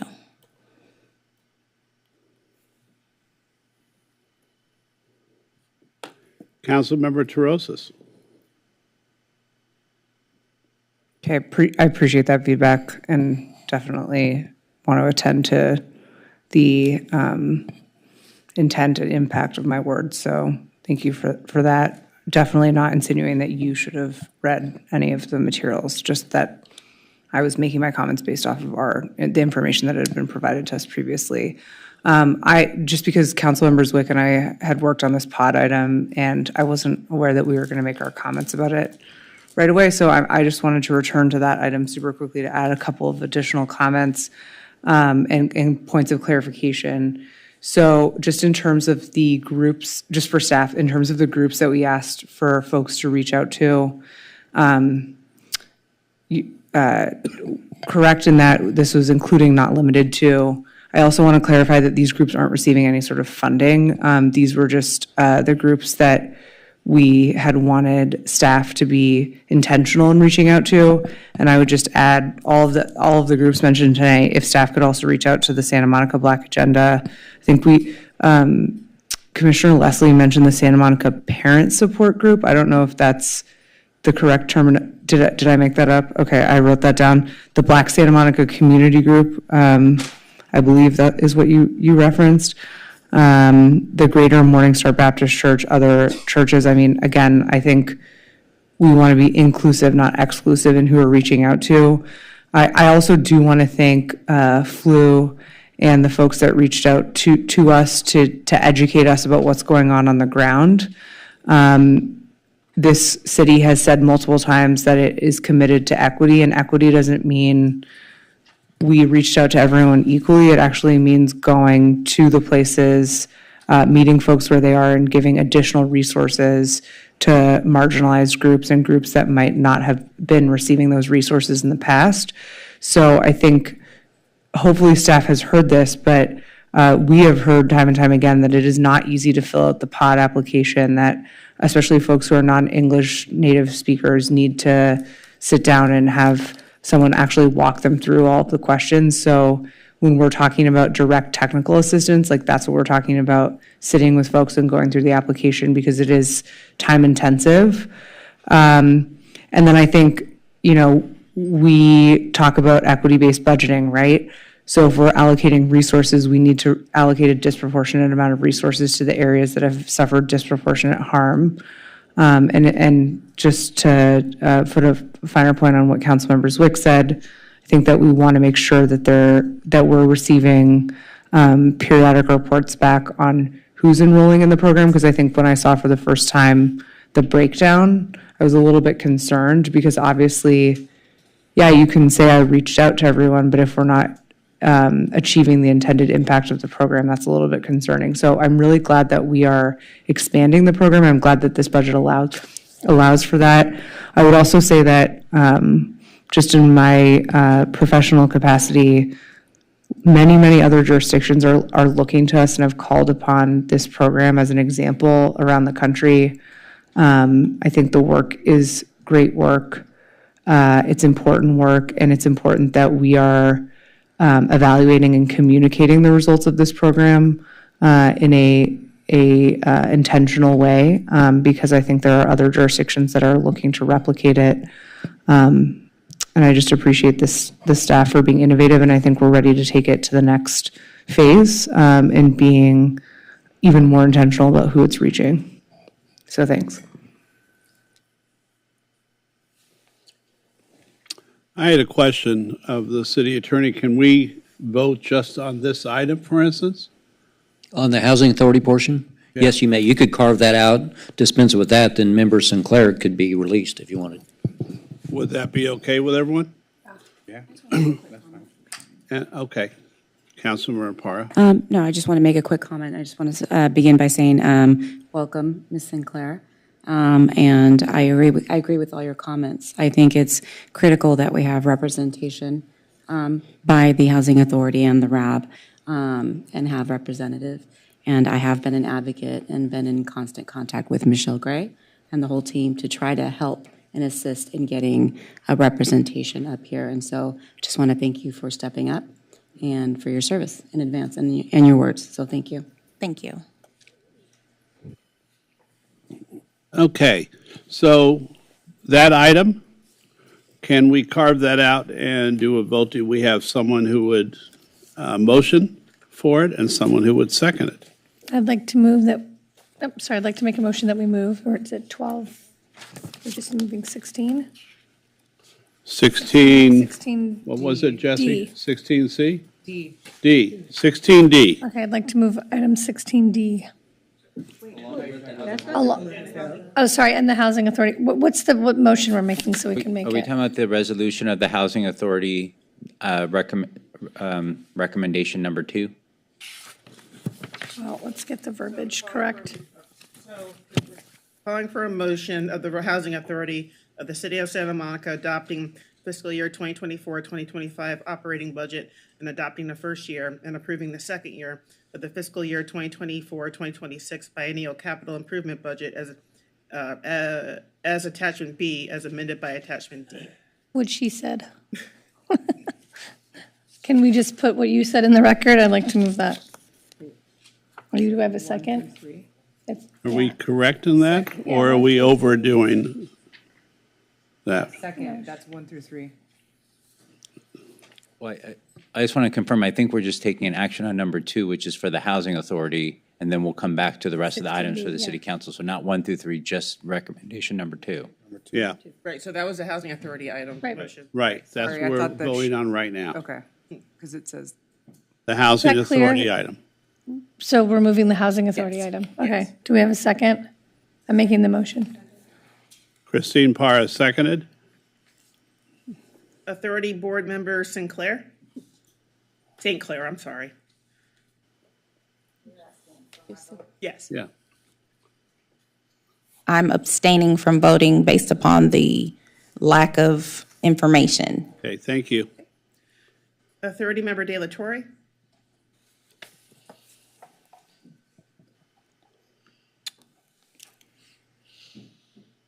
Yes. Authority Member Torosis? yes. Chair Pro Tem Negrete, Yes. Authority Member Davis. Yes. Authority Member Parr, Yes. Authority Members Wick, Yes. and Chair Brock. Yes. And does that conclude the Housing Authority business for this evening?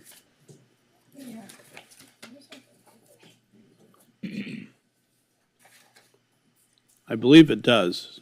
Oh, yes, it does. I'm sorry, I didn't know you were asking Okay. me. Thank you for your participation. I'm so apologetic that you were appointed last second and weren't able to really participate. We'll try and correct that in the future, and we apologize. Thank you. And I also want to say, I want to welcome you Thank to you. the team. Yeah, we really appreciate your service, you know, Is thank it you. possible Oscar to like give her a briefing or something? Okay, that could be helpful, because this is kind of confusing. Yeah, Yeah. thank you. Okay. Anyone else in the queue right now? Okay, so I had, I know we fully discussed the airport. I want a quick clarification, though, on the airport. I know that, I believe I heard everything you said, but my question is pretty simple. So we can approve this now, and in 12 months, go back and say, we found other crucial uses for those landing fees and adjust them again after a year. In fact, we could adjust them every year or two until 2028 is over, correct? Theoretically, yes, that's correct. Okay, so will airport administration work on finding out what we need in this next year? Right, so basically what we do, we have what we call a rates and charges model that will work with a consultant to help us justify. So we are prepared to run our revenues, expenses, and projections in capital based on the two buckets of aeronautical and non-aeronautical. If there is a significant adjustment, as I said earlier, we'll come back to you with that adjustment. Okay, thank you, that's what I wanted to hear. I appreciate that. I know that may be redundant, but I wanted people who listen to the playback tomorrow to make sure they understand. Thank you very much. You're welcome. Councilmember Negrete, and then I'll come back for some I others. just want to make a motion to go past 11, but not past 1. No, sorry, past 11. Can we do that now? We're in the middle of an item. Yeah, no, not No, we have to wait Okay, till we're okay. in the middle of an item right now.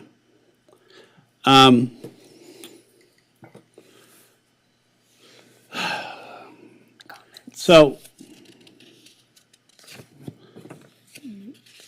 and the cannabis tax we decided to leave as is.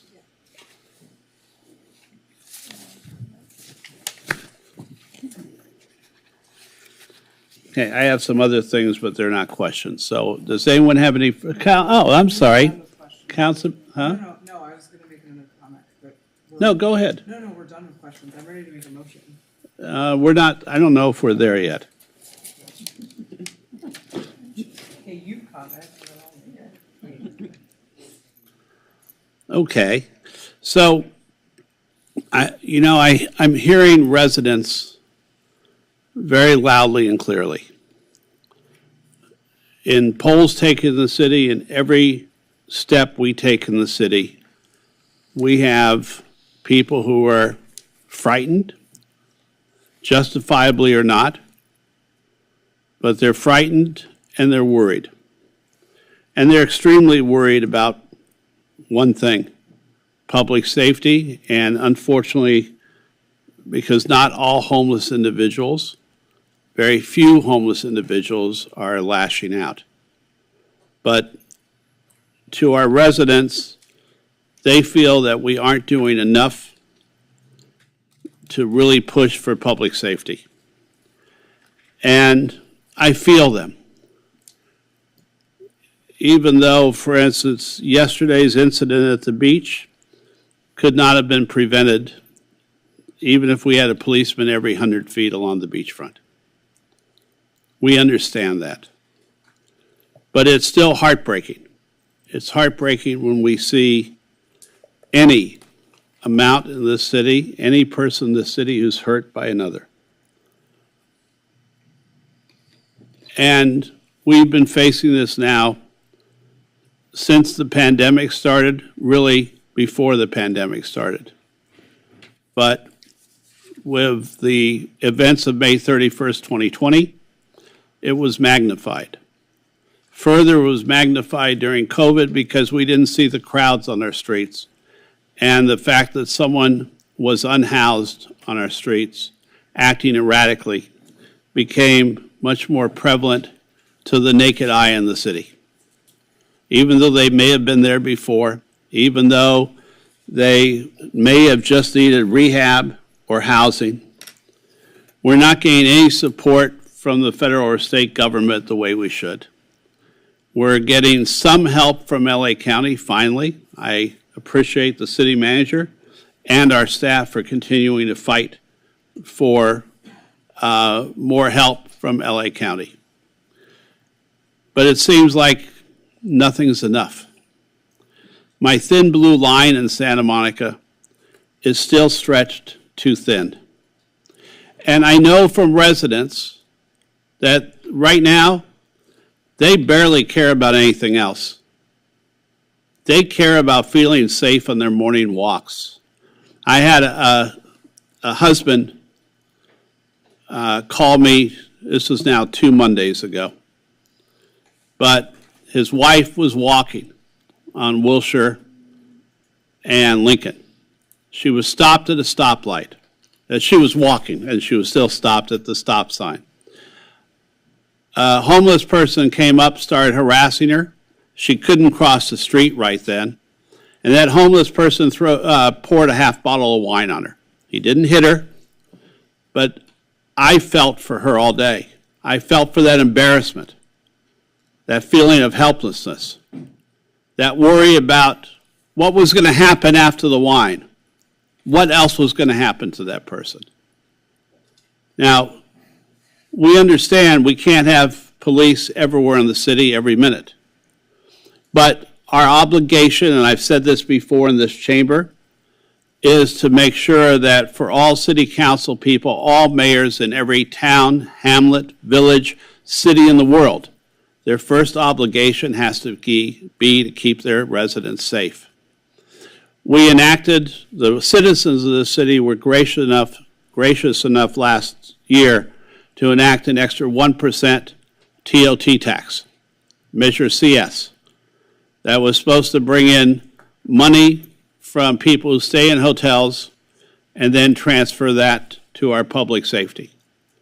It's working, but not well enough when I hear that our hotels, the occupancy by the end of December may drop.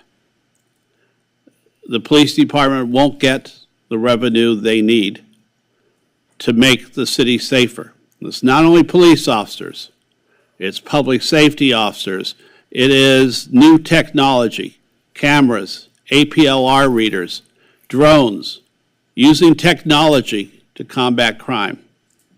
We need to make sure downtown Santa Monica is safe for our residents to want to come back and shop, for stores to want to be there. But that also extends to Montana Avenue and Main Street and Ocean Park Boulevard and Pico Boulevard. We have no bigger obligation than to make sure we keep our residents as safe as humanly possible in this city. And if residents don't feel that we're being responsive, then we're all failing. Not just some of us, not a few of us, but we're all failing. Our police department is stellar. The men and women in uniform and the men and women who stand behind them doing logistics and records and fingerprinting and jailers and everything else are tops in our state.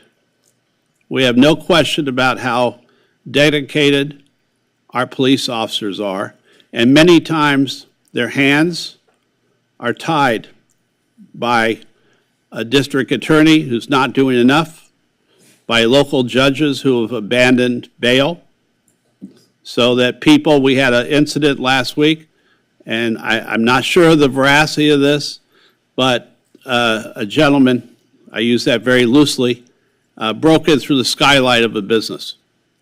He was caught inside the business, and our police department was forced not to hold him for the county, but to release him on a citation. Well, that's wrong. That's absolutely wrong. I believe he then started a couple of fires a couple of days later in our city. We can't be seen as a city that's out of control. We have 93,000 residents here who deserve better, who must have better. So I'm going to make a motion to sequester, not cut, but sequester 4% from non-personnel costs of the general fund departments that will be transferred to the police department for hiring police officers. To the extent the police department is able to utilize the funds to hire more officers over and above the current vacant and authorized positions.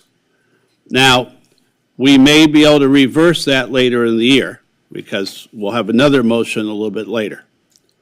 But I am extremely concerned that regardless of what we may say when we walk around the city with rose-colored glasses on, that too many of our residents have been hurt. Too many of our residents are assaulted. Too many of our residents, even if they aren't battered, are worried, are scared. They're afraid to walk their dogs. They're afraid to be out on our surface streets, in our markets, in other places.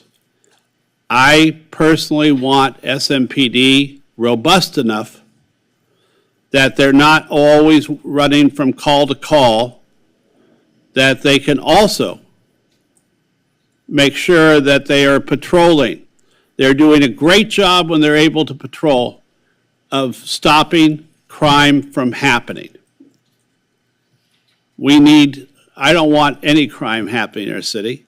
I want to make sure that as much as we can, we're stopping crime before it happens, and that means a generous deployment of police officers and adjuncts in this city to make sure that we make this city a city that every merchant, every resident is proud of, and that we're doing the maximum we can to make sure that unhoused people are not dying on our streets. So my motion again is to sequester, not cut, 4% from the non-personnel cost of the general fund in the 24-25 budget that will be transferred to the police department for hiring police officers to the extent the police department is able to utilize the funds to hire more officers over and above the vacant and authorized positions this fiscal year. Thank you. Do I have a second? Second. Okay. And we have a whole line of people to oppose me on this. Councilmember Terosas, you're first. Take your wax.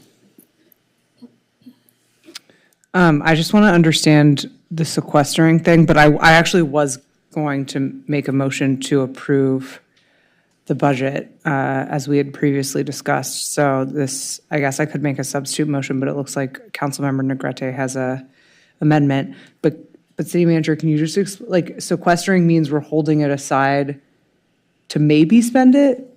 Or like if we don't spend it, we'll use it on like unfunded liability? I that'll come back. So I would let the mayor clarify the intention of the sequester, but my concern and my recommendation to council is that if this is the action you want to take, that you direct us to come back over the course of the summer with a study session, because we need to really analyze the impacts of what the sequester would mean to departments. Right. You know, we have costs within the non-personnel budget that are fixed costs versus variable costs. We need to understand that. We have contracts that may be affiliated with budget allocation. So we do need to advise the council on the trade-offs and impacts associated with this recommendation. So that'd be my ask of council to give consideration to that. Yeah, so I would just say thanks for that. That's helpful. My immediate reaction upon hearing this is that we've been studying this and working on this for months at this point. And 4% seems like, obviously, we all support the police. Obviously, we want to be able to give them, maybe not obviously, I'll just say, we support giving them the resources that they need to hire the folks that they need, but we have an entire city to run, right? And if we have 1,000 police officers, but no folks in RRR or people to execute,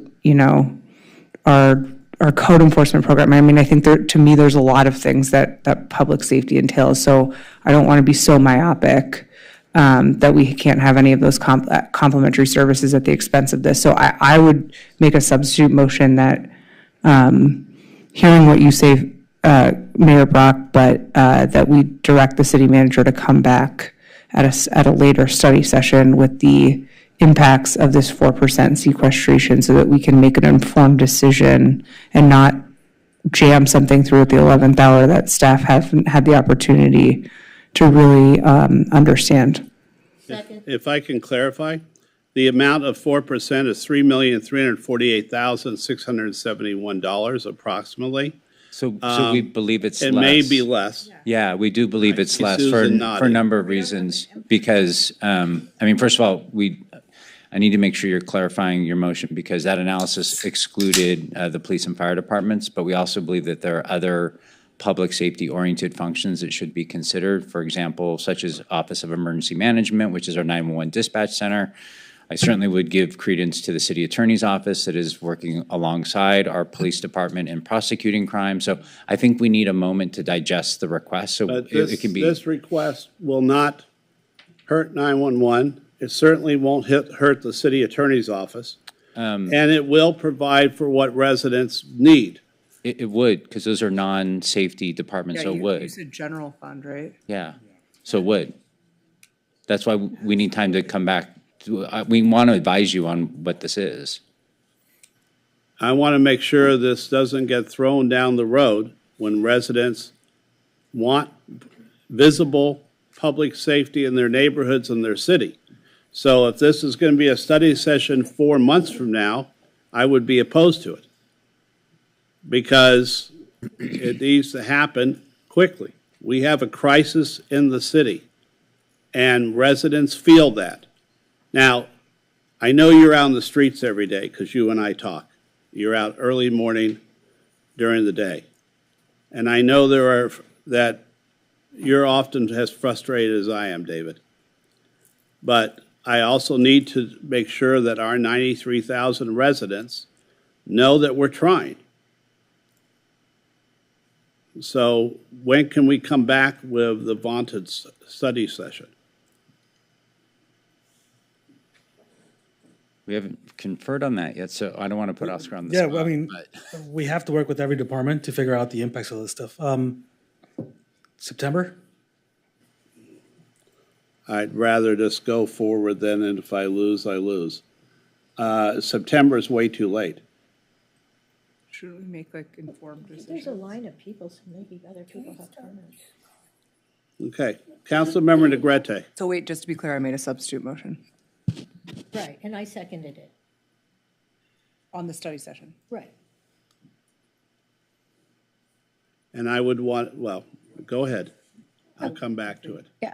So my comment is just, to echo, I think we all feel besides listening to residents, we definitely feel like we need to do something, and it feels maybe drastic, but I just wanted to point out that one of the things that we need to bring back is the CRU program.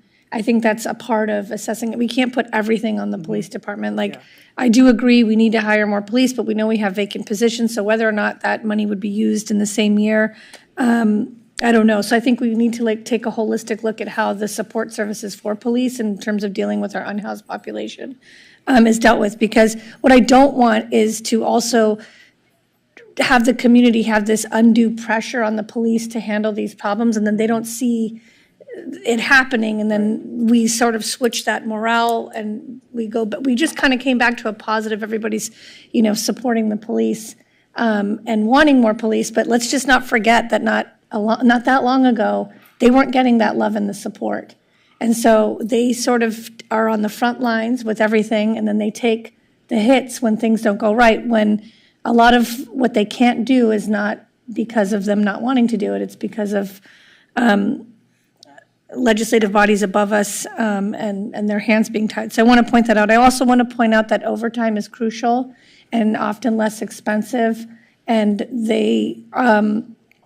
it sounds like maybe overtime is being reduced for some reason. I don't know why. And salary savings, because DART, when I happen to be out, my husband and I do 4 times a week a whole thing around the pier, and there was one person operating DART. That's not effective use, right? We've spent so much time putting that together. It made so many positive changes down on the pier, and if we only have one person operating it because of lack of being able to utilize overtime funds, that's a problem. I think that's something we need to look into, and that goes with the fire department as well, those agencies that are working on the front line with this population that we're talking about, which, as we know, 70% of those arrests are coming from the unhoused population. They're not getting the services they need to get off the streets, to get the help they need, and that is our highest, that's the population that's connected to all our arrests. I wrote a bunch of notes, but I'm wondering if it's necessary to go through go through specific notes until you come back. I do agree that I realize it's a lot of work, but if we could have this come back sooner. I want to also just point out that depending on the number of officers we look at hiring, for every 10 we need 1 lieutenant. So we need to look at those numbers as well and make sure that we're looking at leadership. But I did want to point out the CRU van and also the ambulance operator program. That's close to 1.3 million, but this addresses the current challenge with McCormick Ambulance Company, which has been a conversation that I've had for quite a while amongst the fire department as well. Being unable to provide ambulances at times with delayed responses is a huge issue, not just for the population we're talking about, but for our aging population, anyone that calls 911. So I just want to keep those 2 departments because they're the most out front and those programs forward-facing.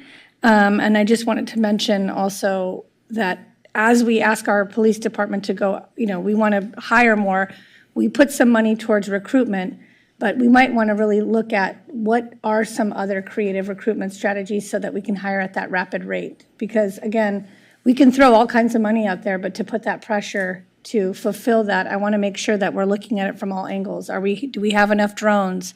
I don't know that we have enough money from the COPS grant to fulfill the money we did get under our real-time crime center. Like, these are all things that work collectively to do what we want to do. It's not just the number of officers, because in this fiscal year, even if we hired 20 and there's 10 retire, we got to look at how we're utilizing salary savings. And I just want to say one more time to make sure that the police department is not being asked to pull back on overtime, because that is crucial and important. You can't, in the middle of your job, just for the community, it's not like a regular overtime job, in the middle of a police report, say, oh, I'm off now.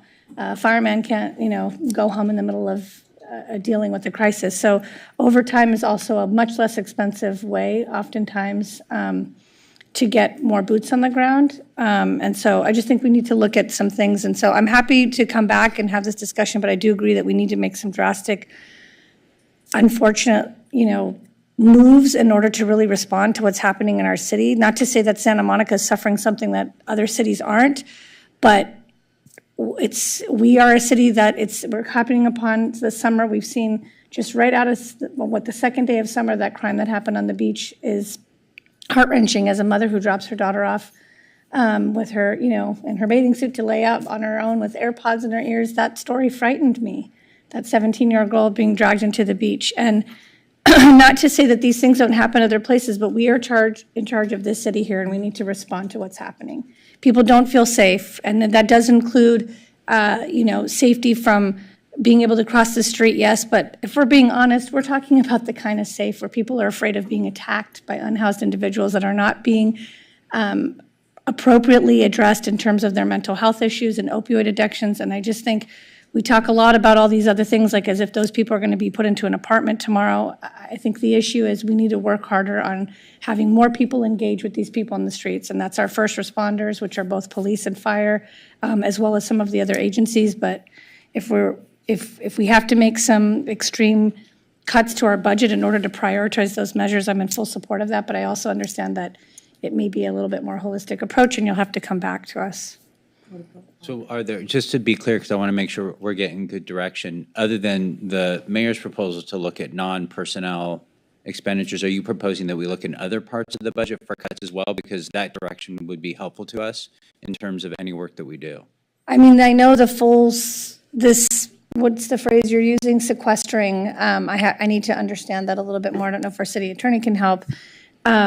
Of funds, I guess my amendment is just, can we look at public safety as not just one department, but really also these other departments together, and also be more specific about what we need to go to those departments? I mean, I don't know if it's possible to come back in August. Like an interdisciplinary approach is what you're saying. Right, like, so we can say, okay, and I don't know if there's a process where we can add valuable input. I mean, look, we're speaking for these organizations, but we really need to confer as well and find out what are the true needs from these experts in these departments of what would help. And in order to do that, I don't know if that helps expedite things by being very specific to you with, these are the things we're looking at. Well, I guess I'm trying, so this could be taking a bit of a different direction, get a little bit bigger. So is your expectation or desire to have the police department and fire department come and articulate what their needs are in a comprehensive fashion for their departments, and then you would then determine for us what that resource needs that you would want us to fund, and then give us direction of where we would look in the budget to help fund those needs? If that would balance the workload of giving you something more concrete, yes, because I think willy-nilly throwing money out and that not knowing what that exactly means, to actually have the community see it. It's one thing to make a grand notion, so we say we're doing it. We've done that with measures that become general tax measures, and then that money doesn't really go to those things.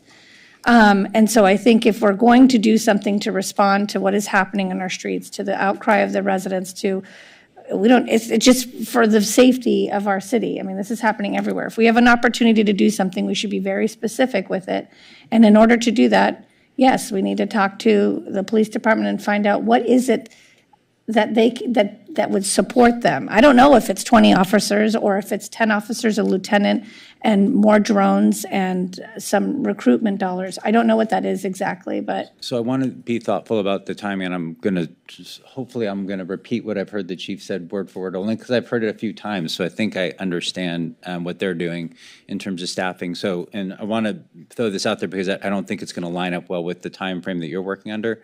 But the chief is very mindful of staffing needs for the department that he is looking for and trying to understand what he needs in totality. So if I've heard him correctly, he's bringing on a consultant to help do a workload study for the department itself, to help advise himself and the department of what they think will be needed in terms of staffing. That will not be done in the next couple of months, I don't believe. So, but that work is underway and will help advise the chief, the department, and the council on what they think their long-term needs are, but it won't be ready in the next couple of months. I just want to be clear, you're referring to staffing. We can look at numbers and say in a city, you have this is your population and your population doubles during the day. This is how many officers you would need.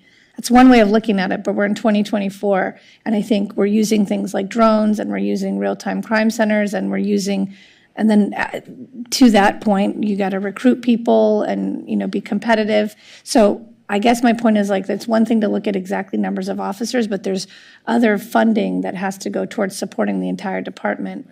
And again, also including, I think, the CRU van, I mean, that came and went, and that's important. And, we waited so long for the other van, and so if we can deal with that, and also ambulance services ties all into this. If, those are all programs that we need to look at. And those are just the ones that, given the dollar amounts, rough numbers, which we don't know exactly what that is, that would be able to fulfill those things. I just think it's important to be clear and concise. So if it means us coming back to you in 2 weeks to be very specific, and then you coming back to say, these are what the impacts would be, I don't know what the earliest date is. Well, again, what I think I'm hearing is that you would like for the police department and fire department to come before council and provide, what their long-term plans are. And I think the fire department is, well poised for that because they prepared their strategic plan. They understand what they're looking for the next, I'd say, 3 to 5+ years. The Chief Batiste has also worked with his department on a strategic plan so they can come before you and talk about, where they're at and where they're headed. And then I'm assuming you would use that information to help guide us to understand what you as a council would be looking for in terms of wanting to fund, and then we would get direction about where you'd want us to go look to help identify those resources. Would that presentation be able to happen at the next council meeting? I don't believe so, no. You just said they have it all prepared. Well, they have a strategic plan, the fire department. I don't know that they'll be prepared to pull together a whole presentation in 2 weeks. I mean, I don't know if a presentation, I mean, is necessary, or if for SWIFT, if we just have those conversations to say, we've gathered the information and now we want to be more specific, but I'm going to leave that for discussion. I understand it would be great to have the entire community be aware of a presentation. However, I do know that's also a big deal and a long night. And if it means that we come back and say, we're coming back with a more specific, or a council member wants to come back with a more specific layout of what we're discussing tonight from having those conversations with those departments, I don't know, that might be, I'll leave that to discussion for the rest of the council. Councilmember Davis.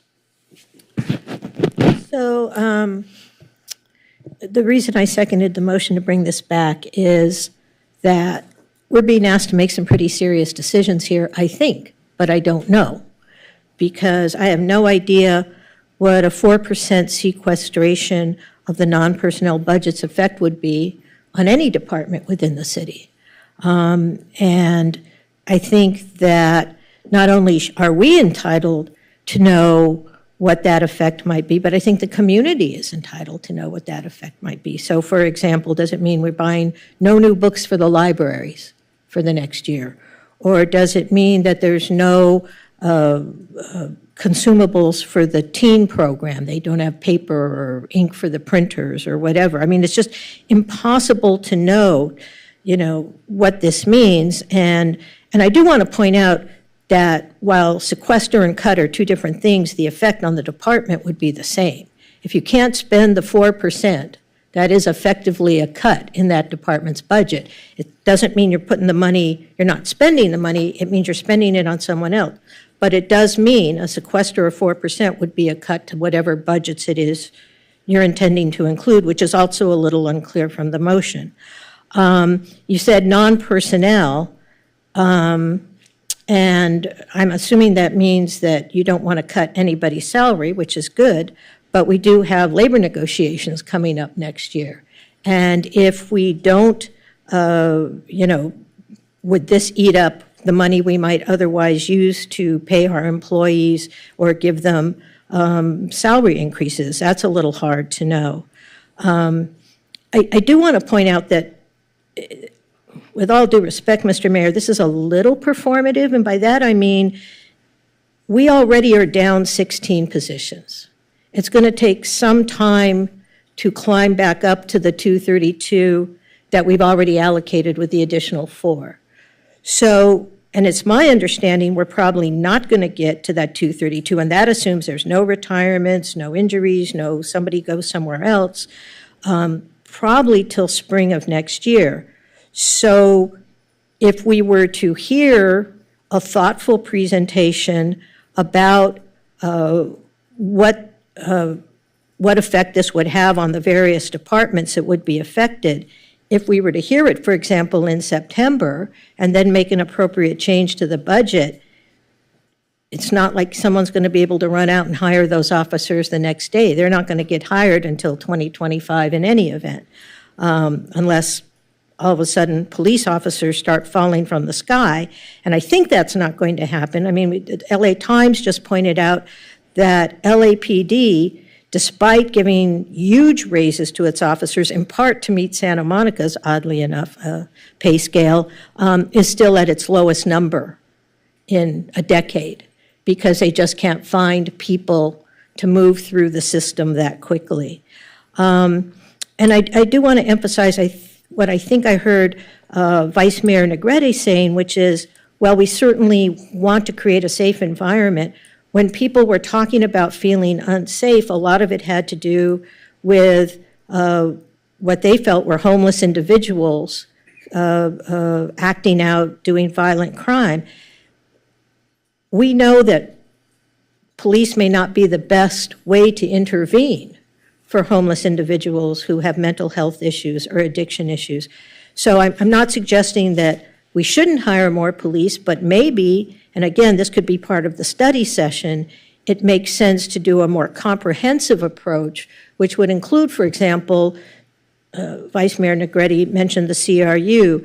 It may mean more mental health professionals. It may mean doing things that will help get homeless people who do have mental health issues or addiction issues or things that cause them to become violent somehow into situations where they're not able to just act out on our streets.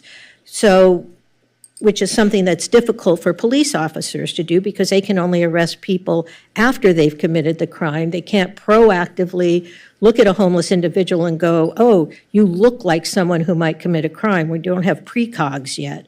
And so I think, you know, there's a lot packed in here, and to make this kind of decision to effectively cut budgets, non-personnel budgets, as you stated, but still cut budgets by 4%, because the sequester will be felt like a cut within the departments, without knowing what the effect will be in those departments, without knowing if just giving it to the police is the appropriate thing to do to make our streets safer, or if there are other ways we could conceivably spend that money to address homelessness, like hiring more mental health professionals.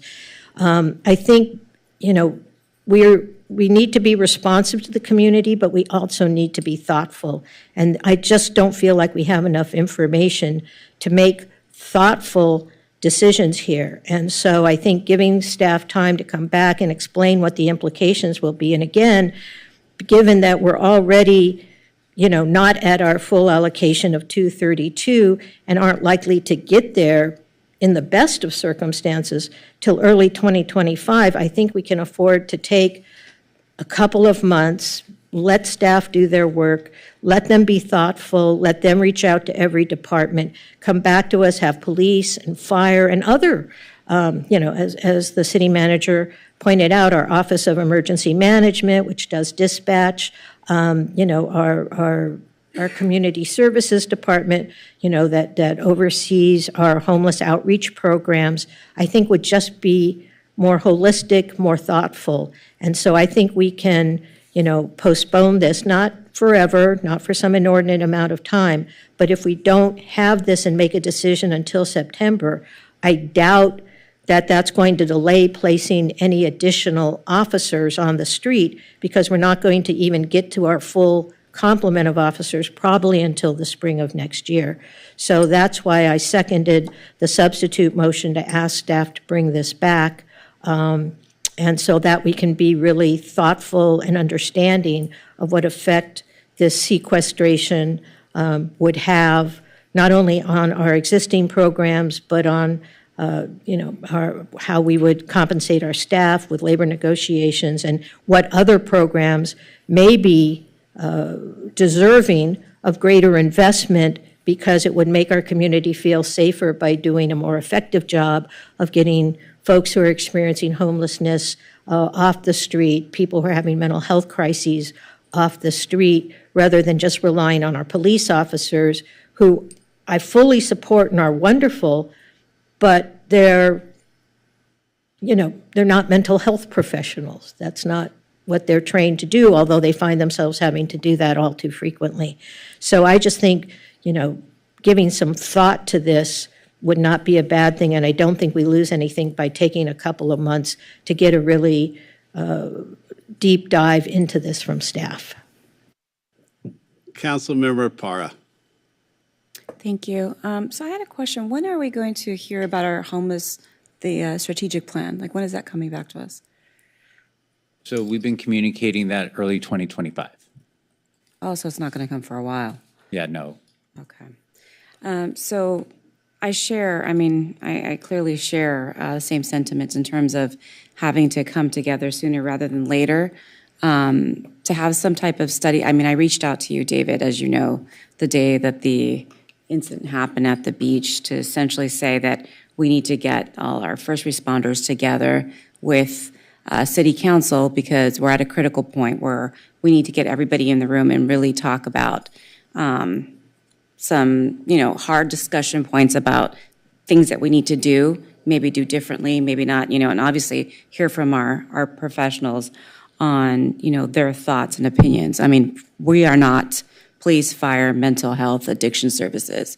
That is not what we are. But what we do need to do is bring everybody to the table to find out what we're doing now, what can we do better, what can we enhance, to see if we can make any change at all, and then based upon that, what type of resources in terms of budget, staffing, bodies, what have you, we can move forward. And so that was something that was really kind of top of mind for me. And I know that we are in the midst of a proclaimed emergency on homelessness, and so this, falls under that kind of umbrella of needs, wants, and things that we need to do and revisit. And so I'm not sure how we're gonna, find the money or do what we need to do, but I think that sooner than later, whether we have a pretty looking PowerPoint or not, I think we need to get something on the calendar ASAP for us to have an open conversation about what needs to be done and how. And so those are my thoughts. Thanks. Councilmember Zwick.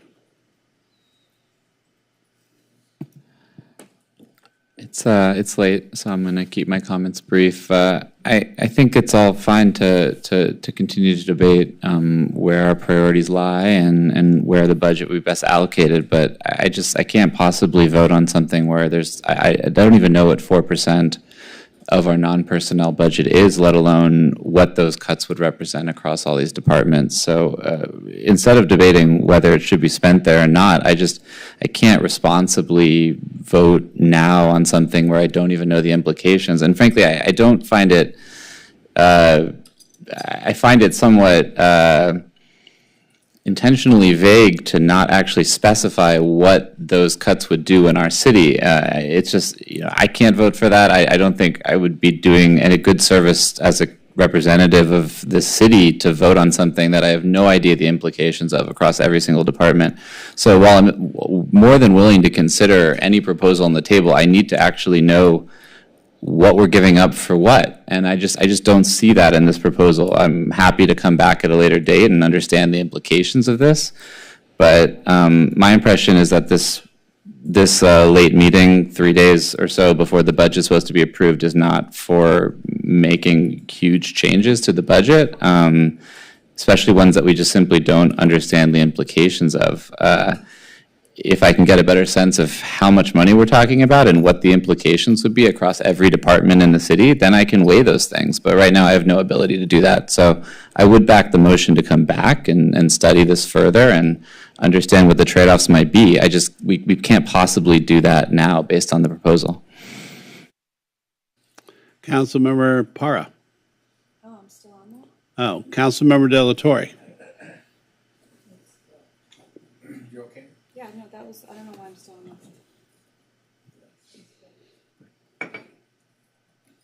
that. I mean, I understand there are trade-offs, and the budget is a reflection of our priorities, and we've declared an emergency on homelessness, and one of the outcomes of homelessness, unfortunately, is crime and and so the violence that we're seeing in our city is just unacceptable. It's creating a big nightmare, for people.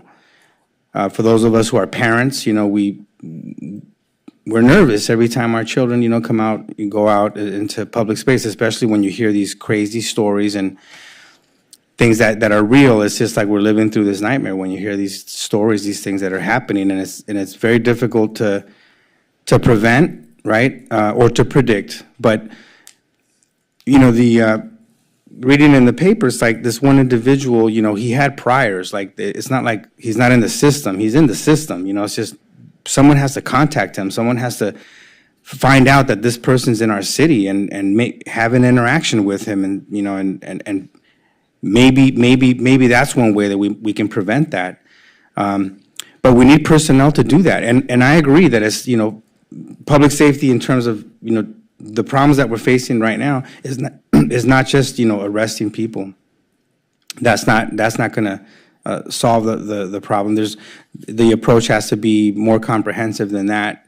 So that's true. But I think it's pretty simple, in terms of like, a 4% across the board on non-personnel costs, and I know there's fixed and variable costs and so forth. But given that direction coming out of this meeting, it's to me, it signals that we're taking this very seriously and we want something done, more than what we're already doing. And it's not a huge number. I heard 3 million. I heard it might be less, but it's significant considering the crisis that we're faced with right now. So I can totally support it, and but I do agree that there's more than just one pot, So more police officers, yes, I think we're doing that. We added 4. And hiring police officers, it takes a while to ramp that up. I hear, what Councilwoman Davis is saying, that there's a lot of lag time, and it's very appropriate because you want to hire the right people, in a very important position in our city. But we're going to need those resources, whether it's for more outreach, is it the CRU, the van that the fire department was working with and so forth. I support all that. That's really important. But we need to have those resources, and so I can support the motion. I know that there is a substitute on the table, though. That's what we're going to vote on first, right? So. What are the 2 motions? Sorry, I just need to. Yeah, let's clarify that because we want to know. Sounds like we're all talking about coming back. And if I may just ask, as council's making the motions, one thing I would like to get some clarity on is the dollar amount you're looking to generate, because if you're looking for the $3 million amount, I think it will go far beyond a 4% sequestration and non-personnel costs. So it would be helpful to us to know, like, what is the target you're asking us to go for to partner with this discussion on public safety?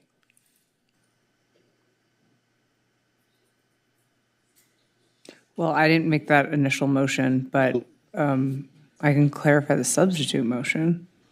Sorry, can I just ask City Manager, you knew, or you guys knew that it was less? Are you saying 4%? Do you have that number? Is it 2 million? Well, based on a very high level look, we think it's somewhere between, so it's 2.3 no more, probably closer to 2 million.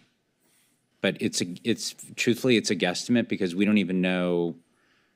We have not done any thorough analysis of what contracts could be impacted by this, whether or not they could be held aside, work doesn't go on. Like, it's a very, very high level analysis at this point. Like, Right. we really have to dig into this. But to be clear, it's not that it's not happening. It's saying, let's look at it, let's give the number, and then we. But that's what we want to do. Right, We and want to then- dig into it and be able to advise council on, if you go down this road, these are the kinds of impacts we would anticipate. And so you have a full picture of what it would look like. So the idea of moving forward is still there, and there's not going to, it's not like the officers won't be hired between now and August or September or whatever.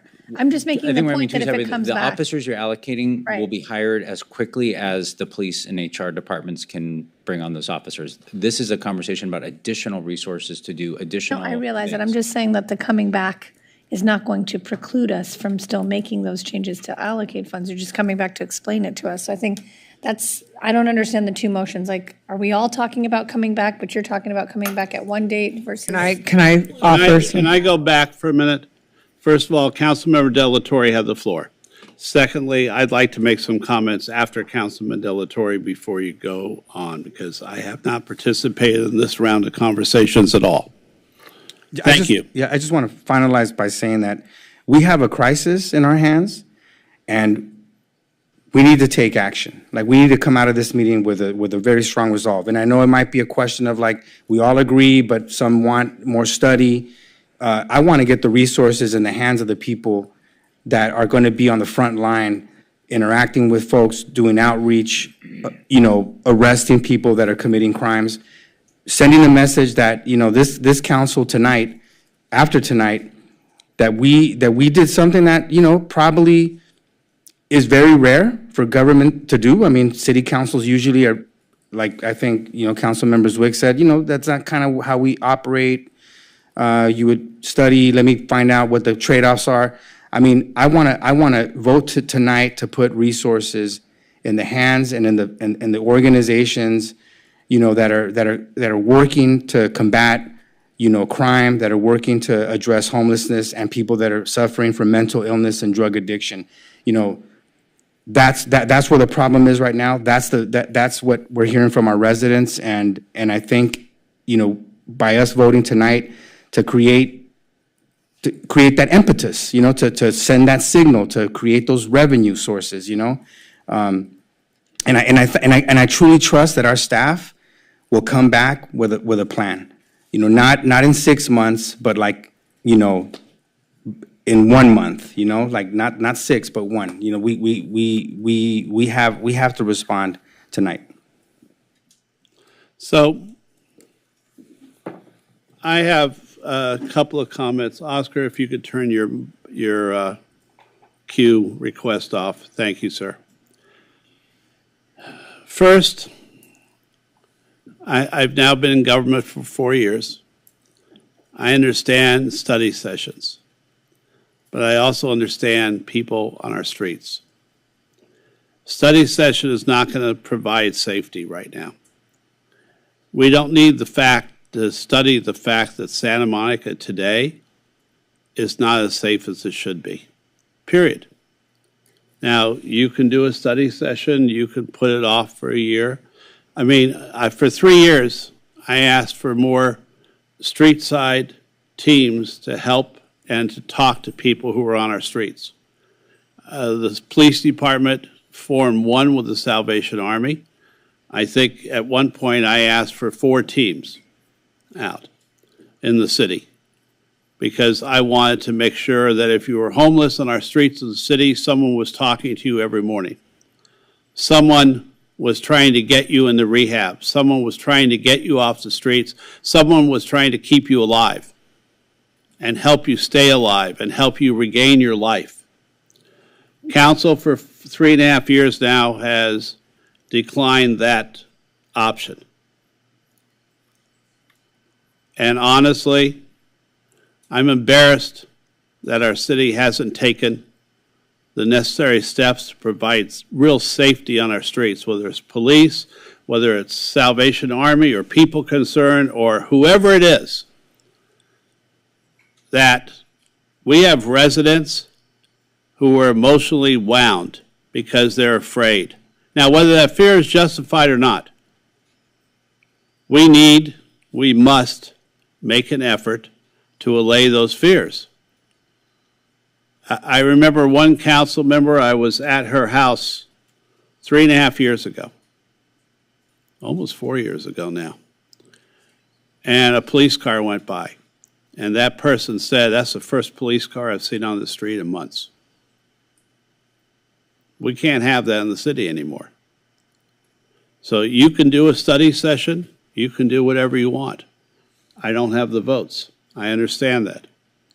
But I want you to know that residents in this city want to be safe. And that doesn't matter if it's the 72% of renters or 28% of residents who own. They all want to be safe. It doesn't matter if you're a merchant on Montana Avenue, who you all saw the video, where a woman was stealing 3 jackets from that store. And when the manager demanded they give the jackets back, she said, I have my rights.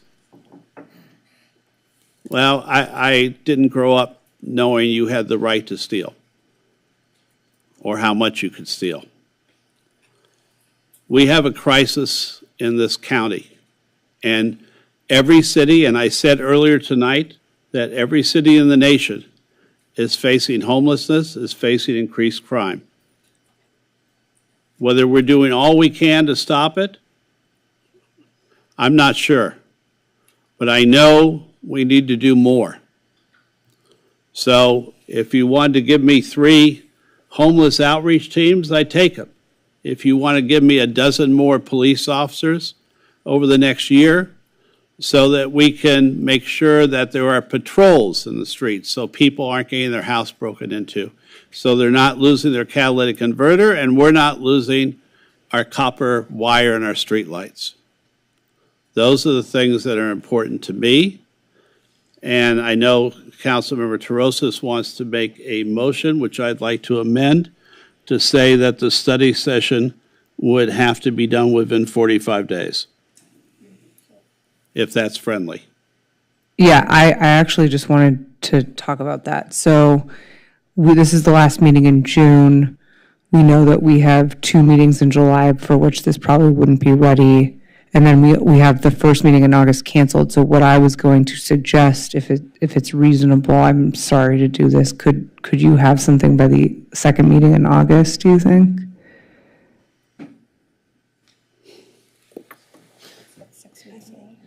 No. Council, we have one meeting scheduled in August. I know, that's, August yeah. 27th. I'm just trying to come up with a compromise here that gets us to something that's reasonable.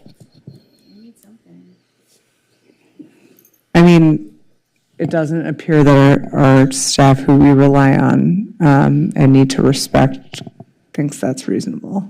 I mean, it'd just be nice to have the space to go back to the team and talk about the work involved to appropriately advise council. We're just doing this. Right, I mean, because like, tell me, how long did you take to put together the budget? Months. Right, so I think we're asking for something pretty significant in.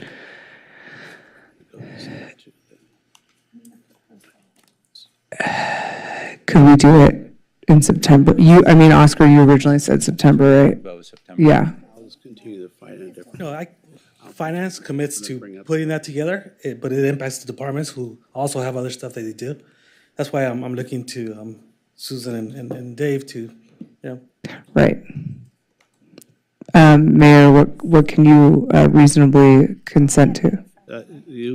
When was yours too? I mean, no, I said I made a friendly amendment that we look at a comprehensive approach for public safety, which included not just, because your I agree with motion that. is 4% to one department, just general, and I said a comprehensive approach was needed, which is why I was saying that if that's the route we go, it has to come back, and we have to know what we're spending. I mean, I think that if we want to work smarter, not harder, right?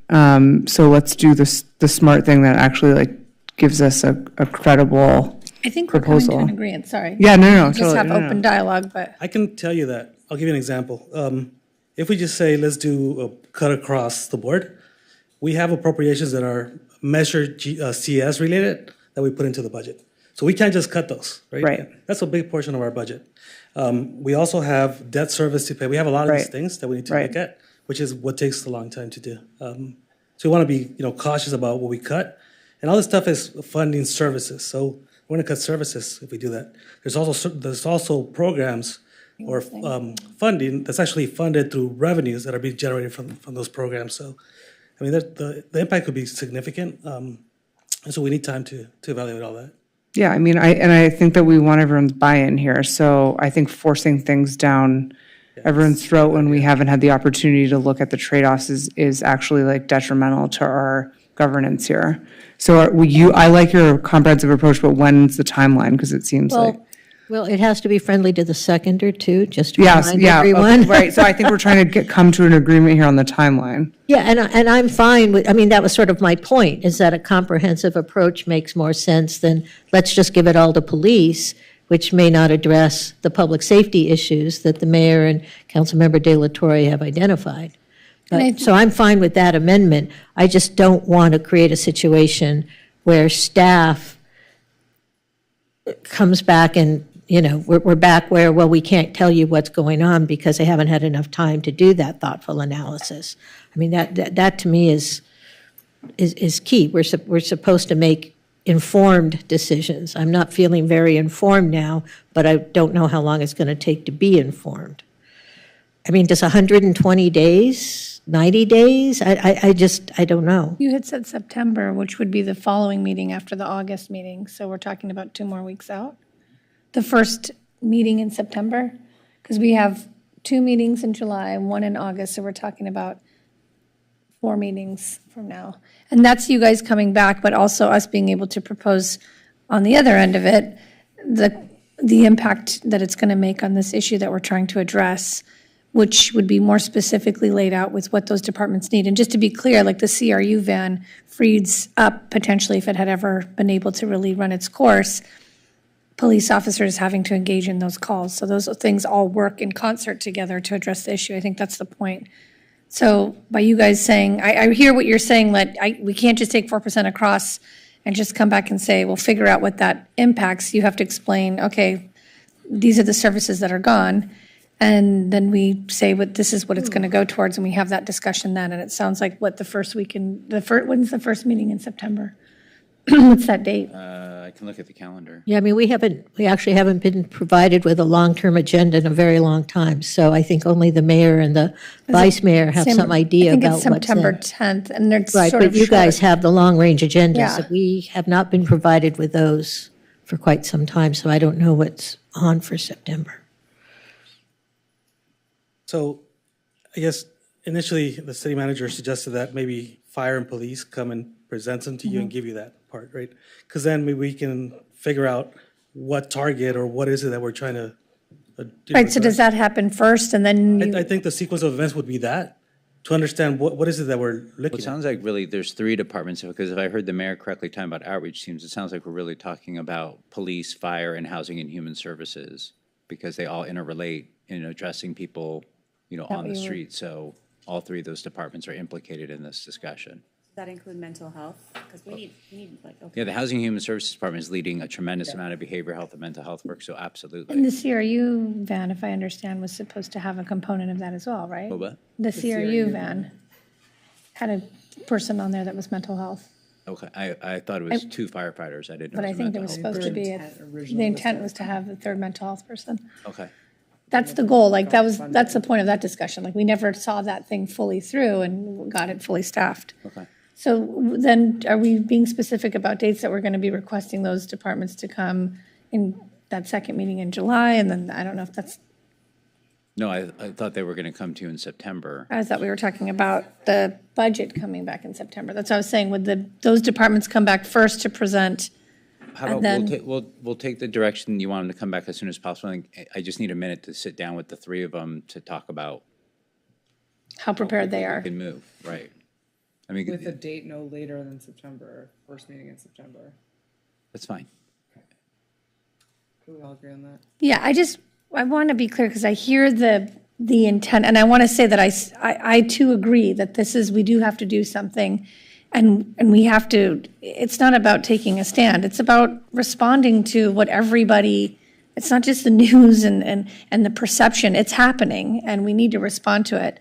But in order to respond to it, to resolve the issue and to have the results that people want from it, we have to be thoughtful about the process. And between now and September or whatever, I don't see anything, like, it's not like we're stopping anything from happening in terms of police officers being hired. Obviously, it's not bringing back the CRU van, and it pushes things happening a little bit down the road. But again, I just think we have to be thoughtful. I think we're actually all on the same page here and looking at how can we address this issue.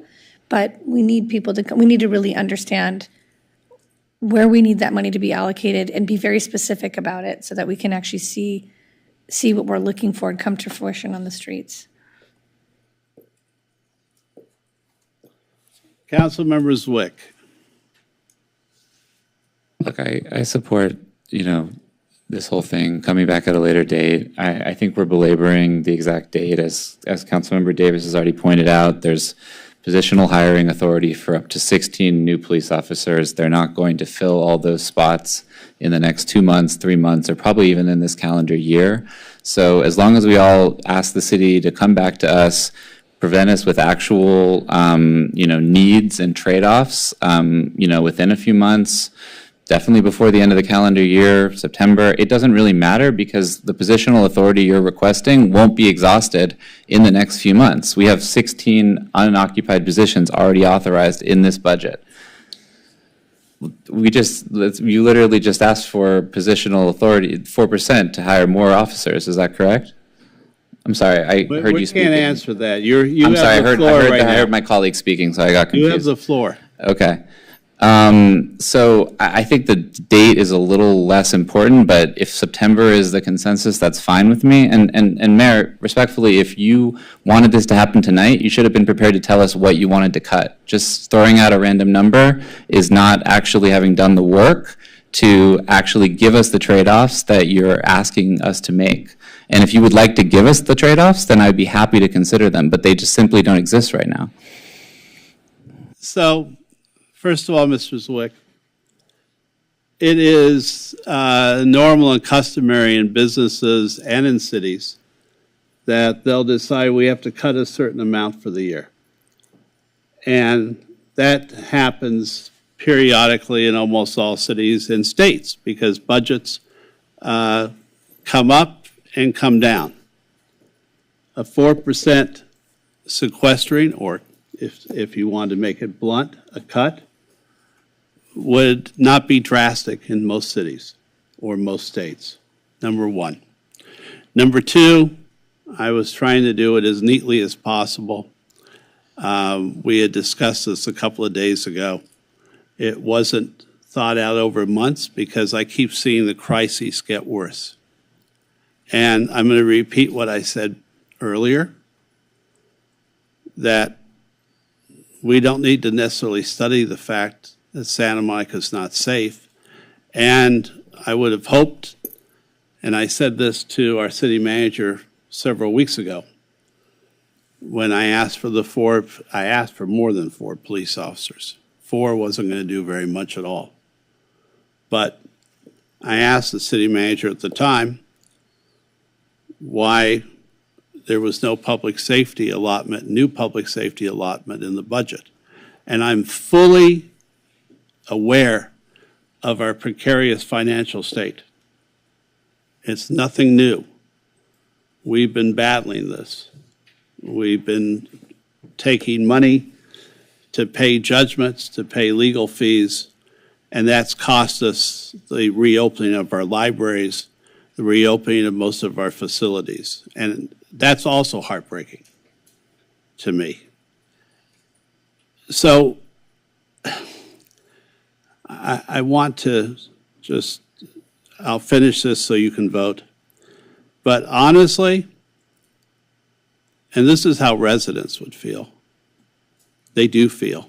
If you need a study session to figure out that you need mental health professionals, if you need a study session to think about adding more police, and if you think you need a study session to add more street side mental health, and then I don't think you're on our streets, because the residents believe they need mental health now, and they need physical policemen on our streets, not just a year from now or 2 years from now, but they're concerned now.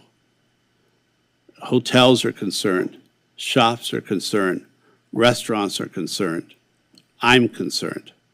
So you can take as long as you want, obviously, because that's what you're going to do. But I've said my piece. Go ahead and vote. Can you clarify that too? Like, are there 1, 2, what's on the floor right now? The substitute motion by Councilmember Terosas, seconded by Councilmember Davis. With a friendly amendment from Vice Mayor Negrete.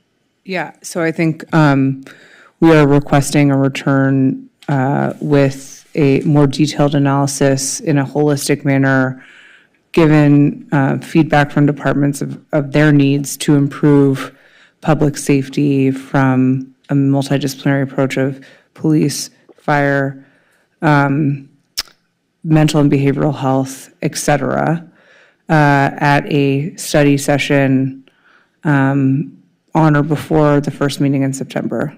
Is that? Comprehensive approach to address Yeah, public safety. comprehensive approach to address public safety. And and with that, we will approve, sorry, now I don't have it in front of me. That was the substitute motion, which includes the approval of the recommended budget.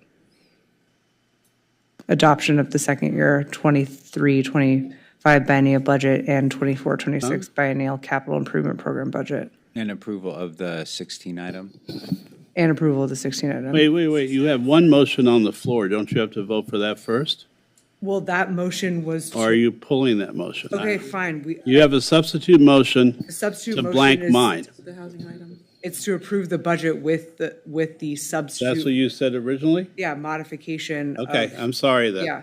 So just to fully clear, we're approving the budget, but we're asking for this holistic and comprehensive report back on our options for sequestration or something else to achieve public safety needs. Councilmember, to clarify, is it just item 1 and the budget items, or all of the recommended budget items? All of the recommended budget items. So we're talking about the council resolution 4 through 11, provide direction on the cannabis rates adjustments, and then the city council accept grants awards, and the CEQA findings. And I then, think the one item we'll also want direction on is the discretionary funds for council. Okay, let's, Specifically what you would like to include in that. We'll remove that from this motion, and that is, I don't see it, Gleam. What item is this? Discretionary. I'm just trying to figure out what numbered, sorry, Oscar, which number is it here? There's no action taken by you. You allocate it. You tell us what you want to allocate. Okay, And then we can, so, I can put that slide back. sorry, let's vote on the motion and then let's discuss this. Yeah. Okay, but to be clear, can we go back to the other slide? Yep. So again, you're adopting or approving 1 and 3, because 2 was already approved. Yep. 4 through 11, 12, 13 and 14, 15 and 16. With And the your requirement to return with a Right. study session. Okay. And it includes 16D. 16D was already approved with this. Nikki, when they did the housing not 12. 12 was direction to change the rates, and we didn't receive direction on that, so. Okay, so everything but 12 and except for 2, because the housing item was already approved and 16D was included. The housing item that was already approved. 16D was not included in the housing item. Doing anything. It'll be approved now. No, it hasn't. In September. Okay, it was my understanding that was approved with the No, housing we were item. just approving the housing authority budget. Okay, it was my understanding that was approved, but we I- can do it again. I'm lost. I thought the substitute motion was originally on my motion, which. That's the- correct. Okay, so you have to either abandon your substitute motion, No, my substitute motion was but to. now your substitute motion is the entire budget. I don't believe, I mean, we can check with the city clerk, but I thought the substitute was, you couldn't add more to the substitute. You had to just do the substitute based upon the motion I made and your substitute motion for that. If your motion, if yes, but that would be a separate motion. It doesn't have to be. Well, otherwise she'd have to withdraw her, my understanding, she'd have to withdraw her substitute motion Well, as long. because she didn't really make a substitute, she added to the motion. No. The motion she made. What was your motion? My motion was to sequester the 4%. I said She we're not made gonna a do that. substitute motion. That was a part of approving the budget, Right. It wasn't specified, I don't believe, in the substitute motion. The substitute motion can be anything. Yeah. It can be just addressing I your didn't- motion, all right, So I or never heard that she Yeah, was right. throwing the whole budget in. Well, I thought it was implied if we're talking about how we're getting 4% of the budget. No, that was a separate motion. It doesn't matter. Okay, so anyways, the substitute motion is the approval of everything except for item 2 under 14. Sorry, is it 14? Yeah. Yes. Makes no sense. Well, Makes no sense. Excluding 2 and 12. Let me clarify. It makes no Can I sense just- at all. okay, He's worried that Mayor Brock wants to separate and say he wanted to sequester no, I 4% thought- of the budget. Hold on. And so, but in that, as I understand it, you can sequester 4%, but you have to move the rest of the budget No longer forward. sequester. Right. She made a substitute motion on that item. We're saying we want to come back to say, what does that look like? And we want to say, instead of just some random number, we want to talk to the departments who we're giving the money to, that are doing the work, to ask them, what is it that you actually need? Is it just this many officers? Is it this? Is it that? We don't know. We'll watch the TV feed tomorrow. and in the Yes, I meantime, bel- we need to approve the budget. Right, but I believe that was two separate motions.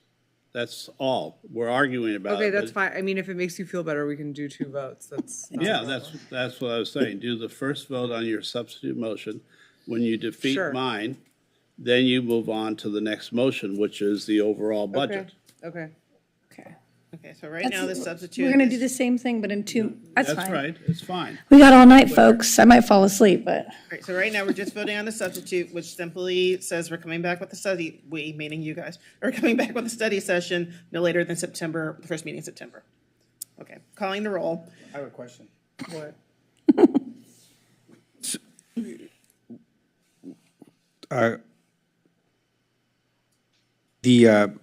For example, in order to, if I wanted to bring back to this, sort of in the same line of reasoning in terms of doing a study session on the reduced airport fees, and we wanted to make that happen, how would I bring that up? Like right now, to make a friendly amendment to see if it's acceptable to the makers of the It motion? wouldn't be on this motion. Not in It would this be on motion? the next motion. The next motion, okay. Or you could give direction after adoption of the budget. You To don't have come to back make it with- part of the budget. Yeah. I mean, we could do a review of the airport fees at a later date. Okay, all right. What does that need to be said tonight? And then the discretionary fund, Pull that. we're gonna talk about that after, okay. So there'll be a total of 3 motions. Okay, and then the cannabis rates, we're sticking to the staff recommendation. What if we wanted to do 4%? Just to bring in more revenue to the organization? There's These, no motion on that. Well, there can be. Not now. not now? After we Let's vote vote on on, the first. we need to vote on the first thing. Okay. Substitute motion. Like 20 Let's motions. vote on that, then we can go through anything else that we need motions on. All right, sounds good. Councilmembers Wick, This is to come This is back. just saying we want a study session now? yes. Yes. Councilmember Parr, Yes. Councilmember Davis. Yes. Mayor Pro Tem Negrete. Yes. Councilmember Torosis. Yes. Councilmember De La Torre. Yes. And Mayor Brock. No. Okay, I now move that we adopt the budget, the recommended budget, items 1 and 3, 4 through 11, 12, 13, 14, 15, and 16, and with the direction that we gave on the cannabis tax to keep it at 2 and 3, given all the challenges we just discussed. I'm sorry, I couldn't hear you, what you said about. To keep the cannabis tax at 2% and 3%, respectively for medicinal and recreational. Is there a second? Second. Great. I'd like to make a substitute motion. So I'd like to bring the cannabis tax up at least to 4%. And the reason being is because we have 2 licenses that are, one is open, and they have a virtual monopoly right now, on cannabis sales within the city of Santa Monica. I would think that they're going to do pretty well, And I think by bringing it, we're having this crisis right here. We can't find revenue. I think we should bring the tax up at least to 4%. That's still below the 6-point-something%. That's an average tax. And you're going to ask that everything else that Caroline said would go through, or do you want to just do it as a separate motion? Because you could do it now with Carolyn's approving all the budget, but changing that. Correct. If one we make thing. if she would accept that as a Well, No, it's not friendly, but that's fine. Let's vote on it. So that's the substitute motion. You need a second. substitute motion, yeah. I'll So second that we go to 4%. 4%. Second. Are we having discussion about that? Sure. I mean, there's a lot of reasons why we shouldn't do that. Councilmember Davis. Well, LA's 10%. That's, Councilmember Davis. Well, actually, I know this is what it says, but if you look at city, it's not 10%, it's a maximum, and they're not charging the maximum precisely because every time they've analyzed it, and other cities as well, the higher the tax goes, the less likely people are to use the licensed cannabis retailers and go out and buy cannabis where you used to buy it, namely on the corner. And that's why, for example, San Francisco, as I mentioned, has completely suspended theirs in order to try and drive more traffic to their licensed cannabis dispensaries. I don't think we're saying that we want to keep it this low forever, but it was staff's recommendation that until we have a better sense of how our current cannabis retailers are doing, that we keep it in the low range. And then this is something, again, that, we can look at a later date if in fact it looks like the tax rate is not being discouraging and there might be some flexibility there. But my concern is that if we raise the rate, and I know 4% doesn't sound like a lot when you look at some of these cities, but again, for example, LA County's charging 4%. We're only 3 miles, and I will say that it's my understanding, and I've not been to any of our cannabis retailers, but that the people I know who do go to cannabis retailers, many of them still go out of the city. So, because it's more convenient for them. If they live on the east side of town, it's easier to go across Bundy than it is to come in. So I think anything that might discourage our cannabis retailers from being able to thrive as best they can, we should not do. And to me, raising the tax is probably one of those things.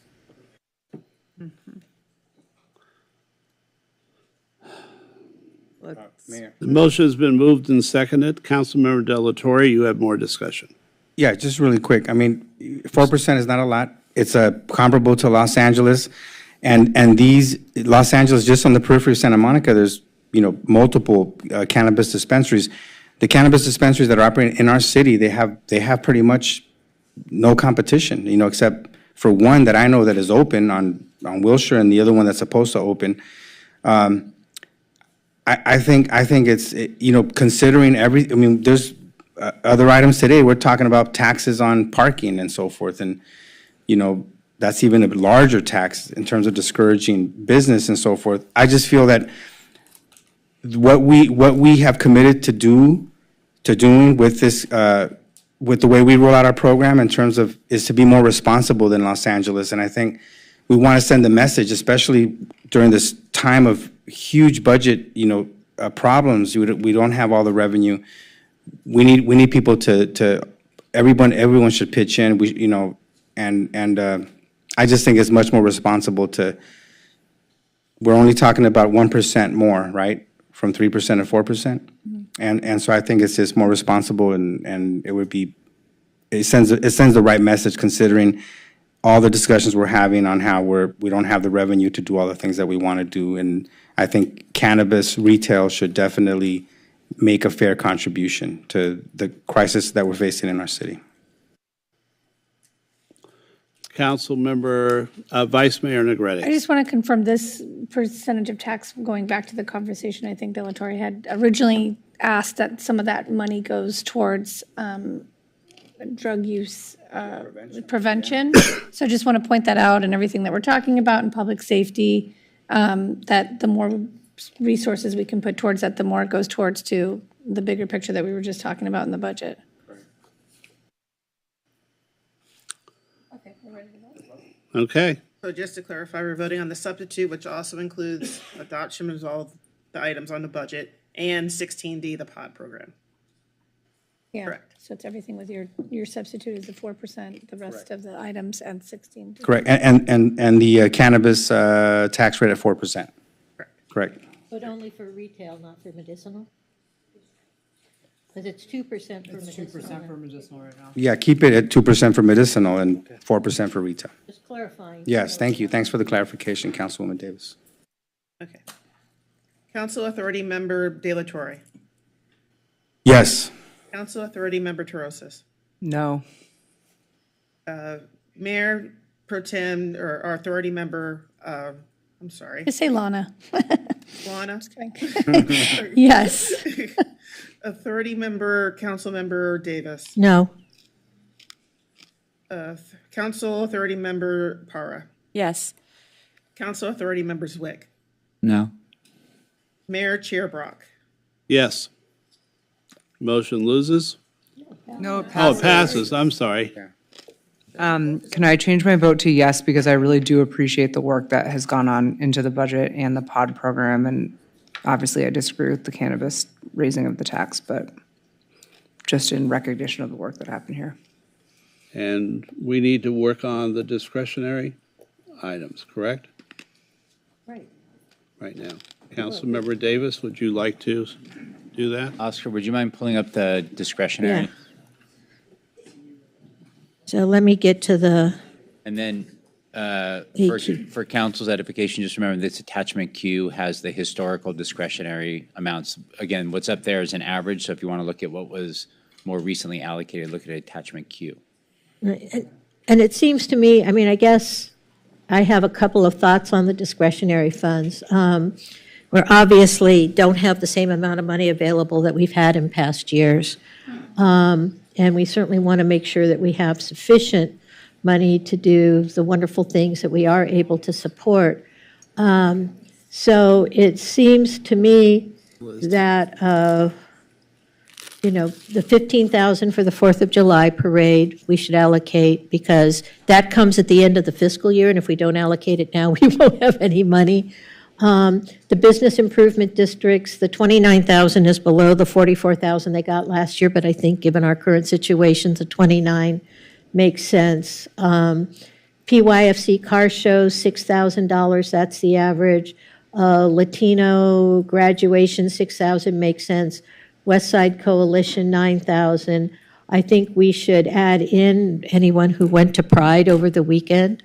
I think would find that it was just and it's been an amazing month of programs, but certainly I think the 10,000 for Pride and the 20,000 for grad night, because I don't think their expenses are going to go down anytime, and that would take us to 95,000, which would still leave us some flexibility, not a ton, but some flexibility, because as I mentioned earlier, we probably can anticipate an ask from one of the or multiple music programs from the city to help fund trips, and there are other things that may come up. So I would move that we do currently allocate out of the 127,000, 15,000 for 4th of July Parade 2025, 29,000 for the 3 small business improvement districts. I want to make sure that people understand that doesn't go to DTSM. It's PICO Improvement and Organization, Montana Merchants, and Main Street. 6,000 for the PYFC Center Car Show, 6,000 for Latino graduation, 9,000 for the West Side Coalition MLK Day celebration, 10,000 for Pride, and 20,000 for Samo High Grad Night. That would be my motion. Second. I'll ask for a friendly amendment right away. You left out the Memorial Day celebration at. It's right there. It's right there. I mean, it's up there. I didn't include it because we've only funded it 1 year. I mean, I'm hoping that, and at least someone at the celebration mentioned to me they were going to try and do more fundraising next year. I mean, Well, that's fundraising in excess of that 5,000. So then they could have actually a stands and do other things as well. All right. Well, It's really not fair. That is restarting a great tradition without having the city have to put it on. well, I mean, that's fine. I mean, we can add that. I don't have a problem with that. I mean, but historically, the city hasn't given that out of the discretionary funds, but I think that's fine. If the. Thank you. If you're amenable. Did you, I'm sorry, it wasn't clear because we know that the music program comes back and then there's also sports programs. What flexibility do we still have in there for other things that pop up? So if we do 15, which is 80 and 20, so we would be allocating 100,000 tonight, which would leave 27,000 now, which gives us money for not a lot, but presumably some music programs and, sports if necessary. I mean, it gives us some flexibility, not a lot, but I think if these are things we want to fund, it's better to fund them now so that they know they have the money. And I think we'll just all have to exercise discipline when people come to us and ask for money and say, well, and we can be hopeful because we know, for example, that some unused travel funds will go into the discretionary fund budget, and there may be other adjustments, as the city manager made in the last fiscal year. There was some adjustment. We can all keep our fingers crossed. So I think, that allocates the things that we historically have supported, and still leaves at least a little flexibility if a school music group comes to us, or there's some sports team that, goes to states and needs some support or something like that. Did you need to speak? Well, no, I just wanted to make sure that we put that in there because I do appreciate the fact that we're being shown this up front.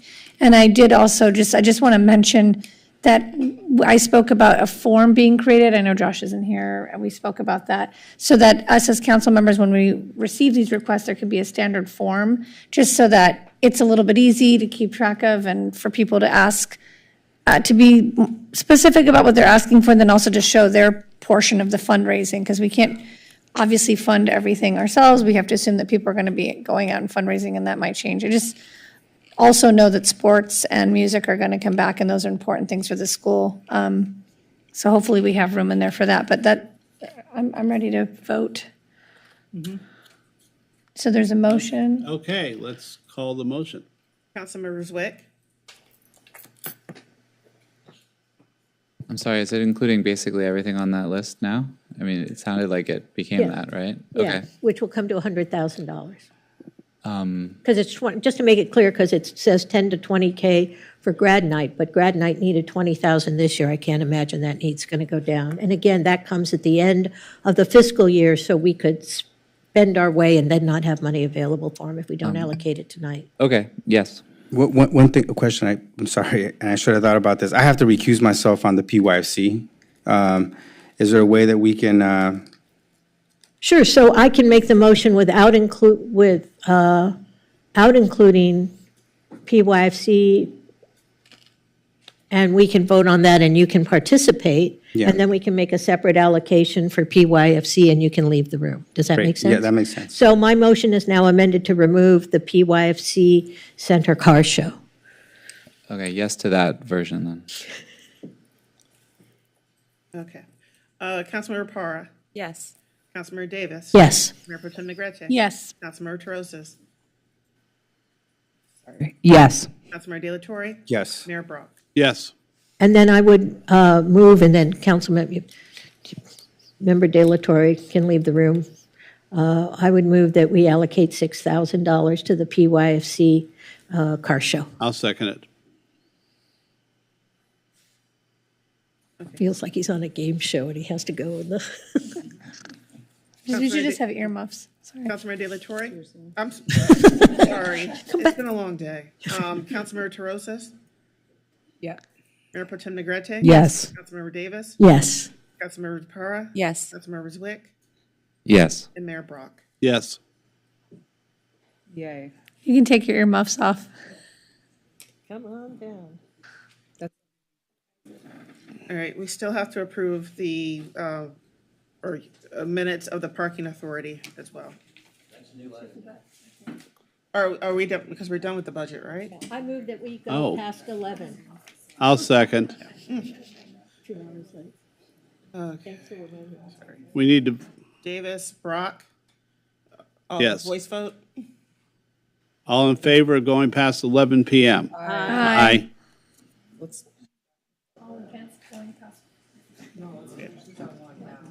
Now 12B, approval of the minutes of the parking authority. Item Yes. 12B, approval of the minutes of the parking authority. Move to approve 12B. Second. We can do a voice vote. All in All favor? those in favor? Aye. And before we close the joint meeting, I just have to state for the record that each council member got paid $50 for sitting as the Housing Authority Board and as the Parking Authority. And we'll now close the joint meeting at 12:54. Okay. Item 14A, proposed ballot measures for November 5th, 2024 general municipal election.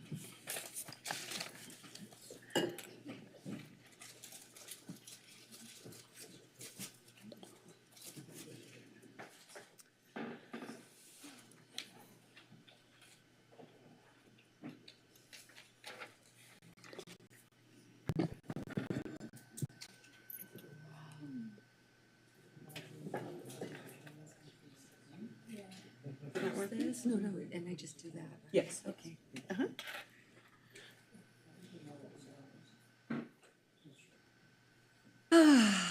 Good morning, Mayor and City Council members. Stephanie Manglaris, Assistant City Treasurer. Oops. No, I guess it's not working. Okay.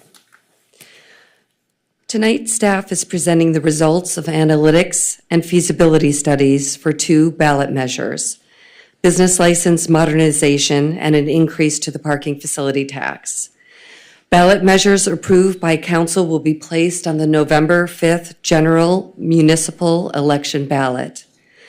Also, council asked staff to return with a council member compensation comparison report to determine if staff should return in July for possible placement on the November ballot.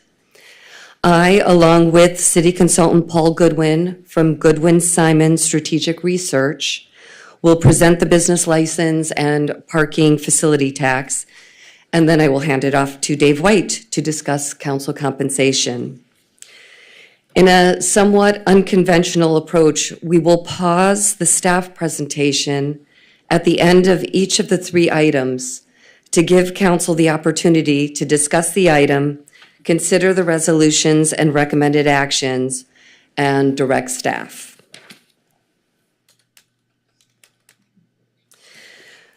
The first measure for your consideration is the business license modernization. For this measure, we ask you to adopt a resolution to place this measure on the ballot and identify council members who wish to prepare arguments for and against the measure. This measure proposes tax rate changes and revisions to Article 6 of the city's municipal code to modernize the ordinance language as documented in the staff report. City staff and consultants came to you on April 9th to present the results of a comprehensive study of the existing business license tax ordinance and identified ways to improve and modernize the business license tax program. The purpose of this endeavor was to update the business license tax code, which has not been updated since 1990. Modernizing the tax code will reflect the economic changes that have occurred in the world since 1990 and will continue to occur. This also gave us the opportunity to address City Council's 5 priorities, focusing on equity and fairness, economic opportunity and recovery, and simplifying tax administration and compliance. Lastly, we ensured that the changes made still preserved this important general fund revenue. The draft proposal originally presented to council decreased taxes for most micro businesses, small residential property owners, retailers and restaurants with gross receipts under $5 million, new businesses to Santa Monica, and reduced maximum penalties from 100% to 50%. The reductions in tax revenues were to be offset by aligning our tax rates to neighboring jurisdictions. This included removing the auto dealer's $25,000 tax cap set in 1993, adding the service component comparable to other service providers within Santa Monica, increasing the corporate admin headquarters rate from $125 to $250, and restoring a $40 processing fee. The net impact was estimated to be between $2 and $4 million. However, staff recommended that council preserve this small positive revenue cushion, as these amounts are forecasted based on fiscal year 22-23 data and is subject to variability. Based on feedback from our stakeholders and direction from council, the 2 items highlighted in blue have been revised from the proposal presented in April. At that time, council directed staff to consider phasing in increases to the tax. As documented on the slide, staff recommends a 3-year phased-in approach to tax increases. The revised tax rate proposal would reduce the impact on auto dealers and corporate admin headquarters while remaining fiscally prudent. However, all tax reductions will still occur in the first year. So there will be a financial impact of the phased-in tax approach, reducing revenue estimates up to $1.6 million in the first year, and only reaching revenue levels from the original proposal beginning in year 3. Council also asked staff to consider return to work incentives as part of the business license tax program for businesses that require employees to return to offices in Santa Monica. This incentive would create inequities for businesses that have already required staff to return to their Santa Monica locations, or for those businesses where telework is not feasible. Additionally, the administration would become burdensome as there is no current mechanism to track daily employee attendance. While economic incentives are not an appropriate mechanism for business license tax, the city's economic development team continues to offer extensive support to our local businesses and are committed to promoting a sustainable and vibrant economy in Santa Monica, as documented in both the staff report and summarized on this slide. At this point, I would like to introduce our consultant, Paul Goodwin, to discuss the results of the Business License Modernization Survey. Good morning, members of the City Council and staff. It's an honor to be here once again. Thank you very much.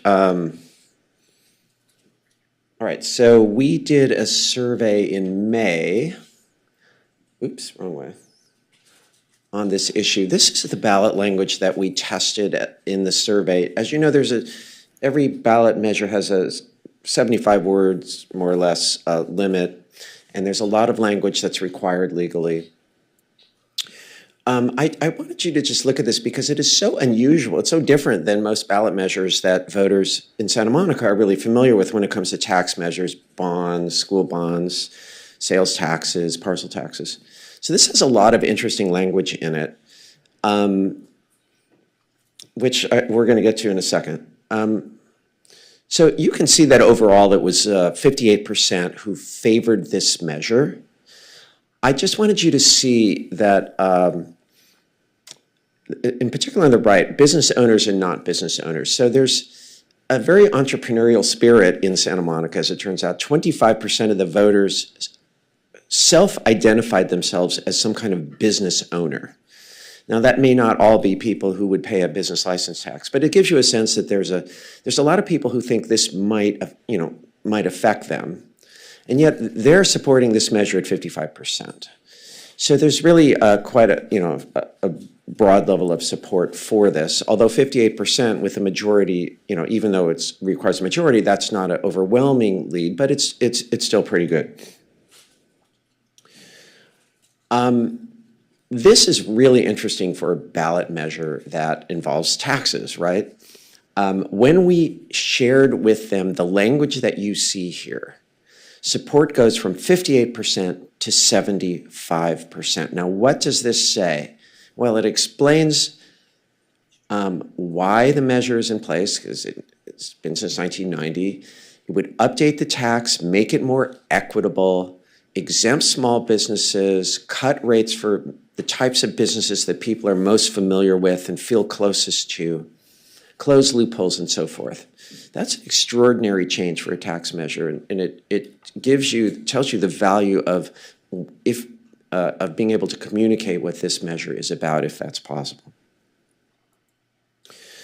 We asked voters to give their feelings about the importance of a variety of goals that this measure, that this change to the business license tax might achieve. I summarized these into the 4 items on the left there. The first is, if the tax is paid by small landlords and retail and restaurants, if their business tax goes down or doesn't go up, that theoretically could have some effect on the cost of living in Santa Monica, and that's at the very top. The sense of it, that making the tax fair and more equitable is very important to voters. That large businesses, pay a fair share, small businesses pay less, and the notion of more equity and opportunity for women-owned businesses, businesses owned by people of color and so forth. I mean, in a way, these are the values that make Santa Monica, right? And this measure actually embodies some of that. And I think that is part of what made this appealing to voters. So this is the last slide. This is I believe it's the same language that we tested in the survey that is now the sort of official draft language from the city attorney's office. So if the council decides to move forward with this measure, I believe this would be the language that voters would see when they vote. Do you want questions now, or? Yeah, okay.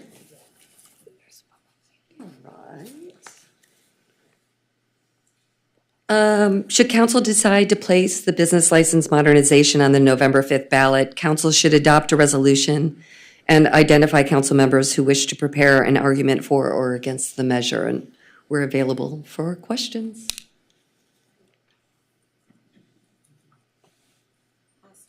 Oscar De La Torre. Oh, hey. Well, I support it. And if nobody else wants to do it, I'll volunteer to support the argument on why people should vote yes on this business license modernization measure. Or I'll join anybody who wants to support. Councilmember Parra.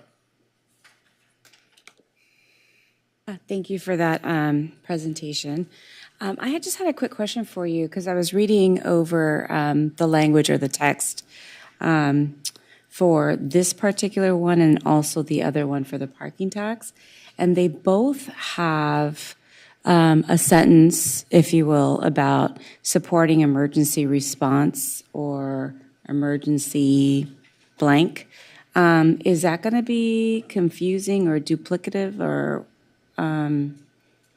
it just, because I just saw it again here and then it's also in the other. Yeah, so the language was informed by the survey. So, one of the popular things that the voters were interested in supporting for the revenue, the uses of the revenues was public safety. So that's why they're both in there.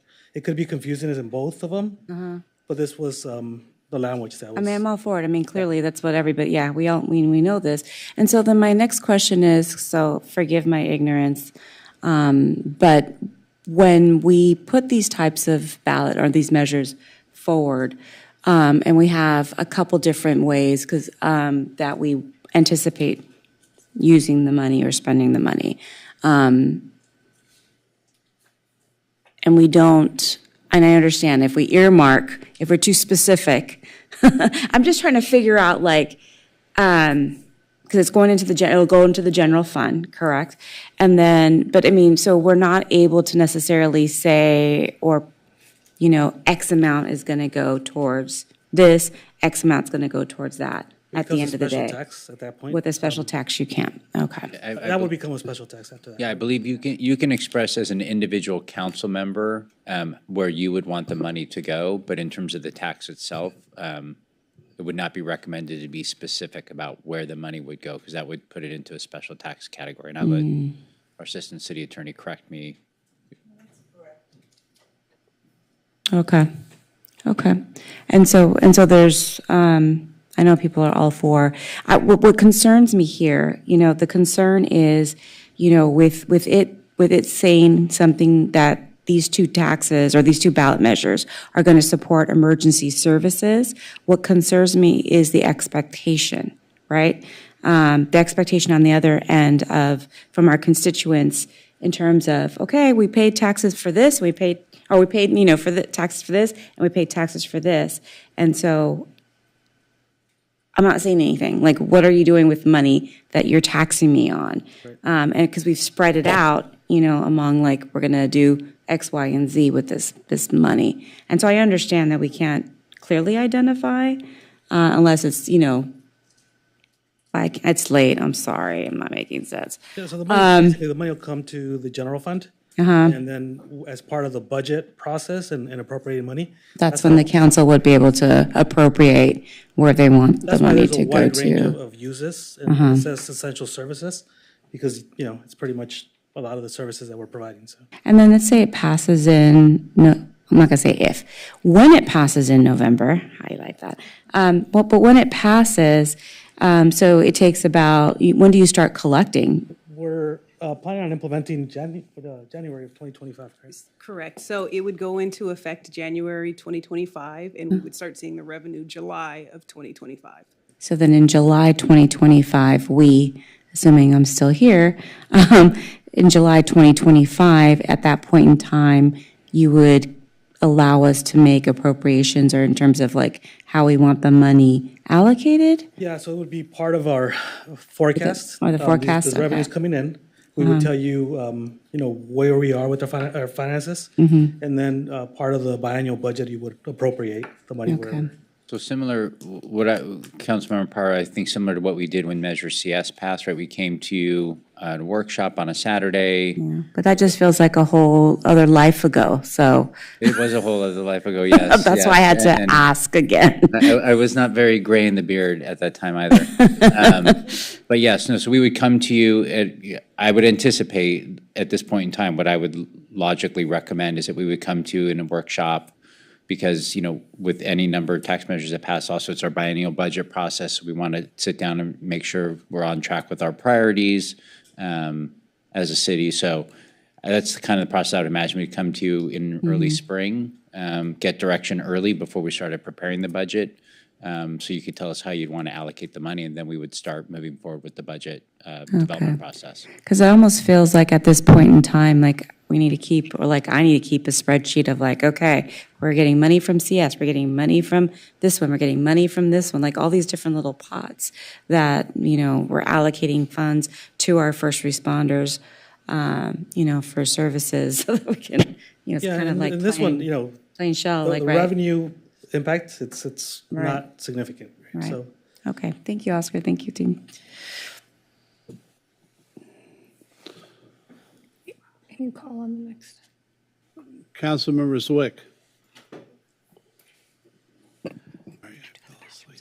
Just one question, I guess, about the proposal for the business tax. I think you said ultimately, was it a 3-year phase-in for the revenue generating? Yes, that's correct. And I see in the staff report that is in part a response to, which I'll admit I don't fully remember, but direction from council to consider such an approach. I mean, do you guys really think it's necessary to deny ourselves that money? I mean, is it really going to be a budget buster to not just implement the tax in January? To clarify, we heard that from council, but also from our stakeholders. We talked to the chamber.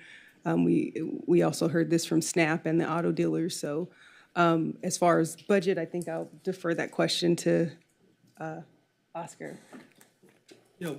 again, we heard what our stakeholders told us and what council, suggested for us to look at. So that's why we came back with this proposal. Yes, it does impact our revenues, but ultimately, we can go back to the original proposal if you wanted us to. Is there an estimate for that in terms of the what is impacts? revenue impact? So in year one, we estimate that we'll bring in 1 to 2 million. So in essence, in year one, the revenue loss would be about 1.6. Got it. That makes sense. Yeah. The loss, sorry. So it's not necessarily a loss, but it would be, phasing this in would result in us not collecting 1.6 million in year one. The overall proposal, we stated, would bring in approximately 2 to 4 million, but by taking this phased approach, in year one, we'd be collecting approximately 1 to 2 million. Thank you. Yeah, I think I'm next. Okay. Councilmember Negretti. So as a business owner, I think the lone retail business owner here on the dais, I'm happy to join in the arguments for this. My comments in terms of the auto dealer cap, it matches the other jurisdictions. I don't know that we need to wait on rolling that out. But I do understand the companies that we want to have people to drop it, like SNAP, might be a little bit different and separate from the auto dealers. And we do want to incentivize our businesses to stay in the city, so that's important. So I understand that. However, I do feel like I did hear what the auto dealer was saying tonight, although I think when we went over the analysis, it's not like we're just going to be matching what's happening with their same companies in other cities. And so I do feel like there's missed opportunity of revenue, considering we're talking about this is going to be going into the general fund, and with everything we just discussed tonight in terms of public safety, if we really want those dollars to be allocated there quicker without taking away from the other departments, it feels like that would be a quicker way to maybe remedy that, if I'm not mistaken. So just to clarify, in year 1 and 2, we are removing the cap. In year 3, we would be taxing the auto dealers at the service rate for their repair components. Right, but you're doing that because of conversations with the stakeholders and us, so you're, as opposed to your original, which was to not phase in, correct? Right. So separating out the increased tax rate on corporate administrative headquarters, what is that? Because were you lumping those two in together for that 1.6? Yes. If you were to separate out the auto dealer cap, I don't know if you have that number. I don't have that number off the top of my head. I just say because they're different services. I mean, it's totally different business models, and they're impacted completely differently. I don't want to belabor this, but I do agree that we're having, I don't understand the phased in part. I mean, I don't know that I made comments about that, because I remember saying explicitly that if it matched the other cities, I don't think it's going to run anybody out of town in terms of, unless that's the feedback you got from the stakeholders, that by not phasing it in, it was going to mean that we were going to lose dealerships. So there was concern from the stakeholders, but not necessarily the business operators. Interesting. So the 3-year phased approach, we saw this when the auto dealer cap was increased in the 90s, and so there was a 3-year phased approach taken then as well. And what happened? I don't believe anything happened. But that's because you phased it in. It was phased in. So then, are you suggesting that that's the better way to assure that we don't see a negative reaction because of it? That's a good question. I think that, to be fair, these businesses have been here for quite some time, especially the auto dealers. So I think that the infrastructure that they've placed here in Santa Monica, it's probably unlikely that they would pack up and go, at least not because of the tax, maybe for other reasons. We're in a tough predicament. We want to be business friendly, but we also recognize that in that particular, we're not, when we're talking about small retailers, and I can't think of words at this hour right now either. The independently owned smaller business is a little bit different. So I am looking at our budget, and I'm looking at you, Oscar, because originally you had said, I don't know what you feel in that discussion, because I'm happy to join in as the face of a business owner to make the arguments, but I'm wondering, do we look at not phasing it, or are we moving this forward with keeping it the way it is, right? Yeah, I think staff's they did their due diligence, to really understand sort of how we can create a more equitable system. And I think it's fair, it's way more fair, and it's closing some loopholes that I think are going to bring in some revenue. And anyway, I think it's well thought out. Okay, well, I don't know if we're making, it looks like there's more comment to be made. But I was just joining in. I don't know how many council members you need to make the arguments. Can I address that? Because we actually do have a policy on that, which is that anyone who's running for re-election does not sign any ballot arguments, because we don't want to either help them or hurt them. Yeah. So the people who would be eligible to sign the ballot arguments would be people who are not running for re-election or not up, since I gather some people haven't made their mind up. So while I think everyone appreciates your offer to do so, I believe you've announced you're running for re-election, so we would not. Oh, okay, I'm sorry, then my misunderstanding. It's been reported in the press, let me put it that way. So it would be someone else. And typically, we only use one council member because you want to show a breadth of support. And having 2 council members, you can only have 5. So every council member you put on is someone who might be a small business owner or that sort of thing. So that's typically our plan is we choose one council member, and we do have other tax measures here that other people can sign on to as well, but typically one council member and then 4 other folks from around the community that we think will be useful for whatever measure it is. I mean, as a business owner, but, and in case you decide to run. Yeah. So I'm going to we'll keep keep it as is. I know you're in your comments still, sorry, but I'm just saying that I feel like we're just not articulating words at this hour, but I think we know what we're saying. It's really late, and I'm happy to sign and be the face and make the arguments for it. We're not, I mean, for us, it's yes, we need the money, right? So if you wanted to not do the phase-in, I mean, I wanted to have that discussion amongst my colleagues about the phase-in for the dealership specifically, but. No, go ahead. Councilmember Davis, you're up. So, so I already said what I said about our policy, and I think because she is a small business owner, Vice Mayor Negretti is the perfect person for this particular item, since one of the things we're trying to do is make the tax more small business friendly. So I think she would be the perfect person to sign the argument, and she can work on the argument and work with folks to decide who else should do it. The one thing I want to say is I think we do have to understand this has to go to the voters, and while I appreciate Mr. Goodwin's surprise that 78% support it, when we tell them the stuff, I think we need to be somewhat sensitive to our larger businesses in town who've asked for a phase-in, because if we accommodate them, they may not be inclined to oppose the tax.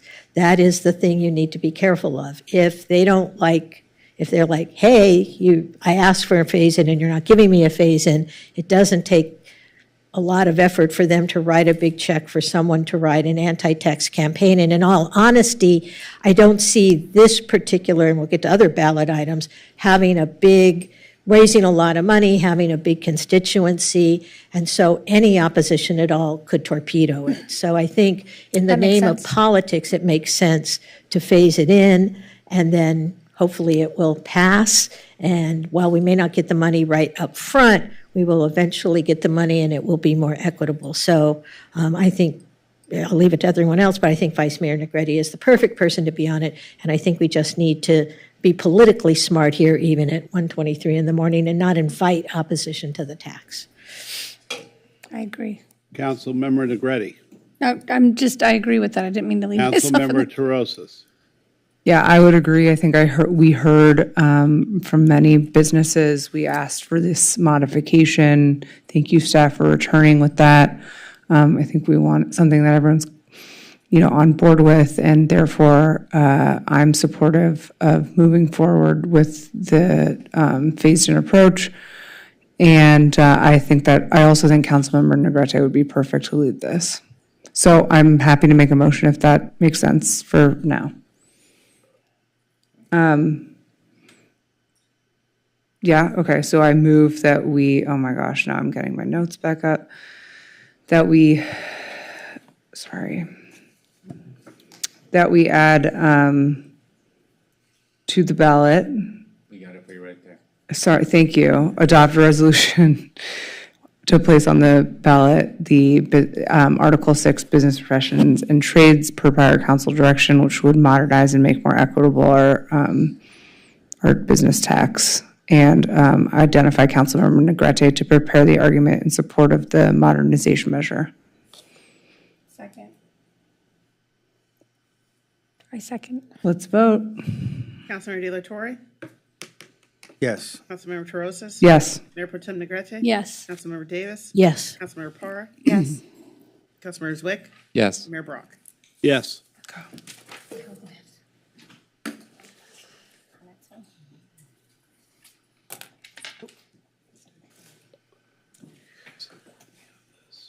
You support me without. Ditto. All right. All right, number 2. The next measure for your consideration is an increase to the parking facility tax. On December 19th, 2023, Council directed staff to evaluate an increase to this tax. Staff recommends an increase of 8%, which would raise the existing 10% tax to 18%. Should you authorize staff to move forward with this proposed measure, Council would adopt the resolution for placement on the November ballot and identify council members for or against this measure. In 1993, a 10% parking facility tax was placed on all parking sold in Santa Monica to address concerns related to a general fund budget shortfall forecasted for fiscal year 93-94. This tax is currently assessed on all city-owned and private parking lots and structures and calculated based on the total parking fee charged by the operator for use of the parking facility, with some exclusions as shown on the slide. Staff researched neighboring cities to determine if the increase would be in line with other jurisdictions. Many neighboring cities do not have a parking tax, including Culver City, West Hollywood, and Beverly Hills. And the increase to an 18% parking tax would result in Santa Monica having the highest parking tax in the region. Part of staff's evaluation was to determine how or if the increase in tax could be applied to city-owned lots and structures. 83% of city-operated lots and structures are located within the coastal zone and require a coastal development permit in order to increase parking rates to customers. The city's current parking rates are inclusive of the 10% tax. Council directed staff to work with the Coastal Commission to obtain approval of parking rate changes in the coastal zone. Staff recommends exempting city-owned lots and structures to the increased tax until the Coastal Commission approves increases to parking rates. The Department of Transportation has contracted with Walker Parking Consultants Engineers to determine the requirements necessary to increase parking rates at a future date. An 8% tax increase to privately owned lots and structures would result in approximately $6.7 million in additional revenue, although this is difficult to forecast because each entity self-reports and has very different rate structures. It is also difficult to estimate the impact this increase will have to customers, as the city does not receive any data related to the number of customers nor the length of stay. The largest revenue generators of private lots are medical facilities, hotels, and office centers. And once again, Paul Goodwin. Thank you. So we did two surveys actually on this. One in March with 567 completed interviews, and one in May with 350 completed interviews. And you see there the ballot language that we tested in both surveys, written with the assistance of the city attorney's office. And you see in the table on the right that the March survey resulted in about 50% in favor, and the May survey, which used information we learned in the first survey to try to increase support for this measure, actually, the results were actually lower, although that 50% and 45% are not statistically significantly different. But you could say at a minimum we did not increase support for the measure above the barest minimum needed for passage. So what is the concern? What's holding voters back from supporting this measure? And it's fairly intuitive, but you can see it in this survey. Voters who, this is from the March survey, and voters were worried that it was going to cost them some money. And you can see here that voters who park in city lots 6 times a month or more were, a little bit above 50%, and other people who park more often were less, at 40%, and then the 30% who thought this would cost them a lot of money, 40%, and if you think it won't cost you much money, it's 62%. So obviously the issue was people were thinking, well, this is going to cost a lot of money. So what if we explain to them, oh, this is only in private lots, will not affect you at, at the beach, at the Civic Center, when you go to Trader Joe's, when you go to CVS, it will not affect you.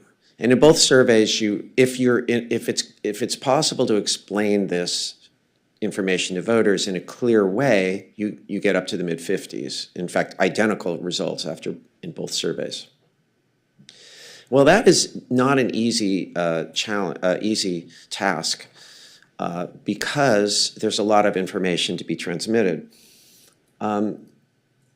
So this is the current ballot language prepared by the city attorney's office, draft ballot language.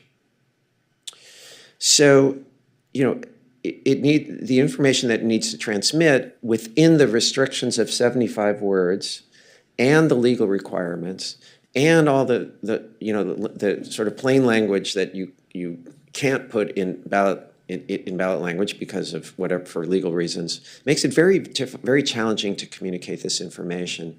So that is the challenge, that is standing in the way of making this measure, more popular or more viable at this time.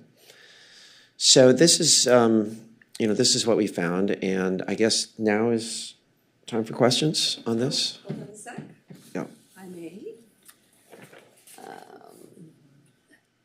So again, should council decide to place the increase to parking facility tax on the November 5th ballot, council should adopt a resolution to place the measure on the ballot and identify council members who wish to prepare an argument for or against the measure. And once again, we're available for questions. Councilmember Delatorre. We just voted to put another tax on the ballot. And in terms of voter fatigue, do we have any polling or any, just maybe not specific, but in general, how do voters react when, like will the numbers go down more on this one? If the other one, the other one is polling pretty well, 70-something%, which I was pretty surprised by. But do these two items on the ballot sort of cancel each other or impact each other in any way that we should know about? Yeah, council member, let me clarify. Maybe I misspoke or I didn't speak clearly. It was 58% support for the business license tax reform measure. When we communicated all the information about it, it went up into the 70s. But the number that you should be thinking about in terms of where voters are at now is the 58%. And similarly on the parking tax, the 50% number, maybe it's a little less than 50% number, is where it is now based on the ballot language that we tested. Your question about what happens when you have multiple measures is a good one. Obviously, we don't have that information exactly. But your intuition, I believe, is correct, that more measures results in voters trying to choose which measure to support. You will have to, on top of that, as you know, there's going to be, the school district is likely to have a bond on the measure. There's going to be a statewide bond. There's going to be a lot of, issues on the ballot. And also, we're in a moment now of, as you well know, and as you've been discussing here, of a concern about inflation and rising prices and costs. So this is a sort of different time than, even in Santa Monica, than we're used to just looking at public opinion in Santa Monica and across the state and across the nation. So all of that leads, that's a long way of saying yes, there's going to be, voters are going to make some choices and, focus on the things that are most important to them and maybe not be supportive of things that are more difficult for them to understand. Thank you. Councilmember Para.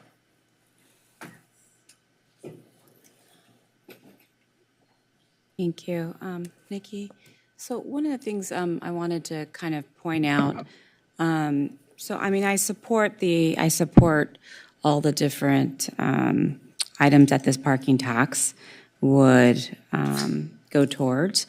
But one of the things that, you know, dawned on me as I was visiting with my mom while she was doing her chemo was this. I think this is her. Yeah, this is me.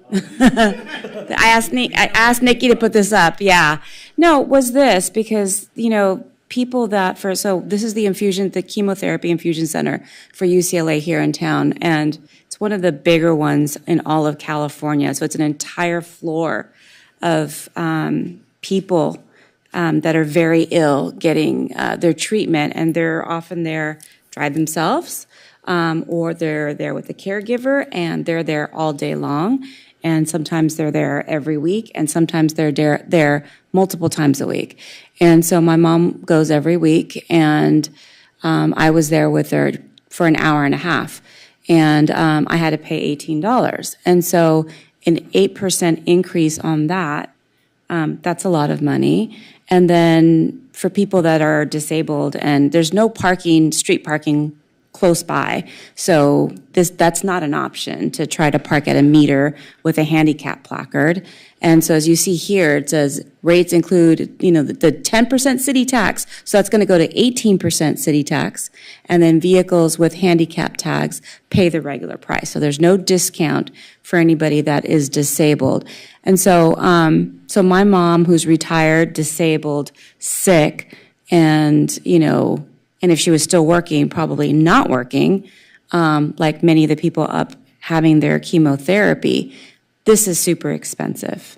This is, you know, $30, you know, it'll go up to $30. This is $30 every single time they have to get chemotherapy. And this should be the last thing they're thinking about, is having to pay parking multiple times a week when they have to go get their therapy. And so my question is there a way to do some type of carve out? But then I noticed, and that was going to be my question, but then I noticed on some of your slides that the biggest producers of the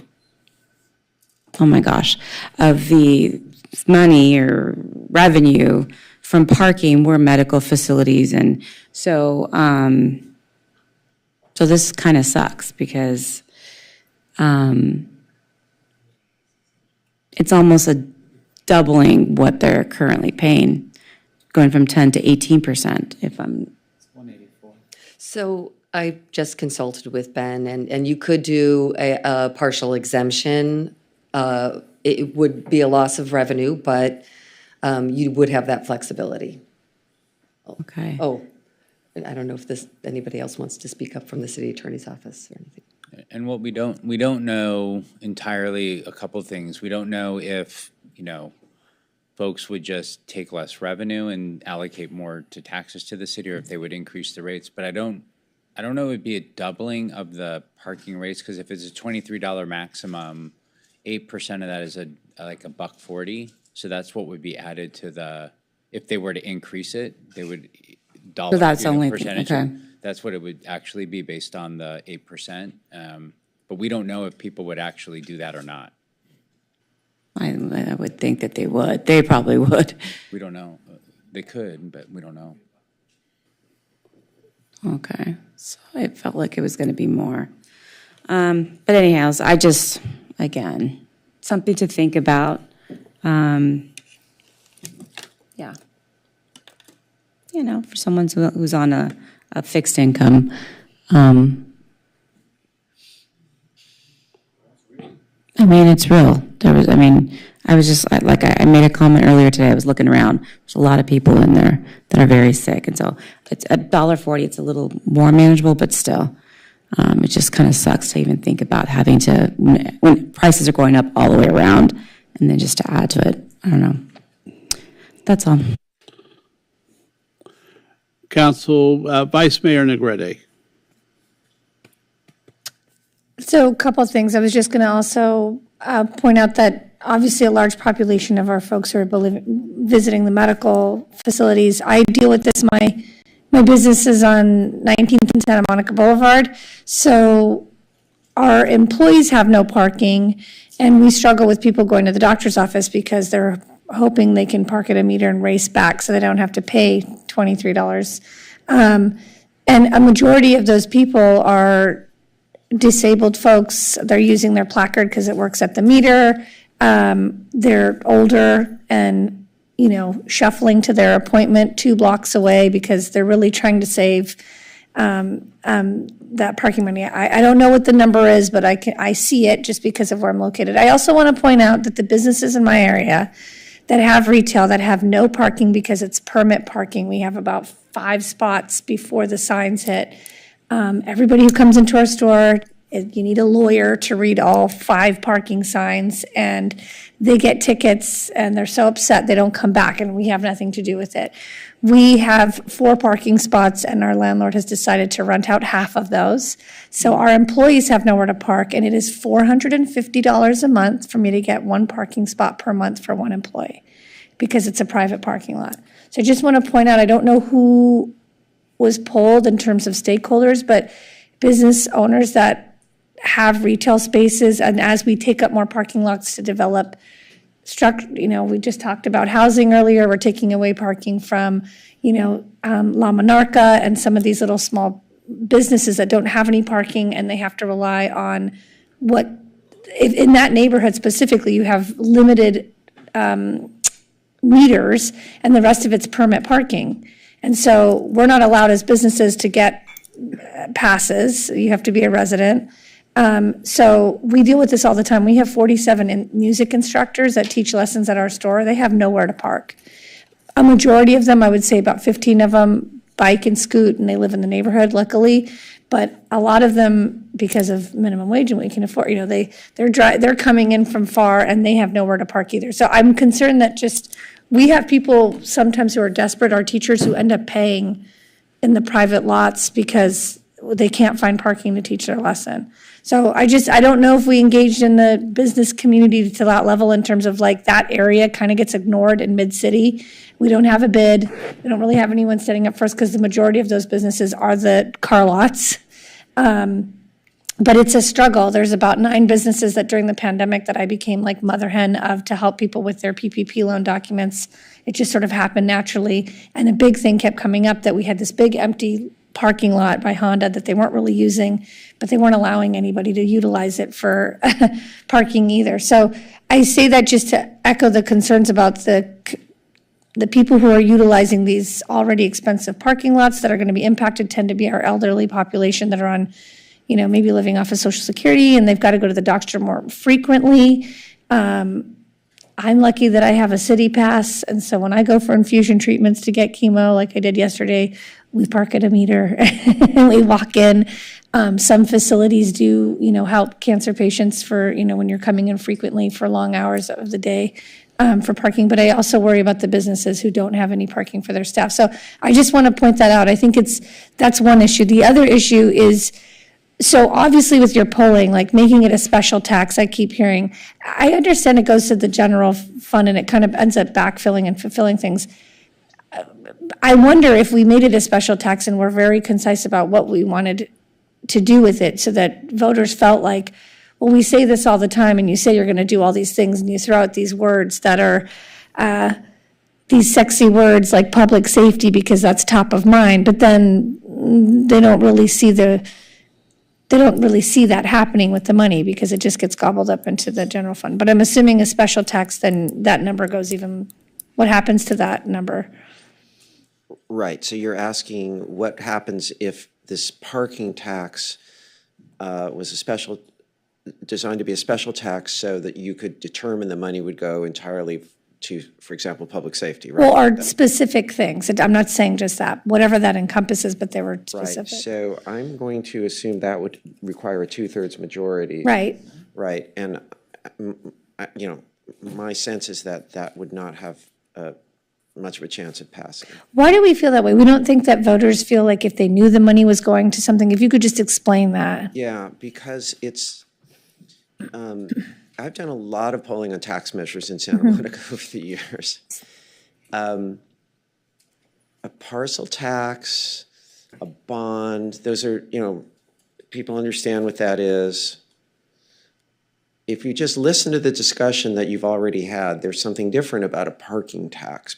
And the same way that a gas tax is unpopular, you may recall a state senator was recalled from office a few years ago for supporting the gas tax.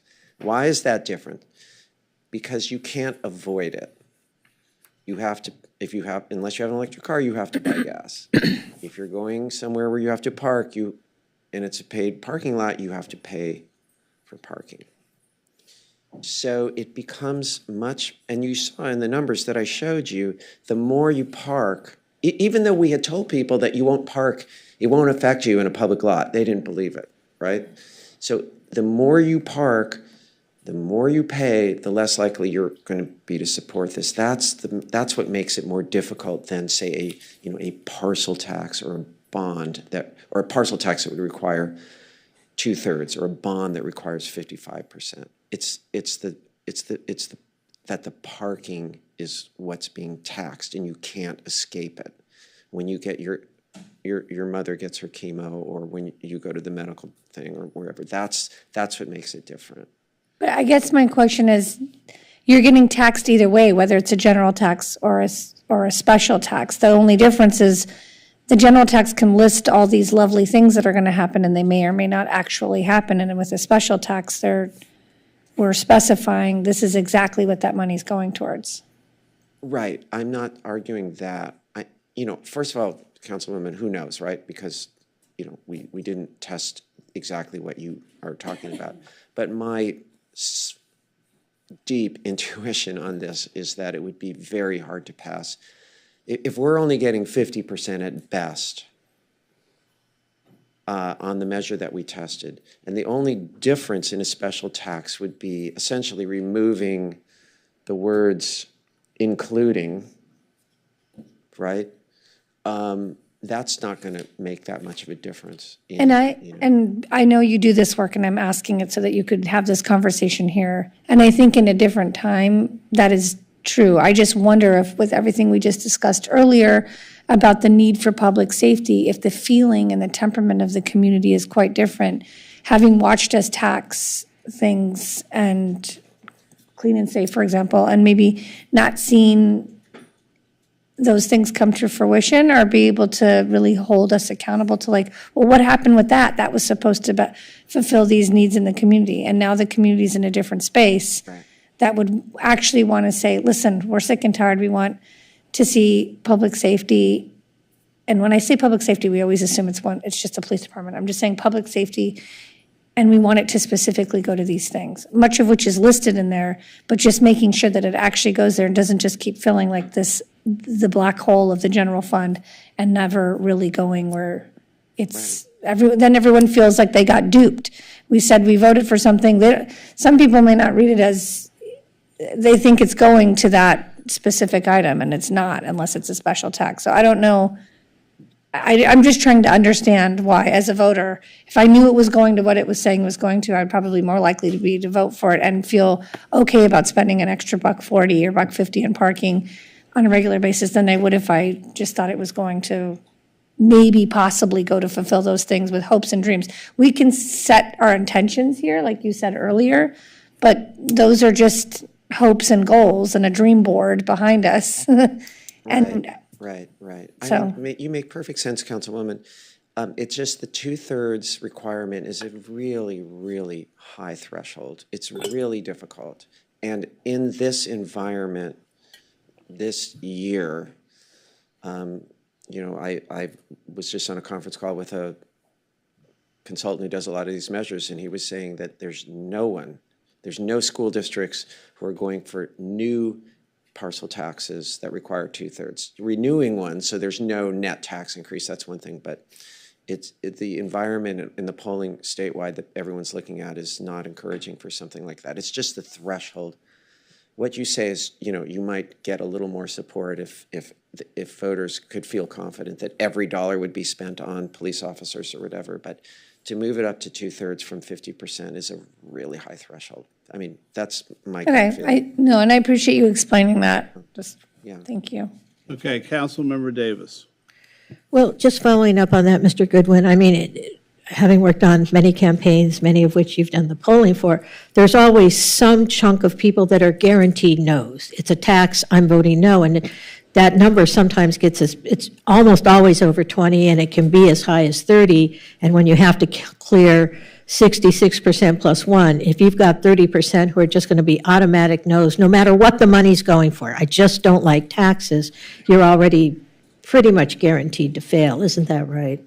Yes, absolutely. Yeah, I mean, I know the school district had that issue with parcel taxes, trying to raise money, and had parcel taxes fail, and only when they were renewing existing taxes were they able to get over that threshold. That's right. We all love our schools. So, and actually, I really appreciate Councilmember Parra's sign here, because I'm not pissed off about the parking tax. I'm pissed off that it costs $23 to park off the top anyway. I don't think the additional $1.40 is what's going to make the difference, but this is what we see with a lot of our medical centers and other private parking, you know, and I guess I have two comments. And the first one is, I know they at one point raised it, and I guess it's up to 10% now. In the city of LA, I think it was like 8% or 7%, and they raised it to 10%. And what did happen there actually, and the city manager mentioned this, a lot of parking facilities actually reduced their rates so that the increased tax kept them at the same rate, because they didn't want to discourage people from parking there, because this is clearly how those buildings are making a lot of money. I mean, this is not recovering sunk investment. This is just gravy to them. And so every time, we all know about price elasticity, and so every time they raise their rates, there are people, to Vice Mayor Negretti's point, who are going to go, you know, I might pay 23, but I'm not going to pay 25, and so I'm going to drive around town for an hour looking for that parking meter. So I think it's possible that, you know, the increase at 8% won't, I mean, for some people would be incredibly significant, for others not so much, but I think we also might see some of these people dialing back their rates so that they're not having to increase the overall burden, if you will, on the parker. And the other question I had is, it seems to me that, you know, some of the messaging that we're going to need to do will have to be, you know, in a campaign that says, if you park in the city lots, you're not going to pay this. If you park at the beach, you're not going to pay this. You know, and I can see the mailer in my head. Who does this affect? Not you, right?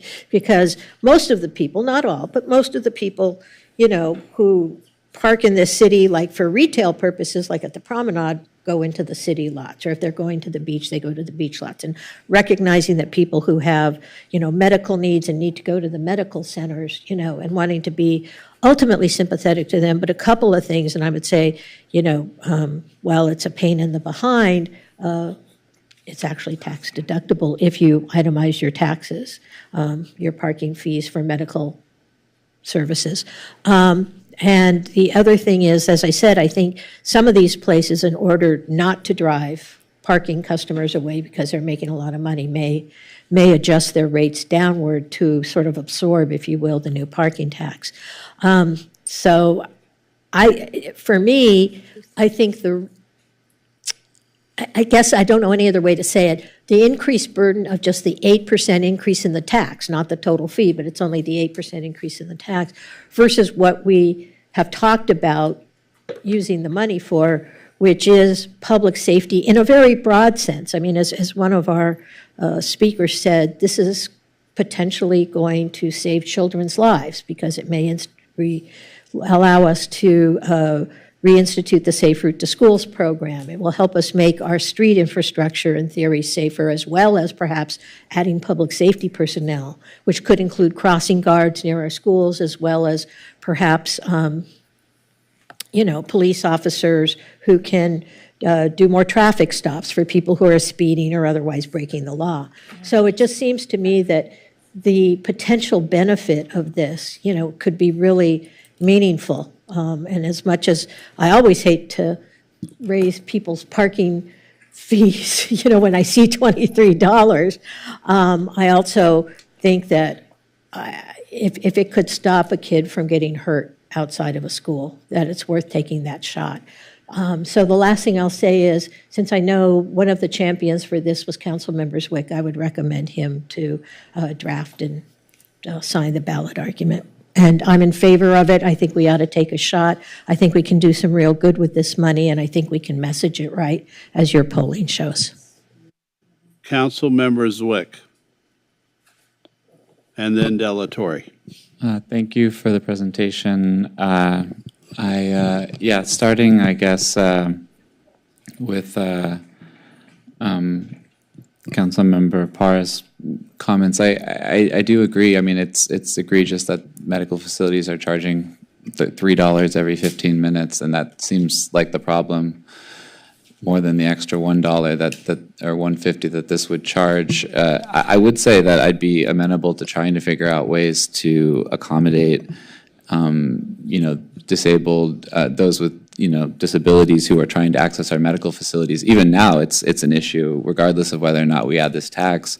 I know that, for instance, on 20th Street, there's no parking on the north side of the street, but on Santa Monica, which also runs along the medical facility, there is. And I'm curious, sort of separate from this exact conversation, if we couldn't look to install more blue curbs in the vicinity of the medical facility that are, frankly, if you park in the facility, sometimes you're already all the way on the other side of the block, as I've experienced, because it's so big that it wouldn't actually be any further a distance for someone to travel. And it's something that I would separately be very interested in pursuing if we could provide more access in that regards.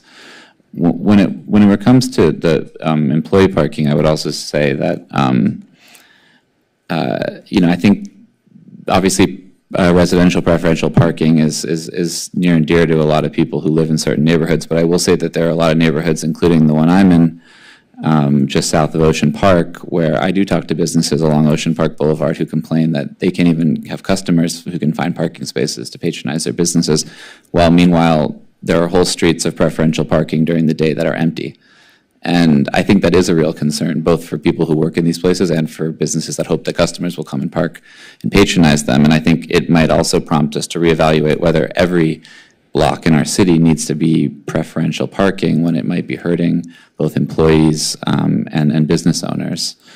I think in general, we talked about the three large categories of people this would affect. I think in general, when people are booking a trip to Santa Monica, they're not basing it on the price of overnight parking in their hotel.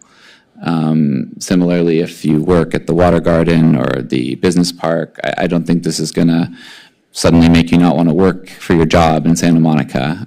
That said, the side of it that I will be sympathetic to, as mentioned, is people who might be elderly on a fixed income who are having to go to the doctor. I guess what I would hope as a city is that because these rates, frankly, are already usurious, that we're providing more options for people, specifically disabled people, to park and be able to access their doctors and perhaps pay nothing at all compared to these rates that these private facilities already charge.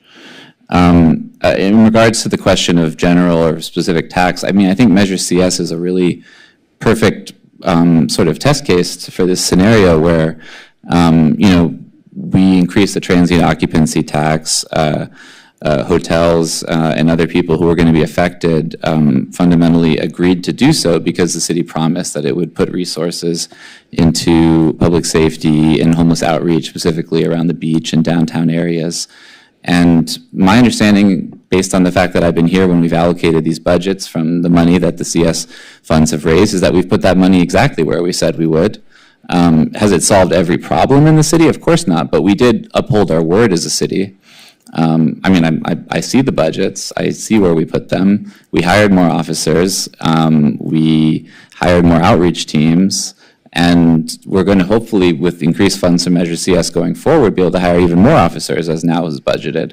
So I don't think it's a matter of, the specific tax will definitely go to this and the general tax won't. If we as a city say that we're going to spend money on something, we uphold our word. If we were going to disavow that with the hotels, I'm sure they'd be not willing to work with the city again on anything, but that's not what we've done. So similarly, I'd say that if we as a city say if we're going to spend this money on public safety, getting that 50% threshold is infinitely more important than somehow intentionally handicapping ourselves by requiring over 2/3 majority of the citizens to approve this. I think we've been having discussions for the whole month now about how do we afford to pave our streets, fix our sidewalks, and augment the public safety in our city, including hire more officers.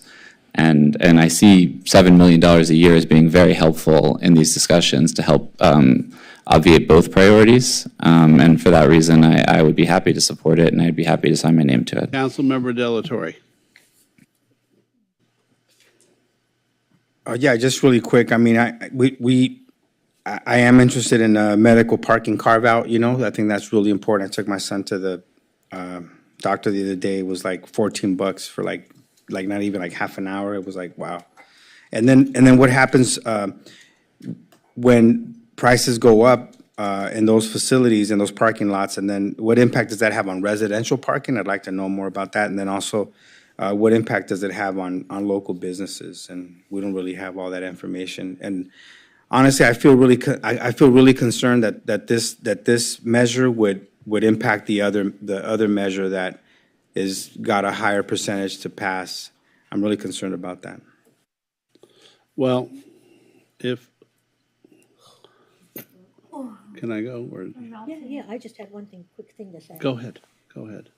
I think the one thing I wanted to say to Councilmember De La Torre's, and I forgot it, is I think that the way we can make the two compatible and both give them a possibility is the business tax is not actually, we call that business tax reform, not a tax measure, and then this is a tax. I think that if we're careful about how we present the two, it doesn't sound like we're doing tax upon tax. One is reforming the business tax to make it more equitable, and the other is a tax to raise money for things. So I'm gonna continue to talk about my personal elephant in the room, which is safety of people in the city. So, as it's written now, I'm very concerned about a parking tax. I'm always concerned about any new taxes. But I'm going to make a motion that we table this parking tax and give directions to pull on a parking tax as a special tax that would be utilized for both public safety operations and safe routes to school. And that staff return to council on either July 9th, David, or 25th? Which? Well, I want to defer to Paul and Oscar on the feasibility of polling at this point in time and your recommendation of that, because I know there's some concerns about polling in summertime with people being gone on vacation and stuff like that. So I'd like to get your recommendations. I can speak to the. We don't have a contract anymore with Paul. Our contract has been expires in June, actually, this month, and the money for that contract that we already expended.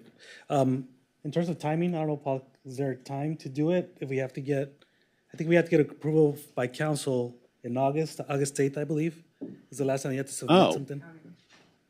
You have to submit, I think, the paperwork. No, because we canceled the August first 7th? meeting in August. August 7th. We don't have a meeting. We'd have to reinstate the meeting then. Okay. So, well, here's my motion. My motion, again, is to table the parking tax, give direction to poll on the parking tax as a special tax that can be utilized for public safety operations, and return to council. I said it's the July 9th meeting, but I guess the last available meeting to make a decision to decide whether to place the tax on the ballot has a general tax or a special tax. And it would be for two purposes: safe routes to school and public safety. That's including homelessness, police, et cetera. Again, the problem is we don't have a contract, right? And so, do we have time though to do a poll? Like, don't understand what you'd want to ask. Are you saying that you'd have? Even though you said the threshold for 2/3, but I think residents of this city right now are so concerned about public safety, and they're also concerned about making sure their children get back and forth to school, that they might go for the larger amount because so many residents of the city are very concerned about public safety. So I'm trying to come up with another mechanism. Paul, can you put your slide back? I would just vote no on this.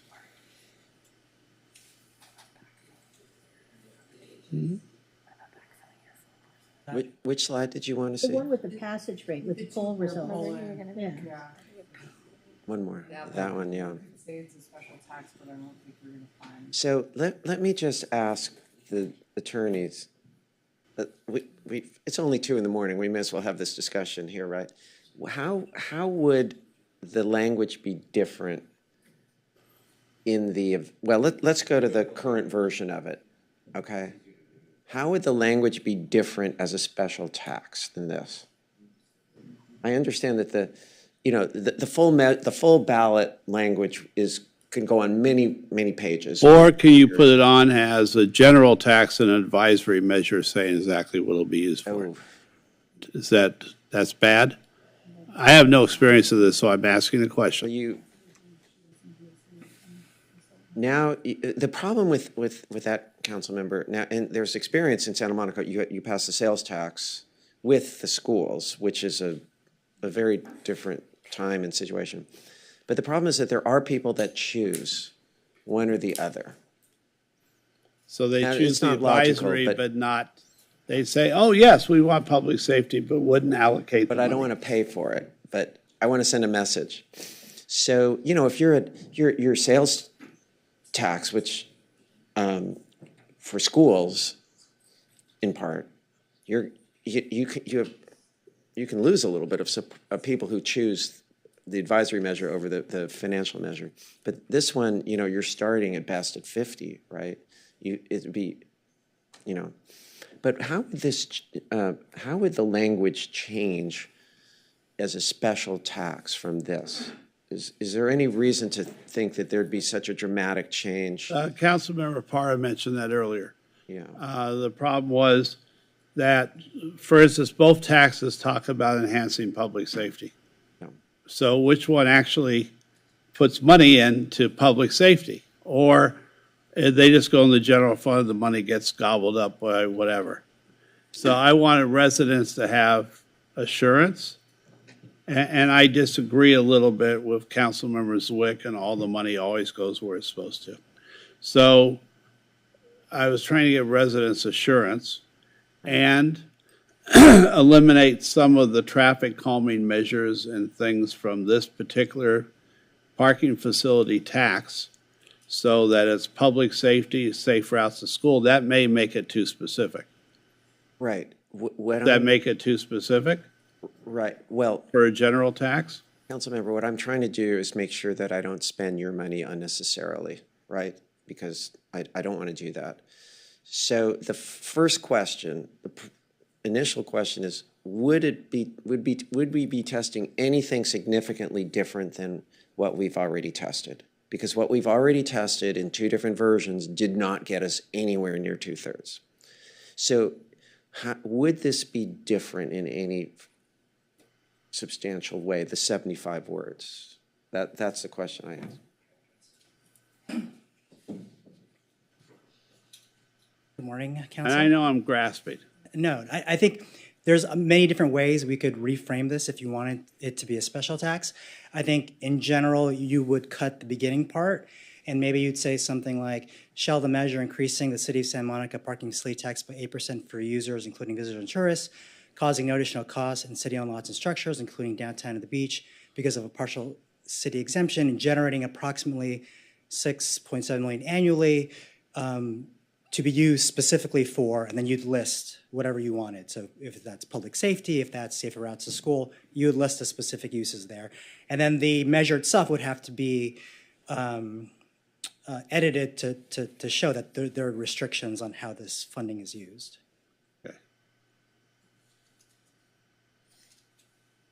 Well, And you can't get even half that specific in the general. I think David and Doug told me that the other day. I will also point out that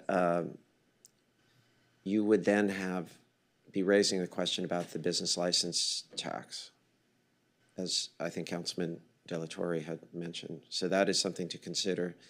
But both of them say enhancing public safety. I mean, Right. you're saying both of them. Right. But then when residents look at us, they'll say, what did you really do for public safety? The answer is nothing. Right.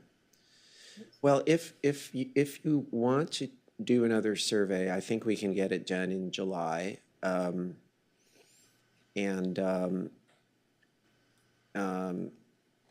we can only test one measure in the survey because I don't think we can get enough respondents in that period to do, to compare two different versions of the survey. But, we could do it. I imagine that if, I don't know how the contract would work out, but if I don't get paid till August, that's just the way it is. But And then there's a question of the money, right? How are we paying for this survey? This would be the third survey they have to pay for. Where will the money come from? I just want to remind everyone how late it is, and I'm fading. I've already gotta faded. Be up in 4.5 hours. So, Some of us got here at 4:30. all right, well, I've moved the table and do a polling. But we don't have, they just asked you where the money's going to come from. All right. The other thing is, in doing the polling, I'd like to know if there's like a difference between 8% and 4%, just to gauge. You recommend that, or I see you saying no? I mean. it is a good question, Councilmember. We tested, we went down from, the first survey was, I think, 10%, and we went down to 8%, and support didn't go up. That's not the number that. So the number didn't make any difference? No, am I going to pay this? Am I going to pay more to park? That's all it is. And then I have another question then, because earlier in the initial presentation, I thought we were going to the Coastal Commission. Have we abandoned that idea? No, we're still, our Department of Transportation is still working through the requirements for the Coastal Commission. So what would that raise it on people who are parking in city lots? So they're doing a parking study right now, and once they finish the study, they will determine how much they recommend for the rates to be changed. And at that point, we would, the consultant will tell us if what is required to meet the conditions that the Coastal Commission has put on us to be able to increase those rates. So the work is being done. So that would come back to us? That would come back to council at the point where we're ready with the study. Okay. All right. So I have a motion on the floor. I don't know if it was ever seconded. Oh, thank you. He's going to review. All right, Jesse, and then Oscar. Just to clarify on the Coastal Commission, I mean, there's a separate process that's been going on well before this process began, which was a parking study to bring to Coastal to raise city rates. That's unrelated to this measure. I'm not quite sure why it's being conflated. Coastal just said to us that we can't raise rates separate from that study, and that's why we aren't proposing to do so. I guess my hesitation is just that, when you look at this as written, those are the uses that it says it's going to. It says public safety and safe routes to school. I don't think my understanding of polling, and I think Paul would concur, that shuffling some of these words around and saying specifically instead of including is going to magically produce 27% more people supporting the tax. I mean, I think it's basically the same words for the same tax, for the same amount of money. And there's nothing that says, hey, this is for real, we promise you we're giving this money, whereas before we're just pretending. It's just these words. And there's just no version in my mind where I see support being above 67%, regardless of how you shuffle them around. So it feels like a waste of time and money, but that's just my opinion. Councilmember? Oh, Councilmember Delatorre. Okay, Councilmember Davis. I'm going to oppose the motion because I think it's just flushing money and time down the toilet. I virtually guarantee you, I will buy you all the most expensive dinner you ever want, that we can send Paul off to do the best poll in the world, and he will never get that number above 66%, just because there is intransigence about taxes that guarantees that 20 to 30%, no matter what it's for, even if it's public safety, will vote no because they're just anti-tax. And I just think that spending more money on more polling, and as Councilmember Zwick says, just to move some words around, because people don't understand these words. They think this is what we're committing to, and frankly, this should be what we're committing to. And if we don't spend the money on this, then they have what's called an election and they hold us accountable. But I'm opposed to tabling this to go do some other poll that we have to go dig up money for, and probably then have to have a special meeting to vote on it, because you can't do the poll overnight. It has to be in the field. And we've already canceled the first meeting in August, so we'd have to have a special meeting, probably given the time frame that we're working under. So I think we're all spinning our wheels at this point. Okay, I'll withdraw my motion. I just want to ask a question. If my seconder, well, yeah, go ahead. I just want to ask a quick question here, clarifying question. So according to the polls, both polls that were conducted, one was a 50% and one was a 48%, right? Oh, sorry, this poll. So with those types of numbers, like what normally, we want to be at 67% to bring something forward? No, or this would pass at 50% as currently written. It would pass at 50. So 50%. Okay, so even though we had one survey at 50%, the other one at 48, so you were saying it would pass at 50%. So it's a 50-50 chance, basically, is what you're saying, if we bring it. So I would not say it has a 50-50 chance just based on the poll results, because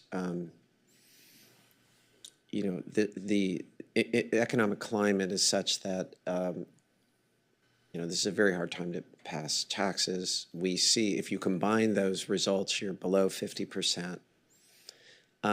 So it's, we'd like to have some sort of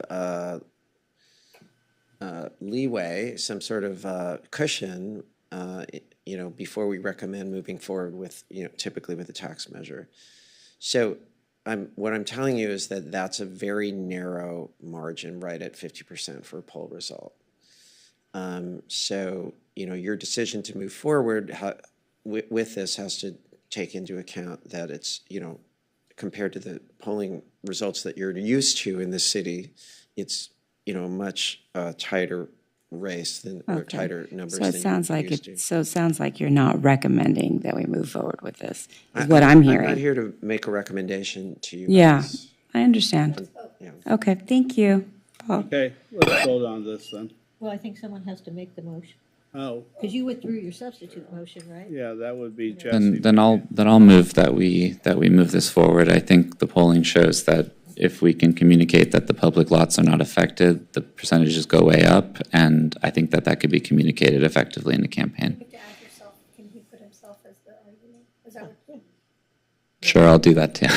I'll second that. Okay, it's been moved by Zwick, seconded by Davis.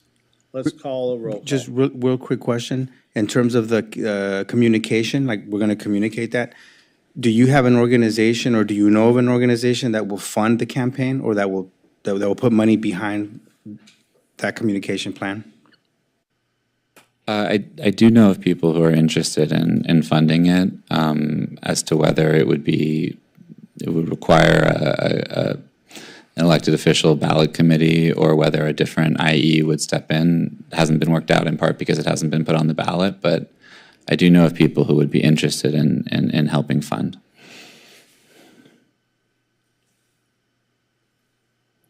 Councilmember Delatorre? No. Councilmember Terosas? Yes. Mayor Pro Tem Negrete? No. Councilmember Davis? Yes. Councilmember Parr? No. Councilmember Zwick? Yes. And Mayor Brock? No.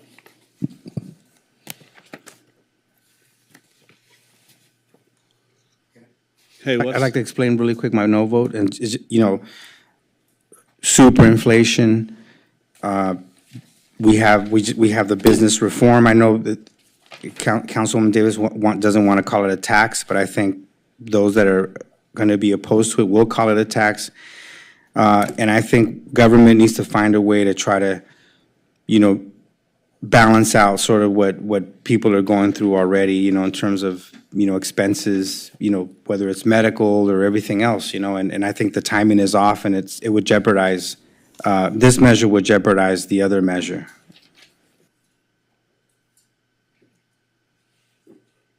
And I guess I'll add my part two and say no.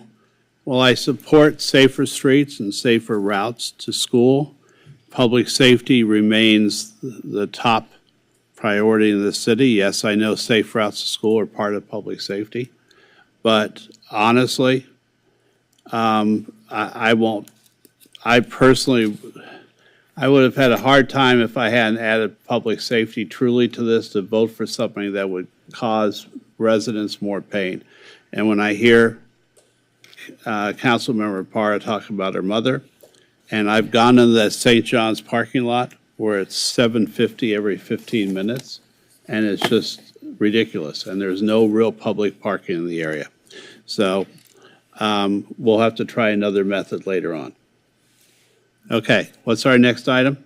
Next item is on council compensation. So, perfect. Thank you, Oscar. Can we postpone that?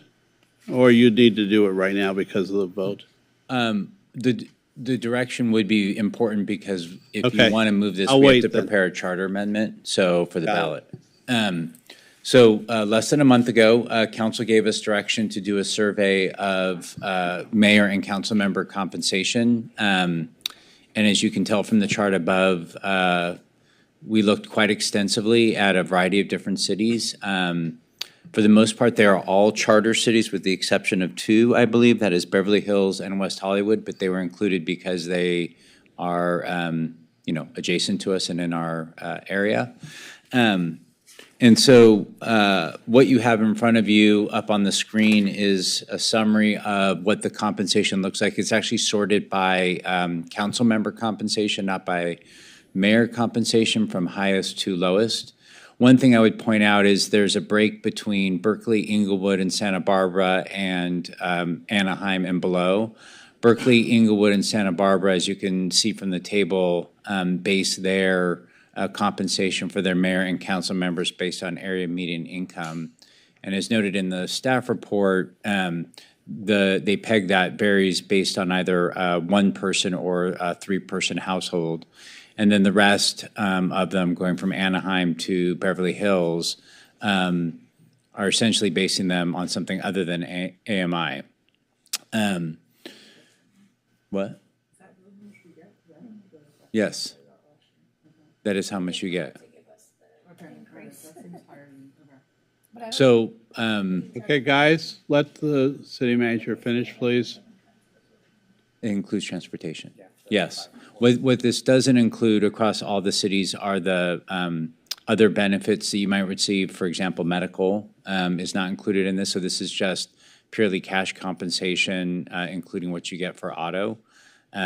So these are the results of the survey, and we're here tonight to take direction from council if you would like to give us direction to change the compensation for the mayor and council member so that the city attorney can prepare a charter amendment for the ballot. Council member, Vice Mayor Negrete.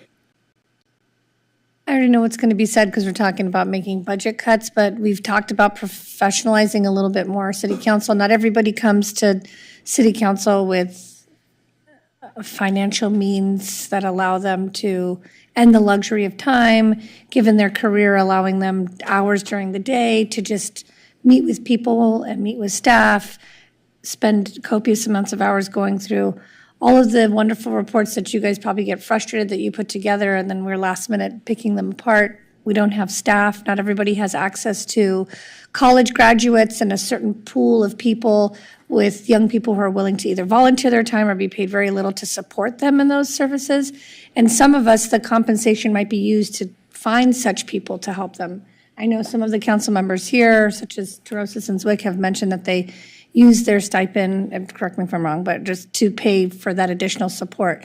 And I just want to be mindful, because we do talk a lot about bringing equity and diversity and equity, but we need to have it here on the dais so that we can be equitable when we're representing the people of the community. And I can speak for myself that I run 2 retail music shops. I have a nonprofit.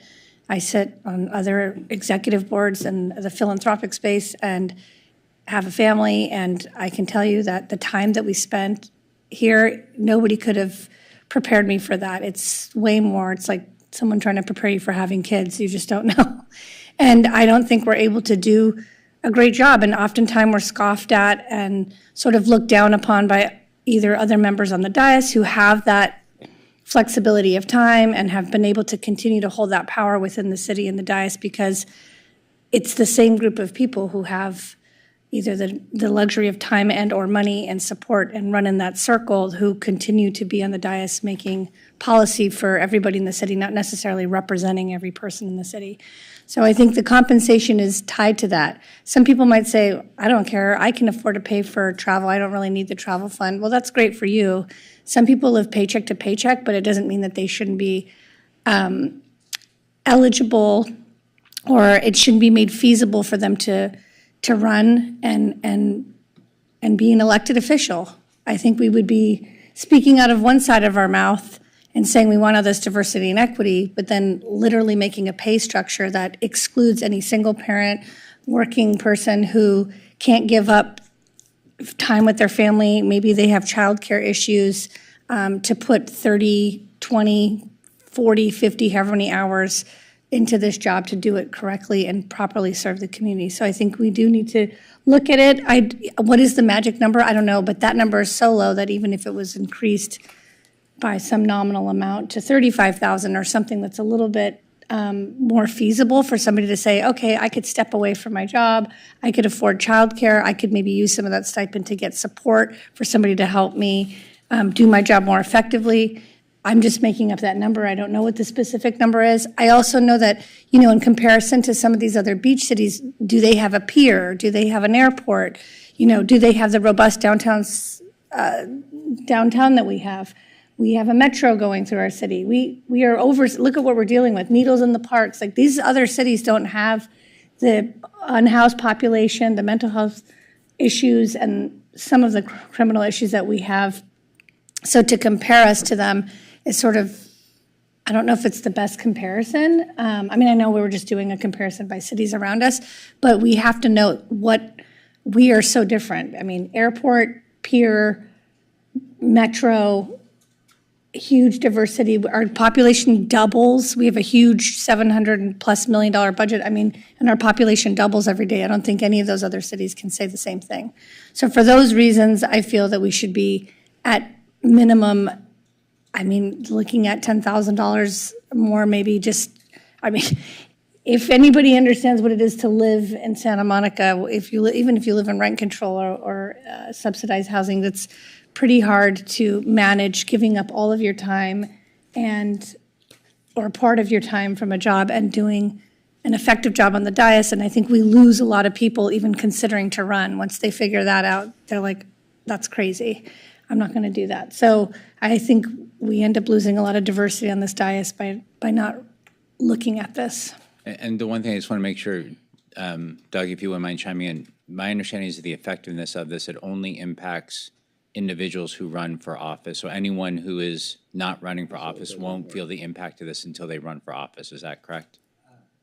No, the way the charter is set up here, since the voters have to approve it, it can be ready as soon as the measure is effective. Okay, so all 7 council members would have the benefit? Yes. Okay. When it would become effective, yes. Okay. And I want to be clear that number should be, what is the actual number? It's the base pay, and then it includes travel, but if you, is that only? Includes the auto, but what if you don't have a car? So for those that bike it, do they still get the auto even though they don't have one? They have to buy a bike. That's interesting. I think the charter provides for a COLA too. Yes. Yeah. I know that, but the auto is built in there, which is, Everyone gets the auto whether they have an auto or not. right. And auto changes rates in each and every. I'm just saying, some people are big proponents of not driving a car, and if you don't, then why are you getting, it should be called something else then. Torrance gets. Or just take out auto and just make it, whatever, Torrance gets transportation. $1,100 a month. Again, if that's direction council wants to give in terms of restructuring how things are categorized, I mean, I. Whatever, anyways, we can the- take my- that direction. My initial points are my points. Councilmember Davis.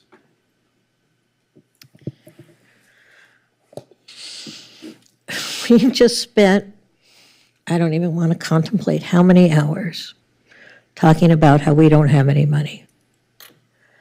I cannot imagine going to the voters and telling them we can't open our libraries anymore, we can't pave the alleys, we're not going to repair the sidewalks. And as someone who's been spending a lot of time in downtown LA because I've been in trial, I can tell you the effects of not repairing the sidewalks is going to be deeply felt in this community.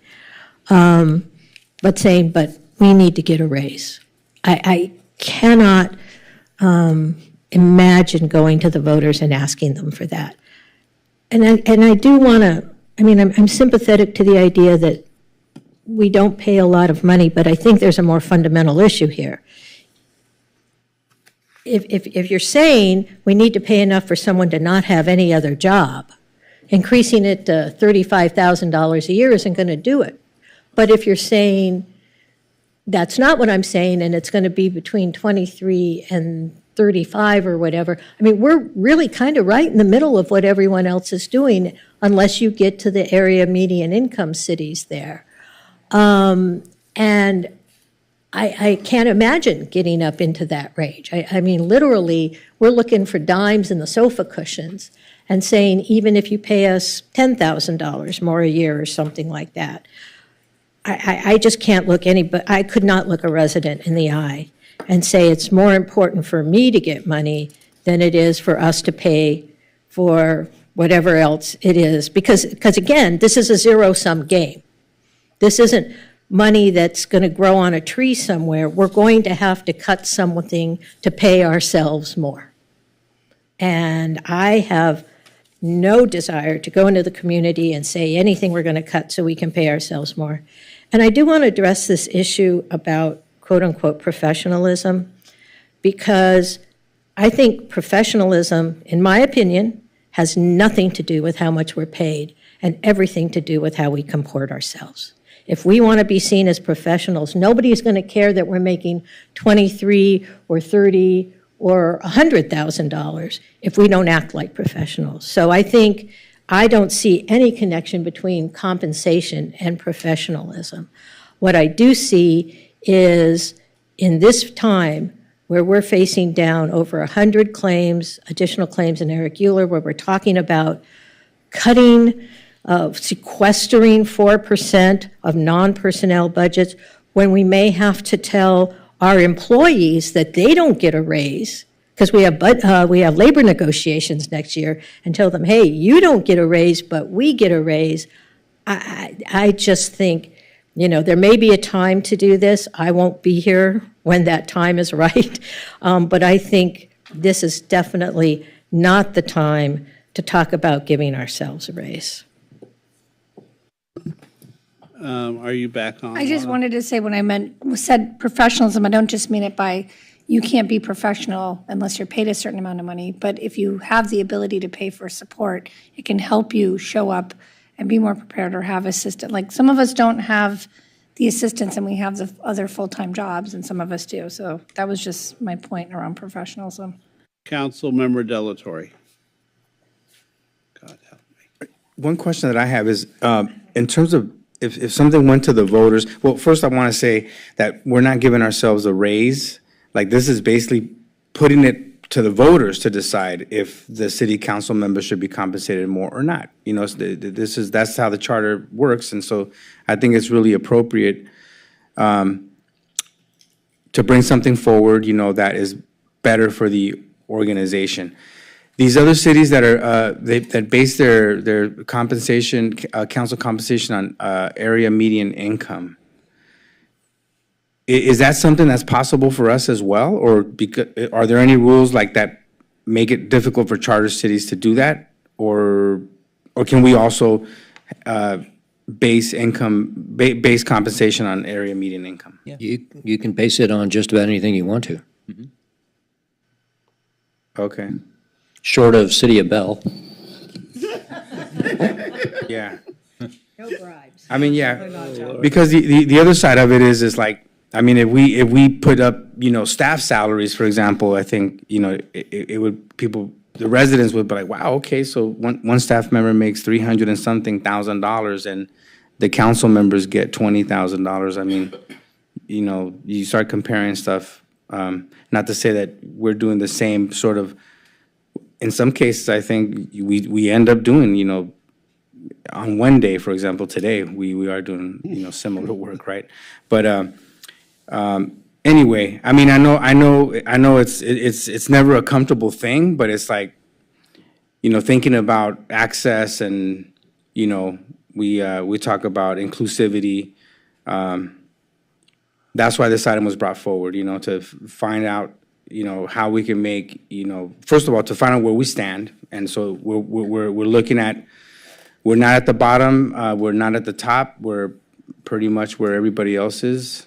And just with everything we've been talking about, cost of living and everything, I think it really does come down. It's like, it's interesting. It's like the wealthier, members of the council are going to say, nah, we don't need the, we're fine where we're at. And then, council members that probably are struggling or not in the same economic situation are always going to be like, yeah, it would probably help us out. So we're going to continue to have that dilemma unless we had more of an equitable plan that said, okay, well, the council members that have more money in their bank accounts or based on taxes, they'll take less. So, Councilwoman Davis can take, $5,000 and I'll take $40,000. How do you know how much money I have in my bank? I'm just assuming. But in any case, that would be a more equitable way to do that, right? To say those that have more will take less, and those that have less take more. But I think that makes it more complicated. So I'm too tired to really put all my thoughts together at this point. But anyway, I'm glad. Thank you for the information, so that we know that we're not way at the bottom. But I don't know. I don't know what people want to do. So I'll take a second, because what the hell, we're already here since 4:30. Be at work at 7. The real quick thing though is, look at if it was 2018 Santa Monica, we would take it to the voters and ask for raises. When I spent 2.5, 3 hours tonight begging for more public safety, I'm sorry, there's no way I would take anything to the voters right now for myself when my city's suffering. And that's the bottom line. I think this study's great. I think, yes, when our budget is $700 million, should city council be paid more? Yes, absolutely. It's hard to tell your city manager, sorry about this, but it's hard to tell your city manager, what you want him to do when he's paying 40 times what you're getting paid a month or a year. So, but regardless, we don't need to belabor this. There's no way in hell I would vote for a salary increase for any of us right now. We've got too much work to do in the city. Let's move on to another item then, unless do you want to make a motion, or can we just let it rest? Do we have to vote? You can do nothing. All right, we'll do nothing. All right, let's move on to the next item, please. 16B? No, yes. Yeah. 16B.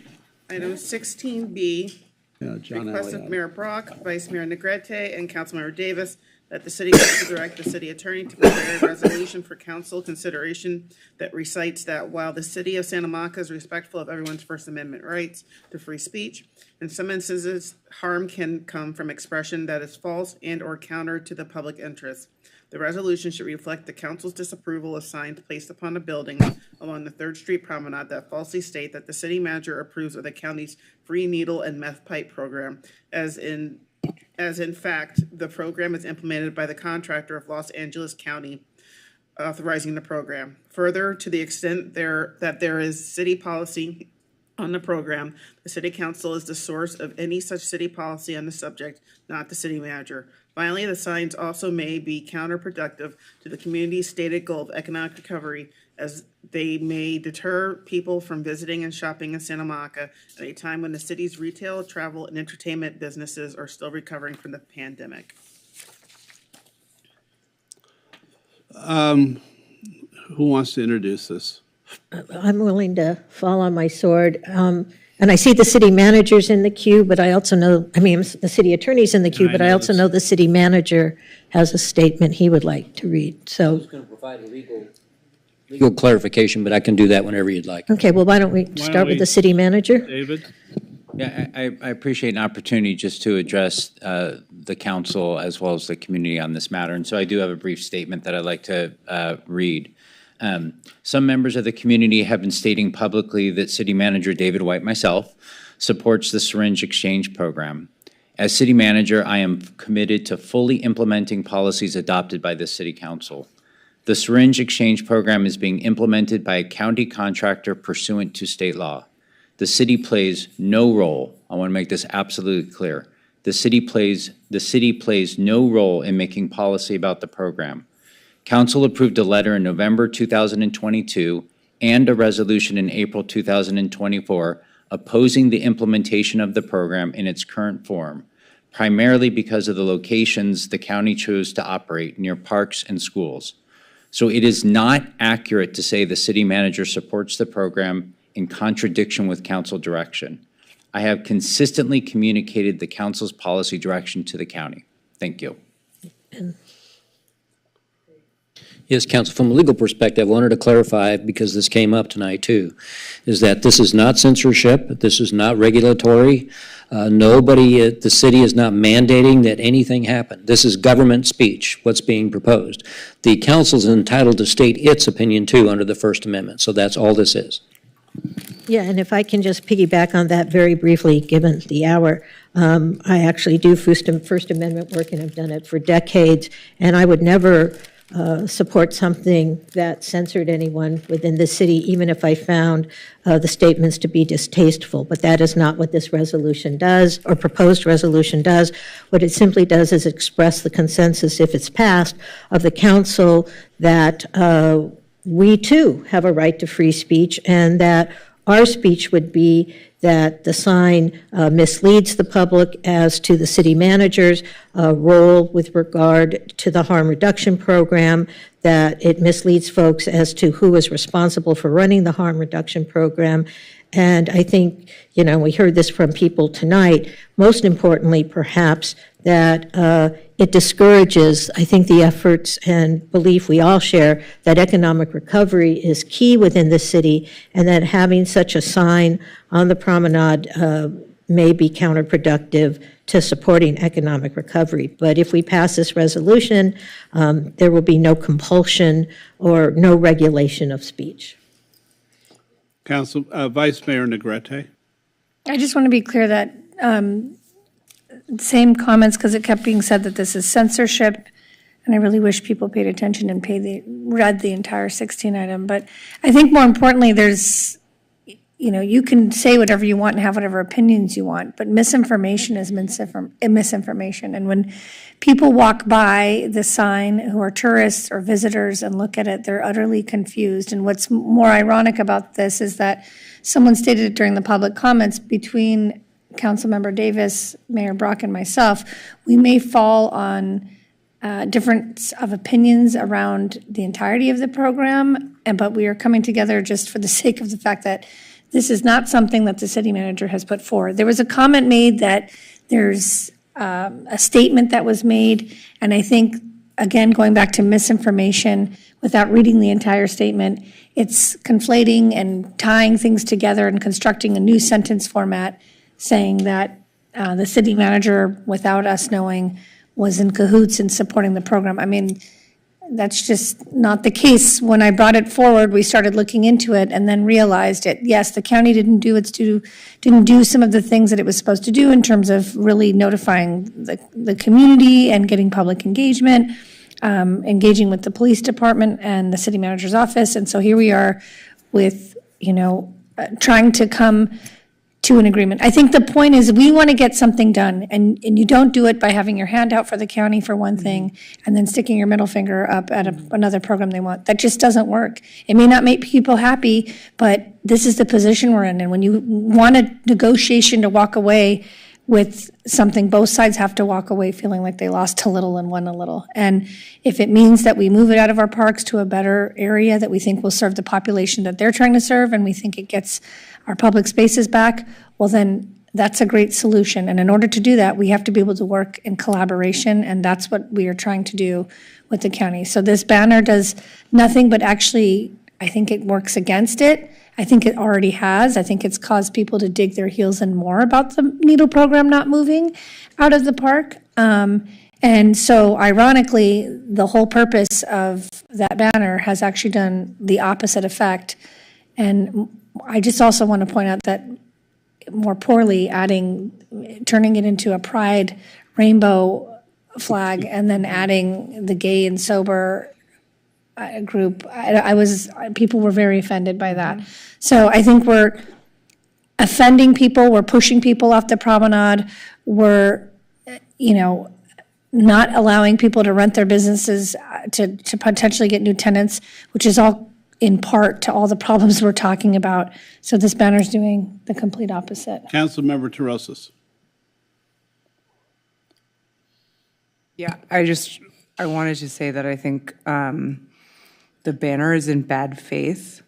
We need people who are solutions oriented that are coming to the table.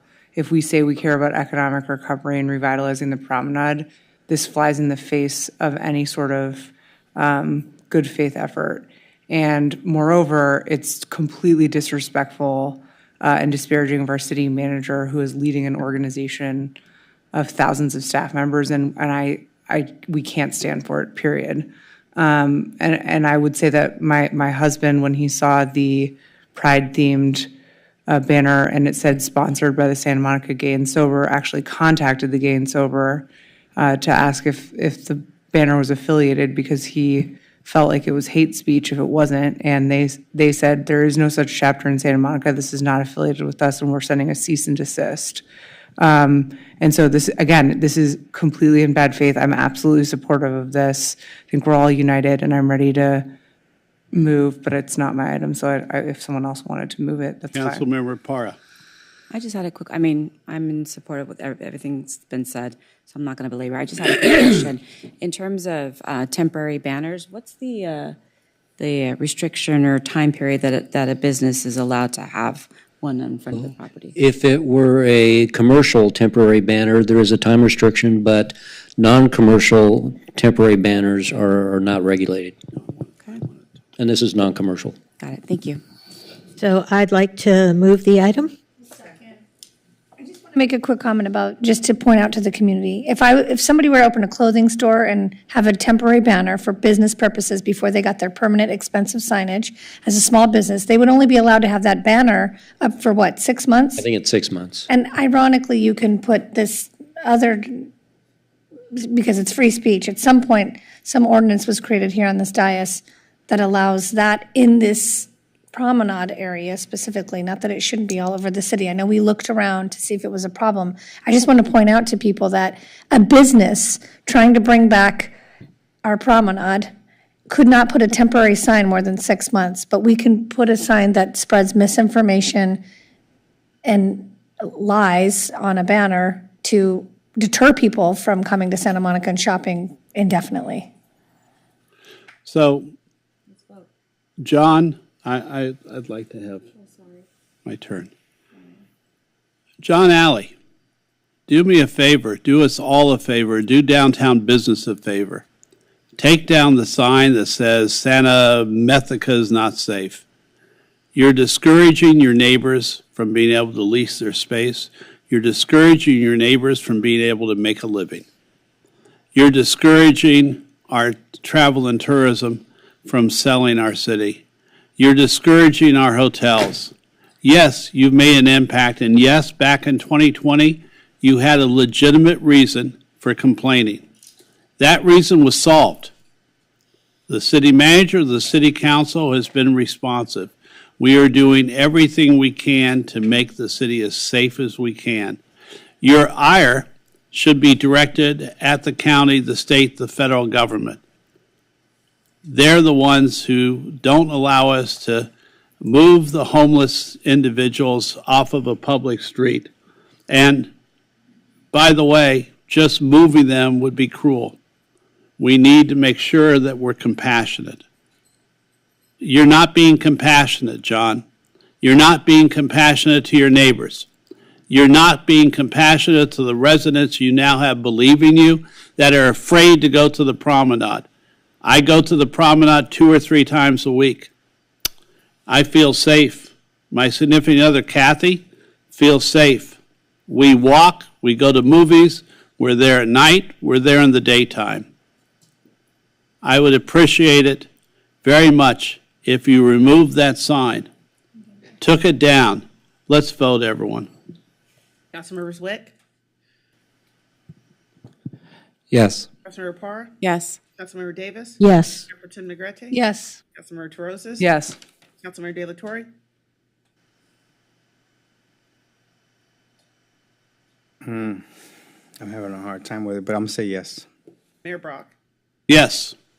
Item 16C, request of Councilmember Parr and Mayor Brock to direct the city manager and city attorney to return with amendments to the municipal code, including a potential interim zoning ordinance to allow R2, R3, and R4 zone districts only front fence, wall, and hedge heights to be limited to 72 inches in height in the front setback, address measurements that may include retaining walls, and suspend enforcement and pending applications until the ordinance becomes effective in R2, R3, and R4 for those that would comply with that standard. So I'm going to introduce this on behalf of the mayor and I. So the mayor and I brought this item forward based upon concerns of residents about protecting their privacy and private spaces due to the development volume in multifamily neighborhoods as a result of changes in state law that allows for a greater density on parcels. We've met with city manager, city attorney's office, and community development staff, numerous times to talk about how to do this, what will be the best way to do this, why, where, how. And so this will only affect R2, R3, and R4 zones. And that's about it. Councilmember Davis. So I lived through hedges and fences, both in my time on Planning Commission and then ultimately on council, because it took us 6 years to get to the current ordinances that we have now. And it was a tremendous amount of work that was done, and a lot of the policy was driven by concerns that our police force had about hedges and fences being too high and allowing criminal activity to be concealed by them.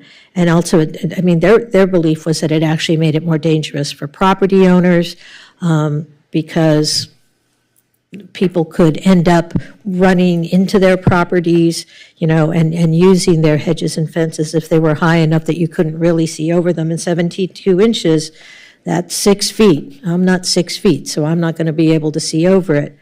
And I understand the situation that sort of brought this to the fore, because obviously it appears that somebody wanted to get an exemption and it was denied, and then they decided that they would do, and this also happened in Noma, by the way, sort of vigilante justice about starting to turn in their neighbors for having non-conforming hedges and fences. I think our planning commissioner, and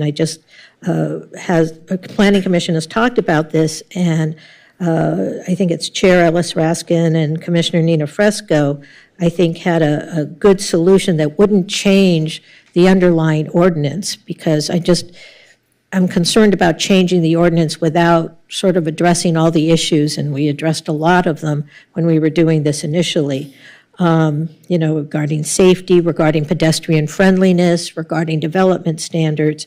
I think they've come up with, what sounds like an elegant solution, which is that rather than change the underlying height standards for fences, walls, and hedges, that we should provide a new 6-month window of time to allow property owners or their heirs who have continuously held parcels since 2006, but missed the initial opportunity to register nonconforming fences, walls, and hedges that existed in 2006. So that would, I think, address the needs of folks I believe it's mostly in the Pico neighborhood, who are being subject to these code enforcement actions, and allow them to register their nonconforming hedges and fences and walls, so that they wouldn't be subject to code enforcement action, but we wouldn't be opening it up citywide. Because I do have two concerns about opening it up I know this doesn't say R1, but I guarantee you that if we adopt this, folks in the R1 are going to come and say, well, I want that too. And we can always, of course, say no, but I don't know what the justification is for separating out R1 versus R2, 3, and 4. And I also, again, just think that if we are going to open up the hedges and fences dispute, then we need to consult with public safety. We need to, we consulted with fire. We consulted with planning and development about pedestrian friendliness, whether we should adjust setbacks to accommodate higher hedges and fences. And so I just think that, to just say, come back with an ordinance that changes something that we worked on literally for half a decade, troubles me a little bit. And I think planning commissioners Raskin and Fresco have come up with a pretty elegant solution that will get us over this hump without perhaps causing us to sort of revisit the whole issue. Councilmember Delatorre. I think when those height sort of levels were approved years ago, the social conditions weren't what they are right now. I can just say, we did a community cleanup the other day. Everything around the freeway has totally changed. Why? Because we have encampments close to our freeway, not in Santa Monica, but right on the periphery. And people are using the freeways, to do a whole bunch of things.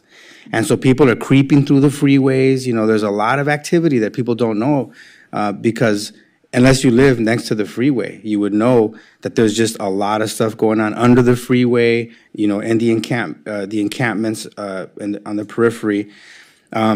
So in terms of public safety, I read something that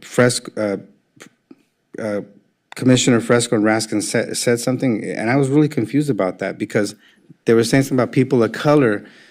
Like they made a sort of like a racial justice argument. And it's like people of color live closer to the freeway than non-colored people. You know what I'm saying? And those social conditions, if you don't live close to the freeway, you don't know.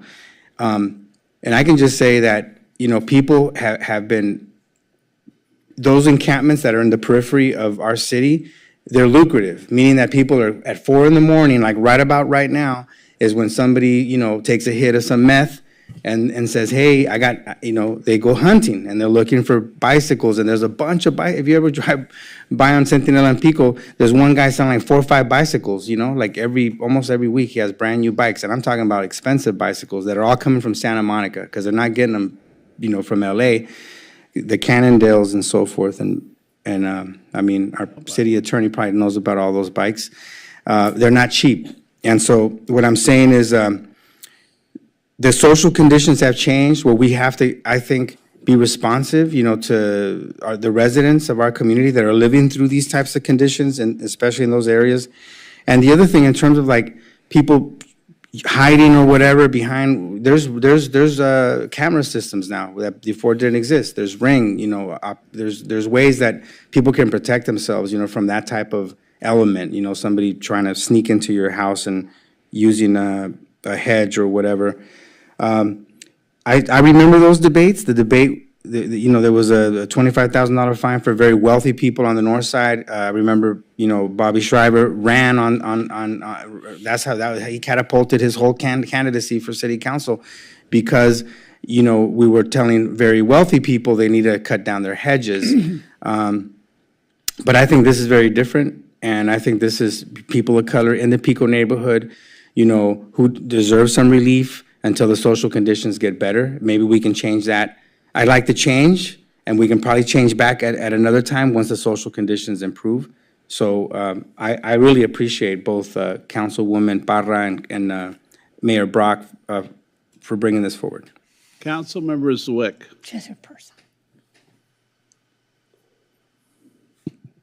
I'm playing catch up on some of this. I read up on the issue as much as I could.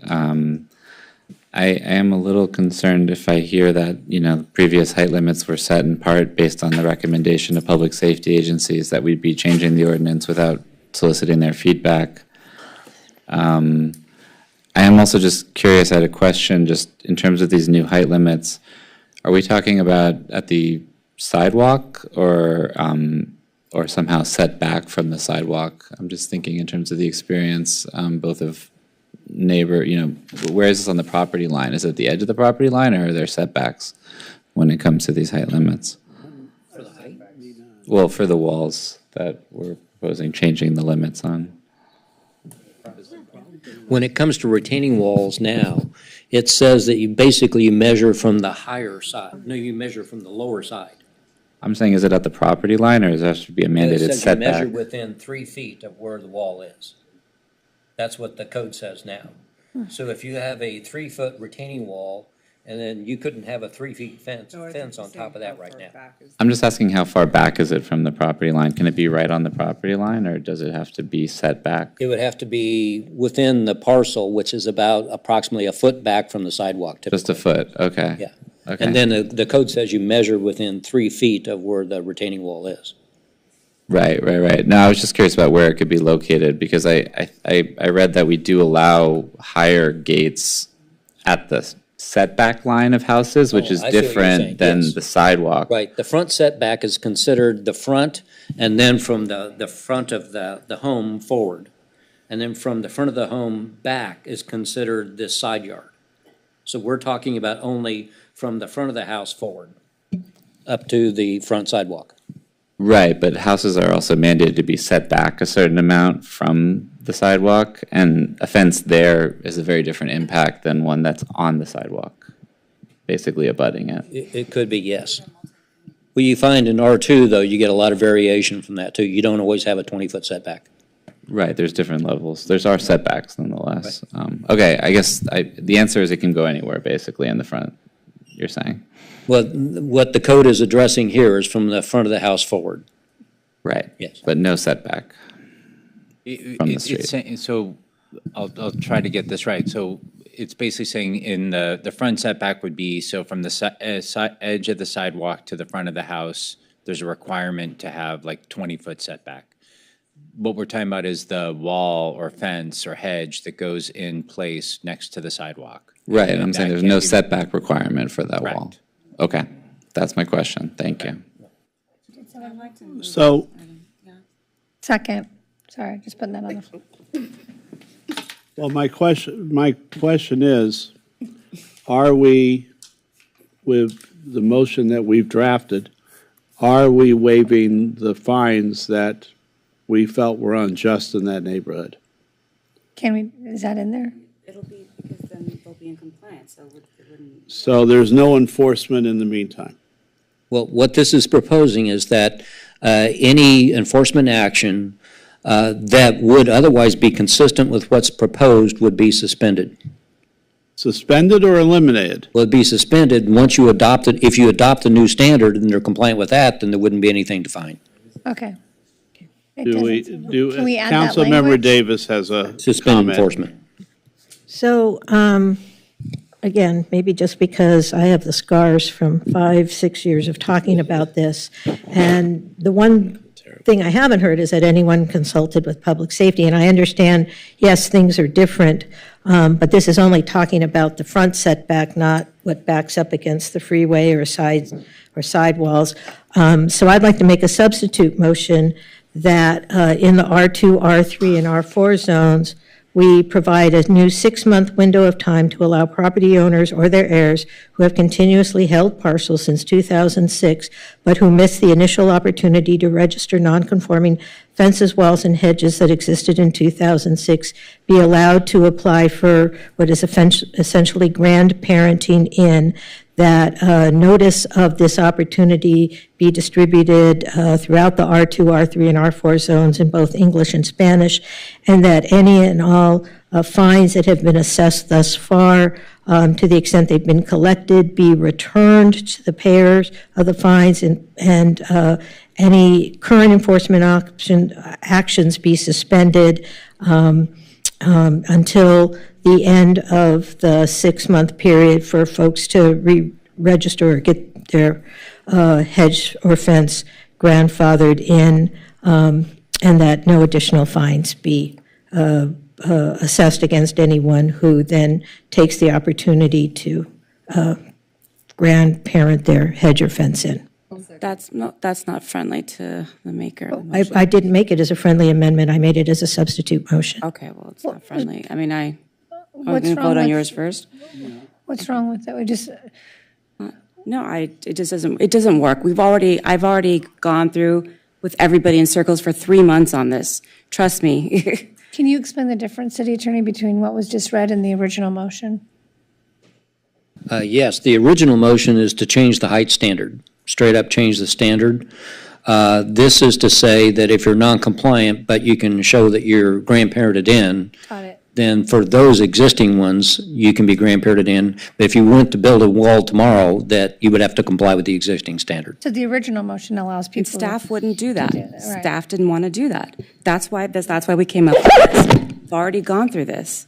Yeah, Well, we're the council. We can tell them what to do. Okay. And I'm not going to be able to well represent the perspectives of the community development, but they did have concerns. Councilmember Parr is correct. They did have concerns about reopening the grandparenting process because it's a very heavy lift for them. So there was a lot of diligent work in sort of being mindful of that and how we landed on the ultimate 16 item the way it is. But I would rather have staff from community development articulate Okay, but that's their concerns important about information. grandparenting. That makes I'm sense. just not Been capable waiting of getting for it all 3 months across. on this, you guys. Okay, let's This is vote. ridiculous. Can I just ask a quick question, though? Did anyone consult with public safety about the revised standard? I don't know what conversations Heidi and Jing had. We've not had any. I Okay. would say that I got a lot of emails saying that people were concerned for safety purposes. What the police can't see in? Yeah. People can still jump over, but people can't see in. I mean, 6 feet, I mean, you can probably look over. No, most of the police officers, I couldn't even get a picture behind most of them today. They're all tall. But in our conversations, and again, I'm not trying to develop the policy here. I mean, there are ways to mitigate the public safety issues in terms of having some sort of transparency as you get further up. I know that was discussed with, folks. I just am not prepared to articulate all that at the moment, but I mean, there are ways of addressing right, it. but that conversation can still happen even if we move the original motion forward. Correct. Okay, I'm ready to vote. Can we do that? Well, no, you have a motion that hasn't been seconded yet. Well, I seconded No, the first one. she just but substituted. Carolyn seconded Davis's. seconded Williams. All right, I need clarification. So Para made the original motion, and I seconded it on the original, and then Yes. Councilmember Davis made a substitute motion, and Terosa seconded it. So we need to vote On on the substitute that. motion. However, Oscar De La Torre has. No, I'm cool. Okay, so on the It's substitute. 308. Gonna happen. Let's On the just do it. substitute motion, Councilmember De La Torre, No. Councilmember Terosis, Yes. Mayor Pro Tem Negrete. No. Councilmember Davis, Yes. Councilmember Parra, No. Councilmember Zwick, Yes. Mayor Brock. No. Oh, well. So on the original motion, Councilmember De La Torre, Yes. Councilmember Terosis, No. Mayor Pro Tem Negrete. Yes. Councilmember Davis, No. Councilmember Parra, Yes. Councilmember Zwick, No. and Mayor Brock. Yes. Can I explain my Motion. no vote? Motion passes. Councilmember Davis. Very briefly, I just want to say that I think changing this, without doing the due diligence, for example, of going to public safety is risky. And, you know, it's easy to say, well, we'll put in permeability requirements. I think we spent in excess of 2 years discussing what permeability requirements meant because we got in fights about what was a hedge versus what was a fence. And so I think, you know, if there are public safety concerns, we're maybe creating a situation that we're going to have to address later, but that's fine. At 3:09 a.m. on Wednesday, and we are adjourned. We made it. Praise Oh my God. Well, we still made it through tonight.